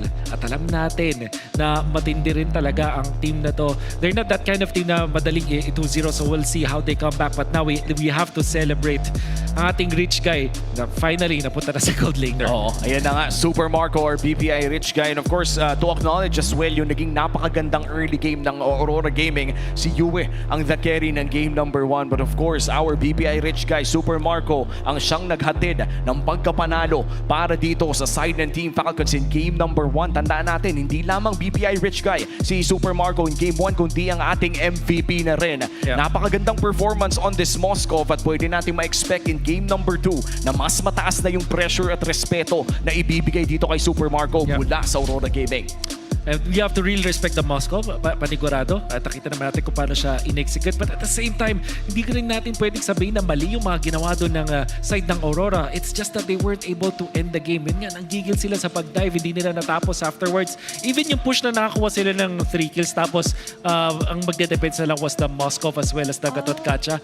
Ang nangyari kasi ay pinilit nila. At minsan kasi ang pwede mong gawin doon, hayaan mo munang lumabas yung minions. Huwag yung magka-group sila. Kasi kapag tatlo yung umaatake doon sa isang wave nyo, aatras yun eh. So hindi nyo matatapos yung game. Minsan mas magandang i-delay mo ng konti yung push, pero patagalin mo ng konti, palabasin mo na isang wave lang para mas madaling i-push afterwards. Yeah, and they were too crumpled up onto one corner. Yun ang strength ng isang Moskov, diba? And the moment na tumama din yung mga umbrella here coming from you was it para sa Team Falcons. And we mentioned that all they have to do is technically stretch lang yung series natin or yung game. Oo, nakita naman natin nung first series na hindi porkit nanalo ka ng Game 1 ay 2-0 na agad. Pero bago tayo bumalik sa mainit na serye na to, puntahan muna natin yung pag-prepare ng ating mga players sa Smart Ping Test. Hello! Hello, hello, hello, hello, hello! Hello, mic check, mic check! 1, 2, 3! Si Mark! Tahimik lang! Ano yung ano para marinig yung sarili? Okay na. Pwede na. Mayroon ako nais na malaman. Maaari bang magtanong? Ako si Light, nagbabalik sa Season 16. So, ayun. Sana manalo kami. Shoutout sa kay Perbs, sa bagong explainer namin. AKA The Wild One. Ang lakas! Rookie of the Year! Rookie of the Year na this? 3 minutes lang. Guys, tignan nyo lang yung banner ko kung gusto nyo yung kiligin. Yung makita ng K-pop, tingin lang kayo sa kaliwa. IGN o Gwen. Ngunit, mayroon ka ng ibang minamahal. Nandito ako, umiibig sa'yo. And that's our ping test hatid ng Smart 5G. At dito ko na nalaman after years or seasons of watching Light na may boses pala si Kuya mo. Light, parang kayang palagan yung sino yung kumakanta ng Tagalog sa MPL Indo? Si Luke. Si Luke. Na naging kakampi niya. Na naging kakampi din niya. Kaya pala, yun ang na-adapt niya. Kasi normally pag nakita mo sila, very quiet lang, silent sa isa tabi skin. Ang ganda pala ng boses Songirist niya. pala. Songirist pala. Alam mo naman, kung di mo madadaan sa init, idaan mo sa lamig. At napakalamig ng boses ni Light doon. But again, going back to this series, yan yung mga moments na before mangyari itong serie ito. Siyempre ngayon, locked in na talaga ang mga players natin. They have to be locked in for this game number 2 dahil it's incredibly frustrating. Nakakapikon yan sa RG kapag lamang ka na ng 10,000. Tapos madadrop mo pa ang ball. Ang bola, hinulog mo. Yun yung diba, i-notify mo na we're ahead in gold, don't throw. Nakalagay din sa taas, diba? Pero, hindi mo, I wouldn't say that it was a throw from Aurora. It wasn't. It wasn't. Talagang nahanapan ng solution dito ng side ng Tifal. Kasi honestly, natural progression ng ganong klaseng lineup. Lalo na yun, sobrang mid-game oriented kasi nung sa Aurora, sila, gold lane Ruby, so gold lane fighter yun. They don't have that marksman. Even the Yisun Chin, maka-cap up, cap out siya. Although, kapag meron siyang kasamang isa pang marksman, nagiging enough yung damage output. Pero as we saw, it was natural na kapag katapat mo, CC, Moskov, Joy, kakapusin ka talaga ng scaling. Kumbaga, hindi nila nakuha yung solution kasi one of the key factors sa formula is to subtract Super Marco sana. But they weren't able to catch Super Marco all throughout the game. Na umabot tayo ng 20 minutes, sinasabi natin, ang hirap bantayan ni Super Marco kay Kaong Aurora. At ang hirap din talagang huliin with the Purify as well na hindi niya pinipindot. Hindi pinipindot pa. Hindi niya pinipindot. Hindi pa kailangan, tol. Partida na, hindi niya pinipindot yung Purify. And let me be honest as well, yung ganong klaseng composition mula sa Aurora Gaming, historically speaking, yung mga gold lane Ruby compositions natin was prone to comebacks talaga. Dahil nga sa lack of endgame kuno na nakikita natin mula sa mga ganitong klaseng compositions. And this is exactly why medyo naging face out na yung double fighter meta natin. Madami nagtatanong kung kailan nga babalik yung double fighter meta. Pero napansin natin, ito, malaking example na kapag naka-double fighter ka, it's really hard to end games kung hindi ka mananalo sa team fight. Especially if you don't end it by, like I said, 18 minutes or 16 minutes. Nakita naman natin na lahat naman ng steps ginagawa nila. RORA was actually playing it well.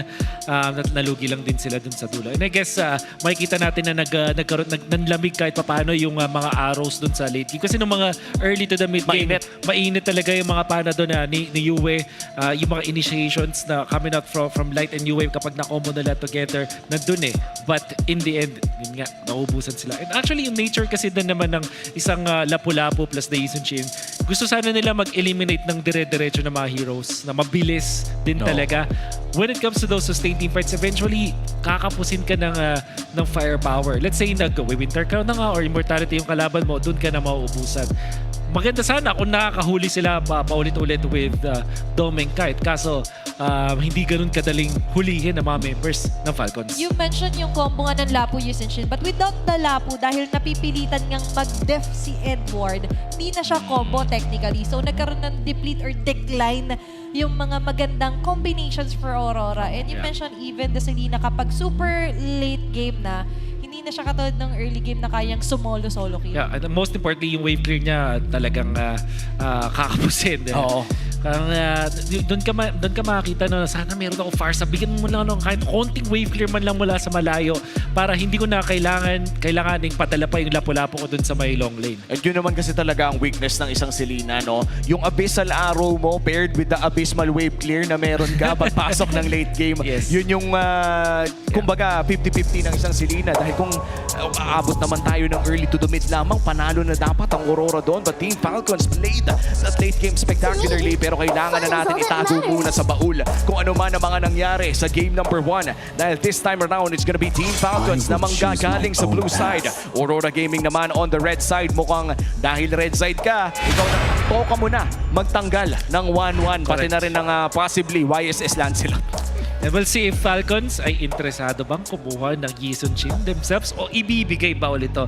Para sa Aurora, nararamdaman ko na i-open nila yung Yisun-Shin and knowing na babalik din yun sa kanila.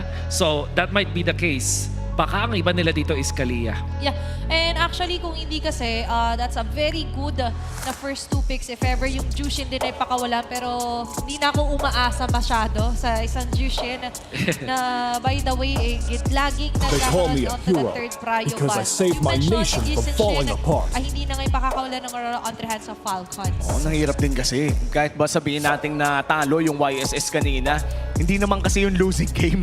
That was a hard winning game para sa Aurora Gaming nung nakalusot yung YSS na yun. And they would know na kapag binigay nila ang YSS or even the Lancelot, magiging mahirap. And Team Falcons, tandaan natin, ito si Kyle TZ, hindi lang naman join nila laro nito. If there's one hero na kaya nga siya Kyle TZ it's the Lancelot. Lancelot, he still have that Fanny. At the same time, mayroon din siyang utility junglers. You still have the Fredrin, yung mga tipong akain nandyan pa rin yan. So, do not be surprised for Falcons if third pick pa nila hero na. But I think kapag na-open yung Lancelot, ito na yung agawan na ng Lancelot. If first pick na yun, kasi parang ayaw mo mapunta yun sa kabilang team. Kailangan eh. And even Carl TZ himself acknowledged Kyle TZ, di ba? Na great, hindi naman successor, but also na pwedeng i-highlight daw na for on the run, be one of the best junglers in the world. And the Lancelot is a perfect stage hero ngayon kung sakali man na mapayoryo para Falcons. Depende na lang kung ibaban ba ito ng Aurora Gaming. Buti nabanggit mo ang ating GOAT na si Carl TZ.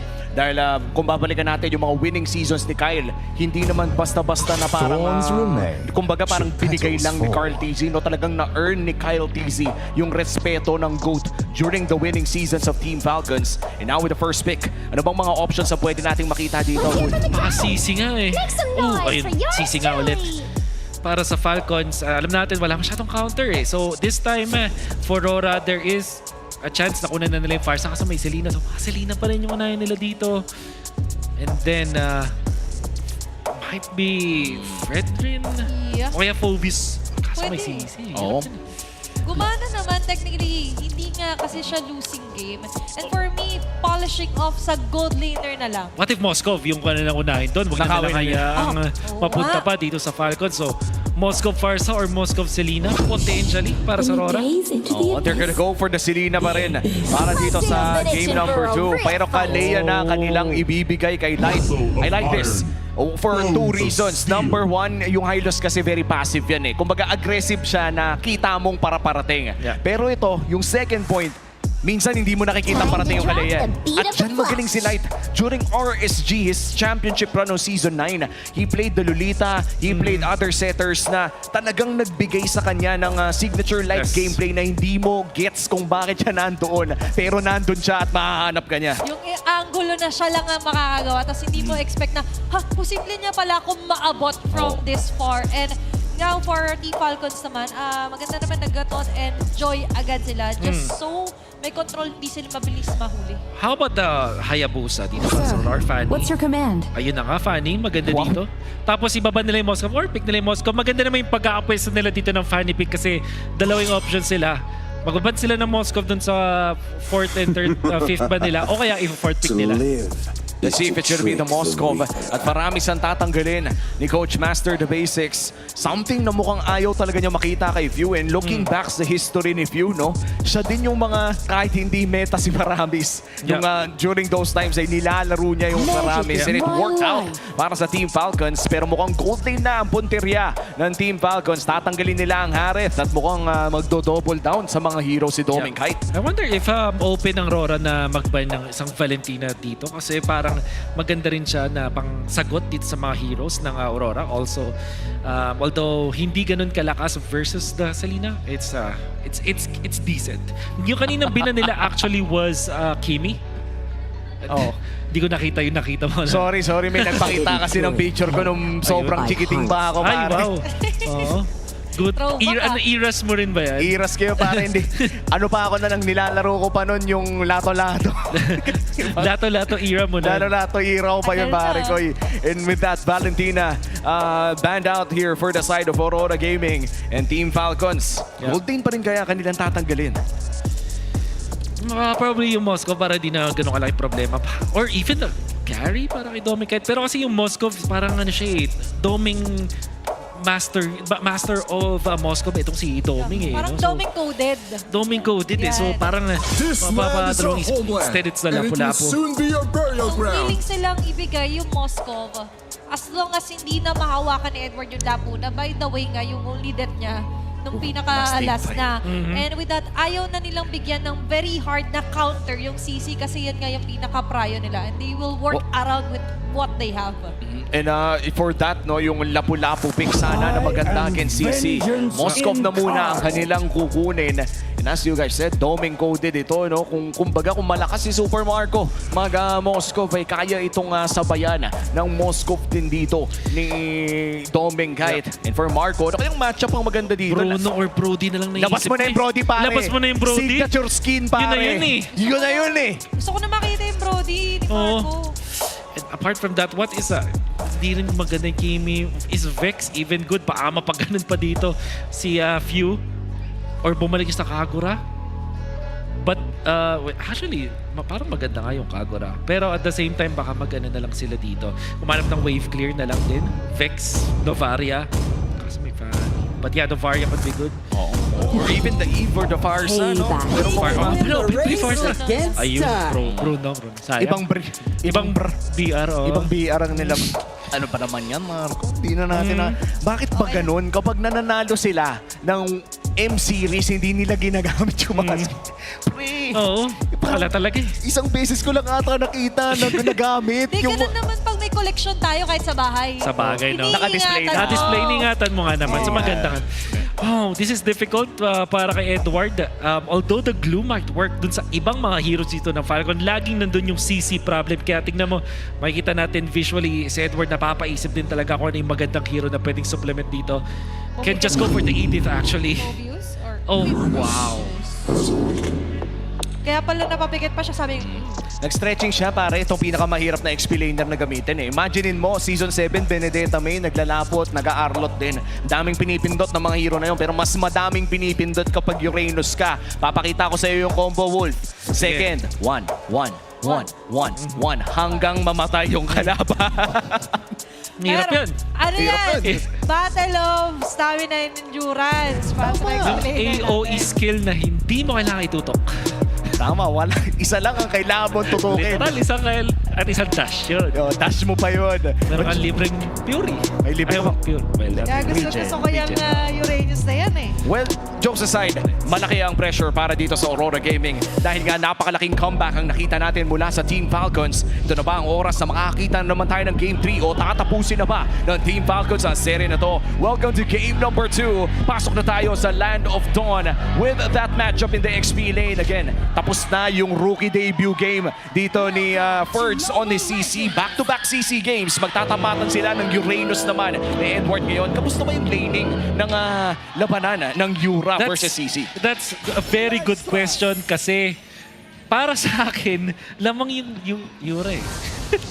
And baka ako lang ako dito eh. Baka masabihin lang na parang Yura bias lang ako. Pero sa ngayon, with the changes of the Uranus, kaya talaga eh. At kakaiba pinili dito ni Edward going in for the mystery shop, knowing na hindi niya kailangan mag-tank up. And ito yung sasabi kong dahilan kung bakit nafe-feel ko nalalamang yung Yura. Kaso nga lang dinalawan ni Few. No, yun naman kasi talaga ang sagot sa tanong eh, no? Kung alam mong lamang sa lane, bakit hindi mo daanan agad pero may nag-aabang, nagagamba sa likod? Ay, dinaanan. Nandito na rin mga cables.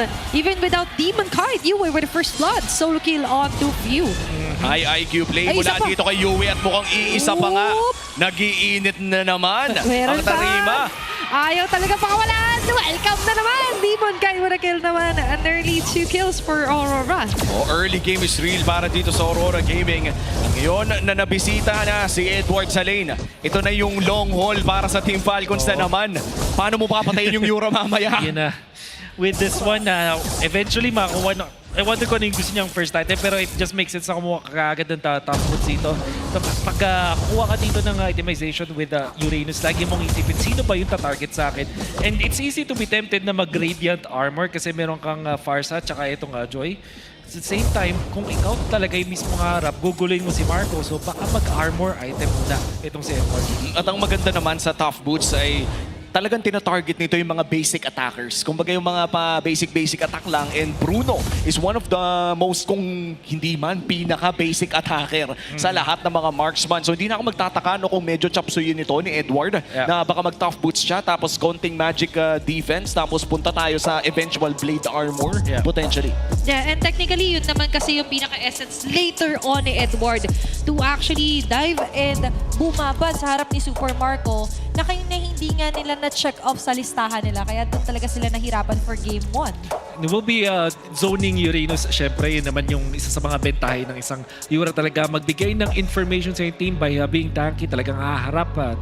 It actually allows yung ibang heroes dito ng Aurora na mag-shine. For example, yung Selena. As long as may nakikita siyang heroes, mag-aaroon siya ng better access dun sa kanyang arrows na pwede niya mapatama. Especially may konting slow din naman yung Yura. At kapag hinaharap pa kasi ng Yura, parang dun ka mapapatingin. So parang pwede kang maging easy target. But most importantly, yung Kalea. Kumbaga, hindi kailangan promonter ng Kalea. Pwede siyang mag-push muna, magtago-tago muna and initiate. Which is where Light actually flourishes, diba? So pwede natin makita doon para sa strategy dito para sa Aurora. So the more that you think about it, parang mas nagugustuhan natin ang last pick na Uranus na to. Kumbaga, ang pinakamaganda talaga kay Light, pag di pa siya naka-switch on, nakatago muna sa dilim yung ilaw. Just so maging mas unpredictable yung maging start here para sa Aurora. And to be fair, no, when we go back to the history of Light as a roamer, I think during his championship run with RSG, all the way to that MSC run as well, si Nats ang kanyang XP layer. By the way, Nats, namimiss ka na namin dito sa MPL Philippines. Ay, keep the grind. Keep the grind, Nats. Parang very similar yung playstyle eh. Yung during that point, Nats was a total menace in the front lane. Kumbaga, XP Yuna, Esmeralda, si Makunats. Si Makunats, pati na rin yung even is Benedetta. Talagang napakadami talagang panggulo sa harap. Kaya naman ay nakakapwesto si Light. And now we go back to the Land of Dawn. May makalamangan na naman ang Aurora Gaming dito at may banatan pang nagaganap dito sa baba. Yeah. Super Marco on to the Moskov naman ni Doming Kite. Pero balik muna tayo dito sa first turtle. sinisimulan, tinatauhan. This is what we mentioned na mas okay kung merong Edward na pumapronta. Additional arrow. Sa may kabilang banda naman, there's an attack here for a Tsunami Slam. Pero nabaliktad. Easy and first getting a kill and a turtle on the hands of Team Falcons. Ang ganda ng layering ng damage, Actually, no? exactly. You pointed it out so perfectly, Womi. Parang ganun nila ina-allocate yung mismong mga spells saktong-sakto dun sa hero na dapat targetin. Kaya naman napatumba agad si Edward. Even si Demon kahit na naginulat din on side ng Falcons. That was a well-coordinated attack mula sa Falcons. Oo, nagkasabay-sabay na kumbaga ang pinaka... Oh, wait a minute! Wow. Akala ko, GG na niya yun eh. Kala ko rin, G-time na eh. Game time na yun eh. But aside from that, going back, no, grabe rin yung waiting game doon ng Team Falcons, just waiting for Edward and Light na somehow mag-push through sa plano nila. At ito yung mahirap, no, when you are playing this Moscow lane. Alam mo na naman ka ngayon against that Bruno, pero anytime pwede kasing biglang may dumating na kakampi with you, Ogwen, na napakabilis umikot around that map. Naghihintay pa rin ako, no, ng potential na ikot ni Demon Kite doon sa kanyang Kite brother doon sa baba. And usually in a Joy versus Fanny fight, kapag yung Fanny gusto mo manguna when it comes to the farm, but it seems like hindi rin makahanap ng split push etong si Fanny. At napakahirap na if you are the Fanny. Dahil nakita din natin mula match 1 na kung hindi makakuha ng kill, Torre sana ang hinahanap mo. Pero mukhang pati Torre, wala nang maharap dito si Demon Kite. Hawak na ng Team Falcons ang gold lead with a 1K gold lead. And even now, sa may bandang gitna, it's going to be Demon Kite trying to extinguish doon si Pew. And yung SOD, magiging finishing move para kay Demon at Doming Kite. Yun ang SOD out of nowhere, Grabe pare. yung connection nila, Kite Brothers. Kung hindi mo tinapos, ako ang kakain.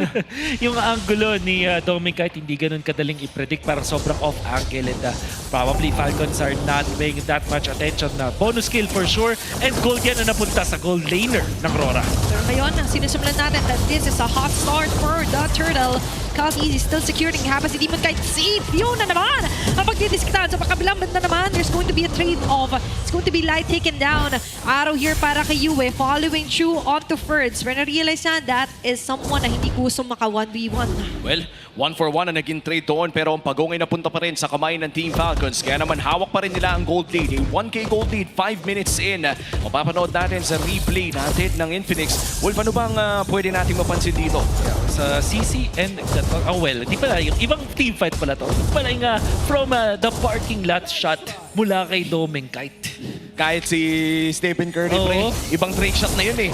ML na yung usapan dito, ibang angulo na. Pero Demon Kite! Ay, napakasakit naman talaga! Umabot pa!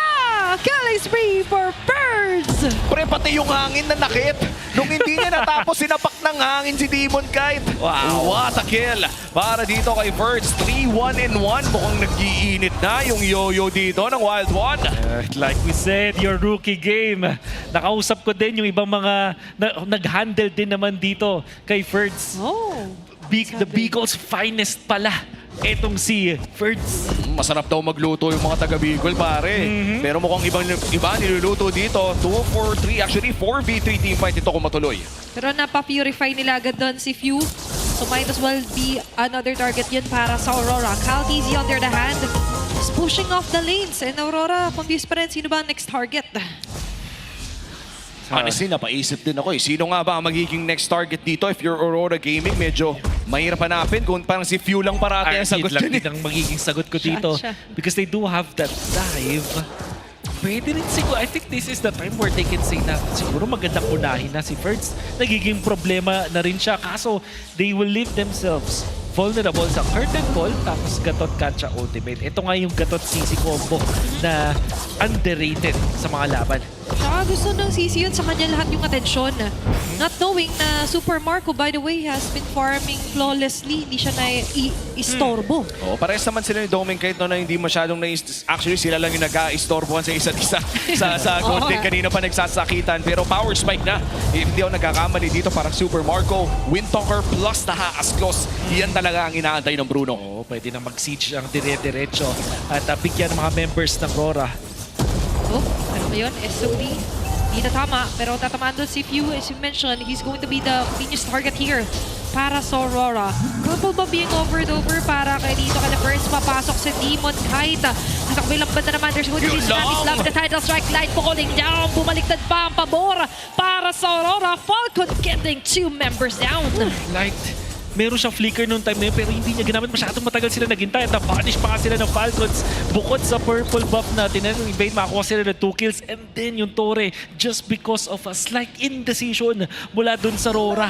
And this is something na hindi natin in-expect. No? RORA Gaming, lamang na sila kanina ng 1,000 pero maagang nabalik na dito ng Team Falcons at papasok na nga rin sa power spike ni Kyle TZ na Holy Crystal on this Joy. And usually, no, kapag naka-Holy Crystal na yung Joy, ito yung literal na hindi mo na pwedeng hayaan na maka-electrifying beats. And as we are talking about it, na-secure na nga ang item na yun. Yeah, sobrang hirap eh. Kasi pag nag-hesitate ka, there's no escape.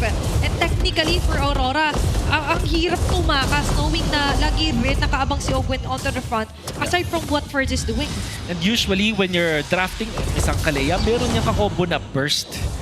Kamit niya dito yung Selena which have worked before pero usually manggagaling sa tipong mga Granger para meron kang additional damage afterwards. In the case of Aurora, ang pinili nila dito is not the burst type of heroes. Even yung Light Venus. Okay, napapurify na kasi kanina si Super Marco. Very great tactic here para sa Aurora. And as well as Cal TZ dito sa may bandang baba. Pero naiwan dito na slide is going to be Ogwen na makakaligtas pa rin with the AOG. Crucial pick-off however para sa Aurora Gaming. Ito na yung pinag-uusapan natin kanina. Yung hindi mo alam kung bakit nandun si Light pero nandun siya. At nahanap niya yung proper target. Mukhang isusunod na nga niya dito si Kyle TZ. Makakatakas naman with the electrifying beats. Lord advantage. Team Falcons pa rin ang may hawak ng gold lead. At buhay na rin naman si Super Marco getting his first death of this series. By the way, si Ogwen, ang tagal di ba niya nag-stay nung ginago siya ng 3 members ng RORA. Naka-4 na casual item siya bago niya kunin Doming Eyes. Meron siyang Dreadnought, meron siyang Silence Robe, tapos meron siya nung Black Eye Shield, pati yung Steel Leg Plates. Yung 4 na value items nagbigay sa kanya ng enough tankiness para mag-survive. At ngayon, naka-Domi Eyes na siya. Para sa Falcons, this is such a good timing for them. Healthy talagang Chop Suey. Sa umpisa nakita natin kung paano siya sobrang nagmamatter. Yeah. And sakto-sakto naka-funny. Silipin na rin natin ang ating Infinix Handcam. Kung saan makikita mo na 4 na daliri po ang gamit ni Demon Kite playing around this Fanny. At mukhang naghahanap siya dito ng potential kill pero wala pa siyang mahanap. Nagpakita na sa mapa. Minions na lang ang target niya. Hindi na masama. Appetizer muna bago yung main course. Trinity para kay Doming Kite. This is gonna be crucial. Sa Lord fight na to, what matters is if he hits yung SOD. Pero ngayon, mag-aantay tayo. Will somebody somehow stop Team Falcons onto hitting this Lord? Nag-antay ang doon si Demon Kite. Pero he cannot go and steal off the Lord from that of Kyle TZ. Doming Kite trying to run away. Lumilipat lang with the wings by wings dito si Pew. Pero what a sweet move. And a Cyclone Eye here para kay Doming Kite para makatakas. The members of Aurora slowly backing away, ready to rumble if ever man. Akala ko yun na yun eh. Nakita ko na nag-first kill na si Doming Kite. Tapos hindi siya makabanat so hindi nagre-refresh yung cooldown ng kanyang dash. Pero nakahanap siya ng angle with the SOD. Also dodging the avatar of the Guardian. Pero lawang pa rin naman ang Team Falcons. 5,000 na ang kanilang kalamangan with a Lord marching in the top lane. At pwede itong samahan ni Ferds at yung ibang miyembro naman ng Team Falcons ay spread across the map. Dahil din meron silang Bruno na burst ng Falcons yung Lord. Nang ganun-ganun lang, hindi na masyado nakareact yung RORA. When Fanny decided to show himself doon sa Lord fight, talagang ginaw agad. And then Falcons na secured nila yung Lord with this level 15 Joy. 2-0 and 5 ni Kyle. Napakasakit. Ang hirap tiisin yung damage ng electrifying beats. And for Demon Kite, napakaliit lamang ng kanyang oras na pwedeng makuha sa pagpasok around those team fights. At tuloy lamang ang Lord push. Edward, umaaray na. Okay. Ang laki. Epekto talaga na si Ferds sa harap. Hulahan agad ang buhay dito for Aurora. On the defensive mode muna sila na madadali pa ng mga skill shots coming here from Super Marco.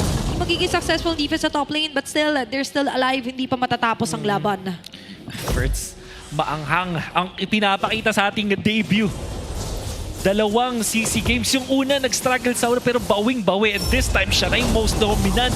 Even outplaying the legs of Edward and Demon Kite. Tsaka you know, even with Edward fronting the lines, Uranus onto the front, pero hindi pa rin nila kinakaya. Cal Easy with the dances.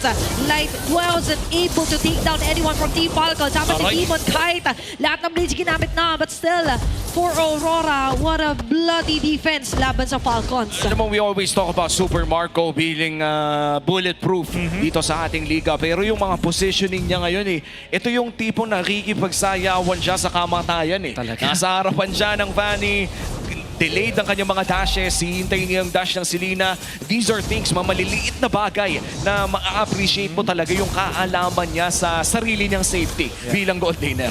So, super locked in. Kung baga tayo ang refresh ng utak natin per 1 second sa kanya, split second lang. Pero sa kanya, living life off the edge. Pero ngayon, on the edge of death na sila Edward and even Tommy Kite trying to run away. Nandiyan ang kanyang Kite brother na mapipilito parang umatras para dumepensa. 4 members or make it 5 members of Team Falcons marching on the mid lane. Wow. Pero yung mga pana, hindi nila masyado hinihintay, hindi nila masyado pinapansin. Ang pinapansin nila ngayon is clearing up the last bits of the minion ng Aurora. At kalbo na nga ang base, Wolf. Grabe, nakita nyo naman din yung Avatar of the Guardian at Curtain Call combo. Pwedeng mauna yung isa, pwedeng mauna din yung Curtain Call or even yung Avatar of the Guardian. Doesn't matter. Nakita nyo kung gaano kahirap takasan yun from the side of RORA. Munti ka na. Okay na. Scary lang, pero mukhang Lord ay mapupunta pa rin sa Team Falcons. Nice attempt however mula dito kay Doming Kite. At hawak na nga ng Team Falcons. Not only walang inhibitor na hawak dito ang Aurora Gaming, kundi ang actually second Lord of the game as well. Plus a 9k gold lead. Mahihirapan dumepensa ang Aurora Gaming dito. Let's flip the narrative. This time, ang may Moscow, ang RORA.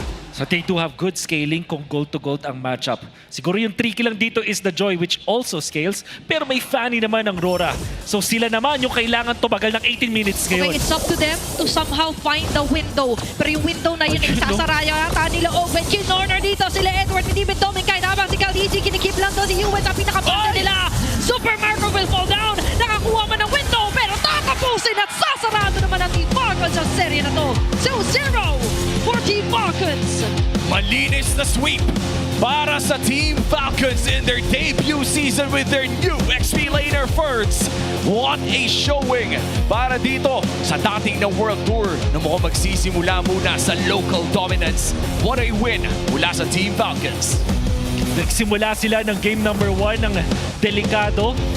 Pinatagal ang game at nakabawi. And that's also very true sa ating rookie na unang laro ngayon sa MPL. Bicol's finest, Ferds. Nakita natin kung gaano katindi. Kahit dun sa game number 2, dinominate yung kanyang katapat. And one of the better, and one of the best actually, the explainers na katapat niya pero hindi siya natakot. And this is something for Aurora Gaming, no? Napakadaming fans ang nanood para sa kanila. And surely, maraming matututunan mula dito sa 2 games na nilaro nila in this opening day of MPL Season 16. Kaya naman papalakpakan pa rin ng crowd ang Aurora Gaming. First game pa lang naman yan, mga pare. Mukhang may bawi pa naman habang tumatagal ang season na to. But of course, our winners for this match number 2, walang iba kung Team Falcons. Good jerseys, ganda ng kanilang pinakita, ganda ng kanilang jersey at ganda din ang kanilang pinakita sa laban na ito. Yeah, they kept that spicy, especially with the new addition Ferds. Did a great job para sa kanilang 2-0 sweep. Kaya naman para madagdagan pa ang init o lamig dito sa ating arena, pumunta muna tayo sa ating main stage kasama ang ating mga hosts. Maraming salamat sa ating mga casters. You've heard it there. Para sa MPL Arena, here are your winners, Team Falcons! Team Falcons, what a performance! Sweeping Aurora Gaming, Odin. Yes, tama ka dyan, Hans. At meron tayong bagong kasama. Hans, sino ba yan? Hi, Birds! Hello, Birds, kamusta? Birds! Hello! I know you've been doing so well. I want to know more about it. Odin, it appears you have a question for him, right? Hello, Birds! Welcome to MPL Philippines. Alam mo, last time na nakausap kita was in MDL and now you're here. Congratulations for making it here in the MPL stage. Ano nararamdaman mo ngayon? Masaya po. Kinabahan ka ba? Di naman po mawawala yung kaba pero wag lang idama yung laro. Idama yung laro. Grabe. Alam mo, Hans, nakaka-proud yung mga MDL players na nagta-transfer dito sa MPL Philippines. and they're performing well. Especially nung game number 1 na comeback nyo yung game against Aurora. Ano yung tumatakbo sa isip nyo during that time? Momentum lang po kasi yung hero din po namin pang late game lang po. So nagtiwala na lang po kami sa late game. You know, I want to know more about it as well. Kasi ito ang unang beses na nasalta ka sa MPL stage, right? I know that you've been waiting for this opportunity for so long dahil nai-representa mo na rin ang bansang Pilipinas being part of Team Cebol. So, I want to know, ano bang expectation mo para sa sarili mo and for your team heading into this season?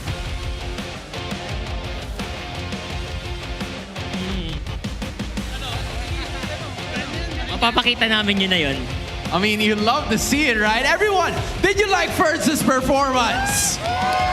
They definitely did. The nest was right over there. And, you know, we still have one more person to talk to, right, Odin? Phew! Hello! Ikaw ang isa na lang sa active players from Season 1 and we're talking about the eras of the league for this season. Ano ba yung pagkakaiba nung era before and now? Feeling ko sobrang ano talaga ngayon eh. Sobrang kakaiba yung yung level ng disiplina sa ngayong era kaysa yung pinakaunang MPL. Parang nung unang MPL kasi parang lang eh, iniisip namin laro-laro lang eh, ganun. Pero ngayon talaga makikita mo yung passion tsaka determination ng bawat team. You know, another thing na tinanong ko kay Ogwen kanina, way back nung nandun ako sa huddle ninyo, was the long break. I think this was one of the longest breaks that you've had heading into this season, knowing na, ano ba to, did this break help you guys out a lot? Especially na medyo mahaba-haba yung naging stint nyo bago kayo nakalaro ulit. I mean, ang haba nung break. This was the longest break that you guys have had na hindi kayo nagpa-participate sa tournaments. Did this help you na makapag-reset or did this even motivate you para mas lalo pang ganahan for this season?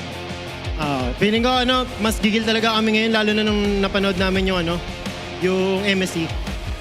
Parang mas ginanahan kami maglaro na nakita namin bumalik sa Pilipinas yung trophy tapos nag-champion yung Liquid. You love to see it. Any message para sa lahat ng mga fans na nagpunta ngayon at nanonood sa kanilang mga bahay? Salamat sa lahat ng sumuporta sa amin. Sana pagpatuloy niyo yung pagsuporta sa amin palagi. There we finally have it. Once again, your winners, Team Falcons! Congratulations to the Nest, Odin. What a way for them to start things off. That's right. And para malaman natin kung ano ba nangyari sa match na yon, balik na muna natin sa ating mga casters. And there you have it. Napakagandang interview as well mula sa ating rookie na si Fertz. Grabe, quotable talaga yun. Normal lang ang kaba. Basta hindi umabot sa laro. Kung idadama yung laro, umaga. Nako. At nakita natin na yung mga players din kasi ng Falcons parang hindi na talaga tinatablan ng kaba. Tapos meron ka parang sobrang extreme na parang sobrang nonchalant niya pati sa gameplay. Ganun siya kalupit. Si Super Marco. Cold-blooded killer. Kumbaga parang may bulletproof at meron ding cold-blooded killer. Umabot na tayo sa punto na ito na yun eh. This is already a Super Marco series. Pero of course, ang game number 2 MVP natin, walang iba kundi si Fertz. In his debut match against one of the best XP laners in the world, siya ang ating Game 2 MVP. Exactly. We call it the Wild One. Bicos finest. Nandyan si Fertz na paulit-ulit kong sasabihin this series, yung kanyang welcome to the MPL ay 0-4-3 pero binawi niya ng malupit from the bottom to the top. Ganun katindi yung ipinakita dito ni Fertz. And when it comes to etong highlights na makikita natin, we will definitely see how he is rallying yung Falcons na talagang siya yung nauuna. Then the follow-up coming out from Ogwen eventually. Di ba makikita natin yung curtain call and Avatar of the Garden combo. Pero yung hindi ko makakalimutan ginawa dito ni Fertz is yung solo kill doon kay Demon Kite sa top lane. At saka napakalaking bagay din talaga na yung pinag-uusapan natin kanina na Gatot Kacha CC combo as well.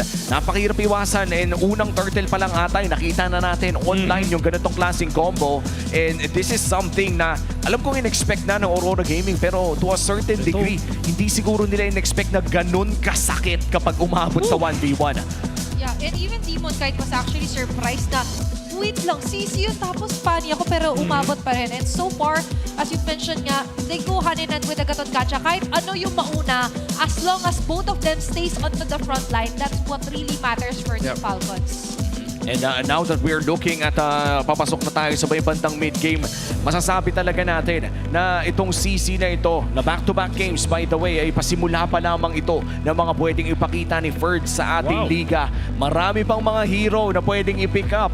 And to be honest, excited na agad ako na makita kung isa na ba yung magiging match-up niya against other top-tier XP laners such as Sanford, maybe even Kirk, yung mga ganong klaseng labanan. A little bit of side note, gusto ko lang i-comment kung paano mag-react yung RORA sa mga CC Ultimate. Alam niyo pag nag-RG kapag na CC Ultimate kayong dalawa, pahiwalay kayo mag-out. Sila naiiwasan nila, sabay sila mag-out with the flicker. Kaya naman napapaganda pa rin. So, little side note din. Pero this is what absolute domination coming out from Falcons. Makikita natin dun sa item build na nauna agad talaga sa items itong Falcons. Most importantly, itong Joy versus Fanny na interesting kasi alam natin na Fanny talaga dapat yung mas mabilis, especially with Fanny plus Selena, meron kang leash, dapat ikaw talaga yung naunguna when it comes to the gold. But in the first 4 minutes of the game, nakalamang agad ng 500 gold si Caltizi. Tapos nung first Lord or second Lord natin, lamang siya ng 2 level. Ganun kalaki yung domination dito kami ng Falcons in the jungle-to-jungle matchup. Yeah, and it really reflects heavily din. Kasi kung si Demon Kite nga na sobrang likod sa mapa, nahihirapan, what more onto members na katulad niya ni Light and even Demon Kite to actually pursue kung sino yung mga trusted target sila. I mean, for Team Falcons naman, they put the trust onto the 2 frontliners nga, si mentioned Owen and First. And after that, even the chase here for a few, nung una, nasa solo kill siya, nahabol siya. But with that said, as long as First and even Owen is on the front, they can do their job really well. At dito natin makikita talaga, kumpirmado na napakasakit ng CC na yun mula sa game number 2. Getting the carry award as well para sa ating big 4 stats dito. Pero ang ating BPI Rich Guy, wala nang iba kundi si Kyle Atizi na I would say had a spectacular Joy game as well. Kumbaga parang kahit nabubuhat siya dito ni Light ay naka-on na electrifying bits. Ano pang gagawin ng sasalo? Yeah, and we can see that ang dami niya dito nga nakuhang mga gold from kills in 1,000 in just a span of a few minutes. Diba? Mabilis lang din tong game na to. And 4K doon sa jungle creeps and 2,000 per from minions. Ibig sabihin, kung ganito kataas yung nakuha mo from kills, minions, and jungle creeps, kapag ikaw ay jungler, ibig sabihin sobrang active mo sa mapa. Usually, 2 lang out of the 3. Pero siya nakakuha ng 3 matataas na north of 1,000 na gold from 3 sources. Ibig sabihin, lagi siyang humahanap ng ways to farm mo. Kinain niya lahat. Exactly. Kung kinain na niya lahat.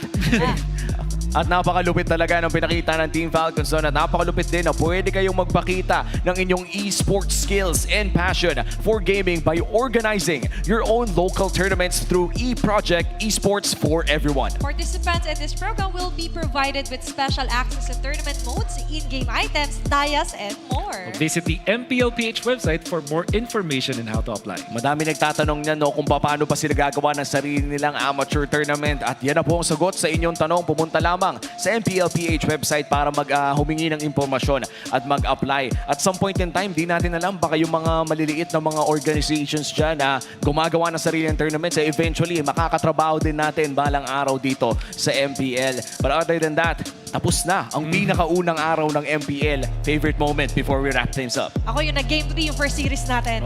The return of Netski and Ryzen sa Pilipinas. Yung mga comebacks na nakita natin this game, napakagandang panoorin. And syempre, it's good to be back. Ay, that's true. Para sa akin naman, I would say yung Moskov ni Super Marco ng Game 1. That was probably one of the best comebacks na napanood ko so far. At unang araw pa lamang po ito ng Season 16 of MPL Philippines. At maraming salamat sa pagtutok ninyo kasama namin dito sa panibago nating season. At narito pa rin ang ating mga communities na talagang grabe ang suporta. This arena was buzzing with noise sa dalawang mga teams na napanood natin sa ating last series. Maraming salamat sa mga key leaders natin, for Team Falcons, Auroras, and even kanina for the Barangay and TNC Army. Maraming salamat. And that is it for our last match. Kami ang inyong naging casters, Umi with Athena and Wolf. Ibabato na namin kayo sa ating main stage kasama ang ating hosts. Nag-uumpisa pa lamang ang ating Season 16 pero tila iba ang ating nakita mula sa unang 4 na teams. Tama ka dyan, Hans. At match 1 pa nga lamang, napakagandang welcome back na ang ating napanood. Kasama si Ryzen at Netski as they take their first win bilang bagong barangay. At hindi lang yun, dahil mas nasaksihan pa natin lalo ang reinforced na Team Falcons lineup with Ferds being added as their newest XP laner dahil nakuha nila ang sweep kontra sa Aurora Gaming. Marami pa talaga tayong aabangan bukas. More eras to revisit at mga kwento na gusto pang isulat ng ating mga kupunan. At hindi lang yan because we'll also be giving a major revisit towards Super Fan Saturday na mangyayari bukas na bukas din. So with that being said, antabayanan at abangan nyo lahat ng mga laban na mangyayari bukas. With that being said, my name is Hans Hilaria. And this is your very own Odin. Kita-kita tayo muli bukas dito lamang sa MPL Philippines Season 16!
Malakas, Pilipinas, malakas kahit anong lane, we become the monsters. Malakas, Pilipinas, malakas face the golden sun and repping for the 3 stars. Get us to the top, no ifs, no buts. Winning any game para to sa PIN, yes. Di mo matitinag aming boses sa new level. Nasa kalye man o mobile, you know I become a legend. Listen, open fire, we unite, we winners. But with pressure, like diamonds are made of. Switching the lane na parang gera. HP racing, may reset up. Kakatang buhat ni Hilda, full dome SS parang Laila.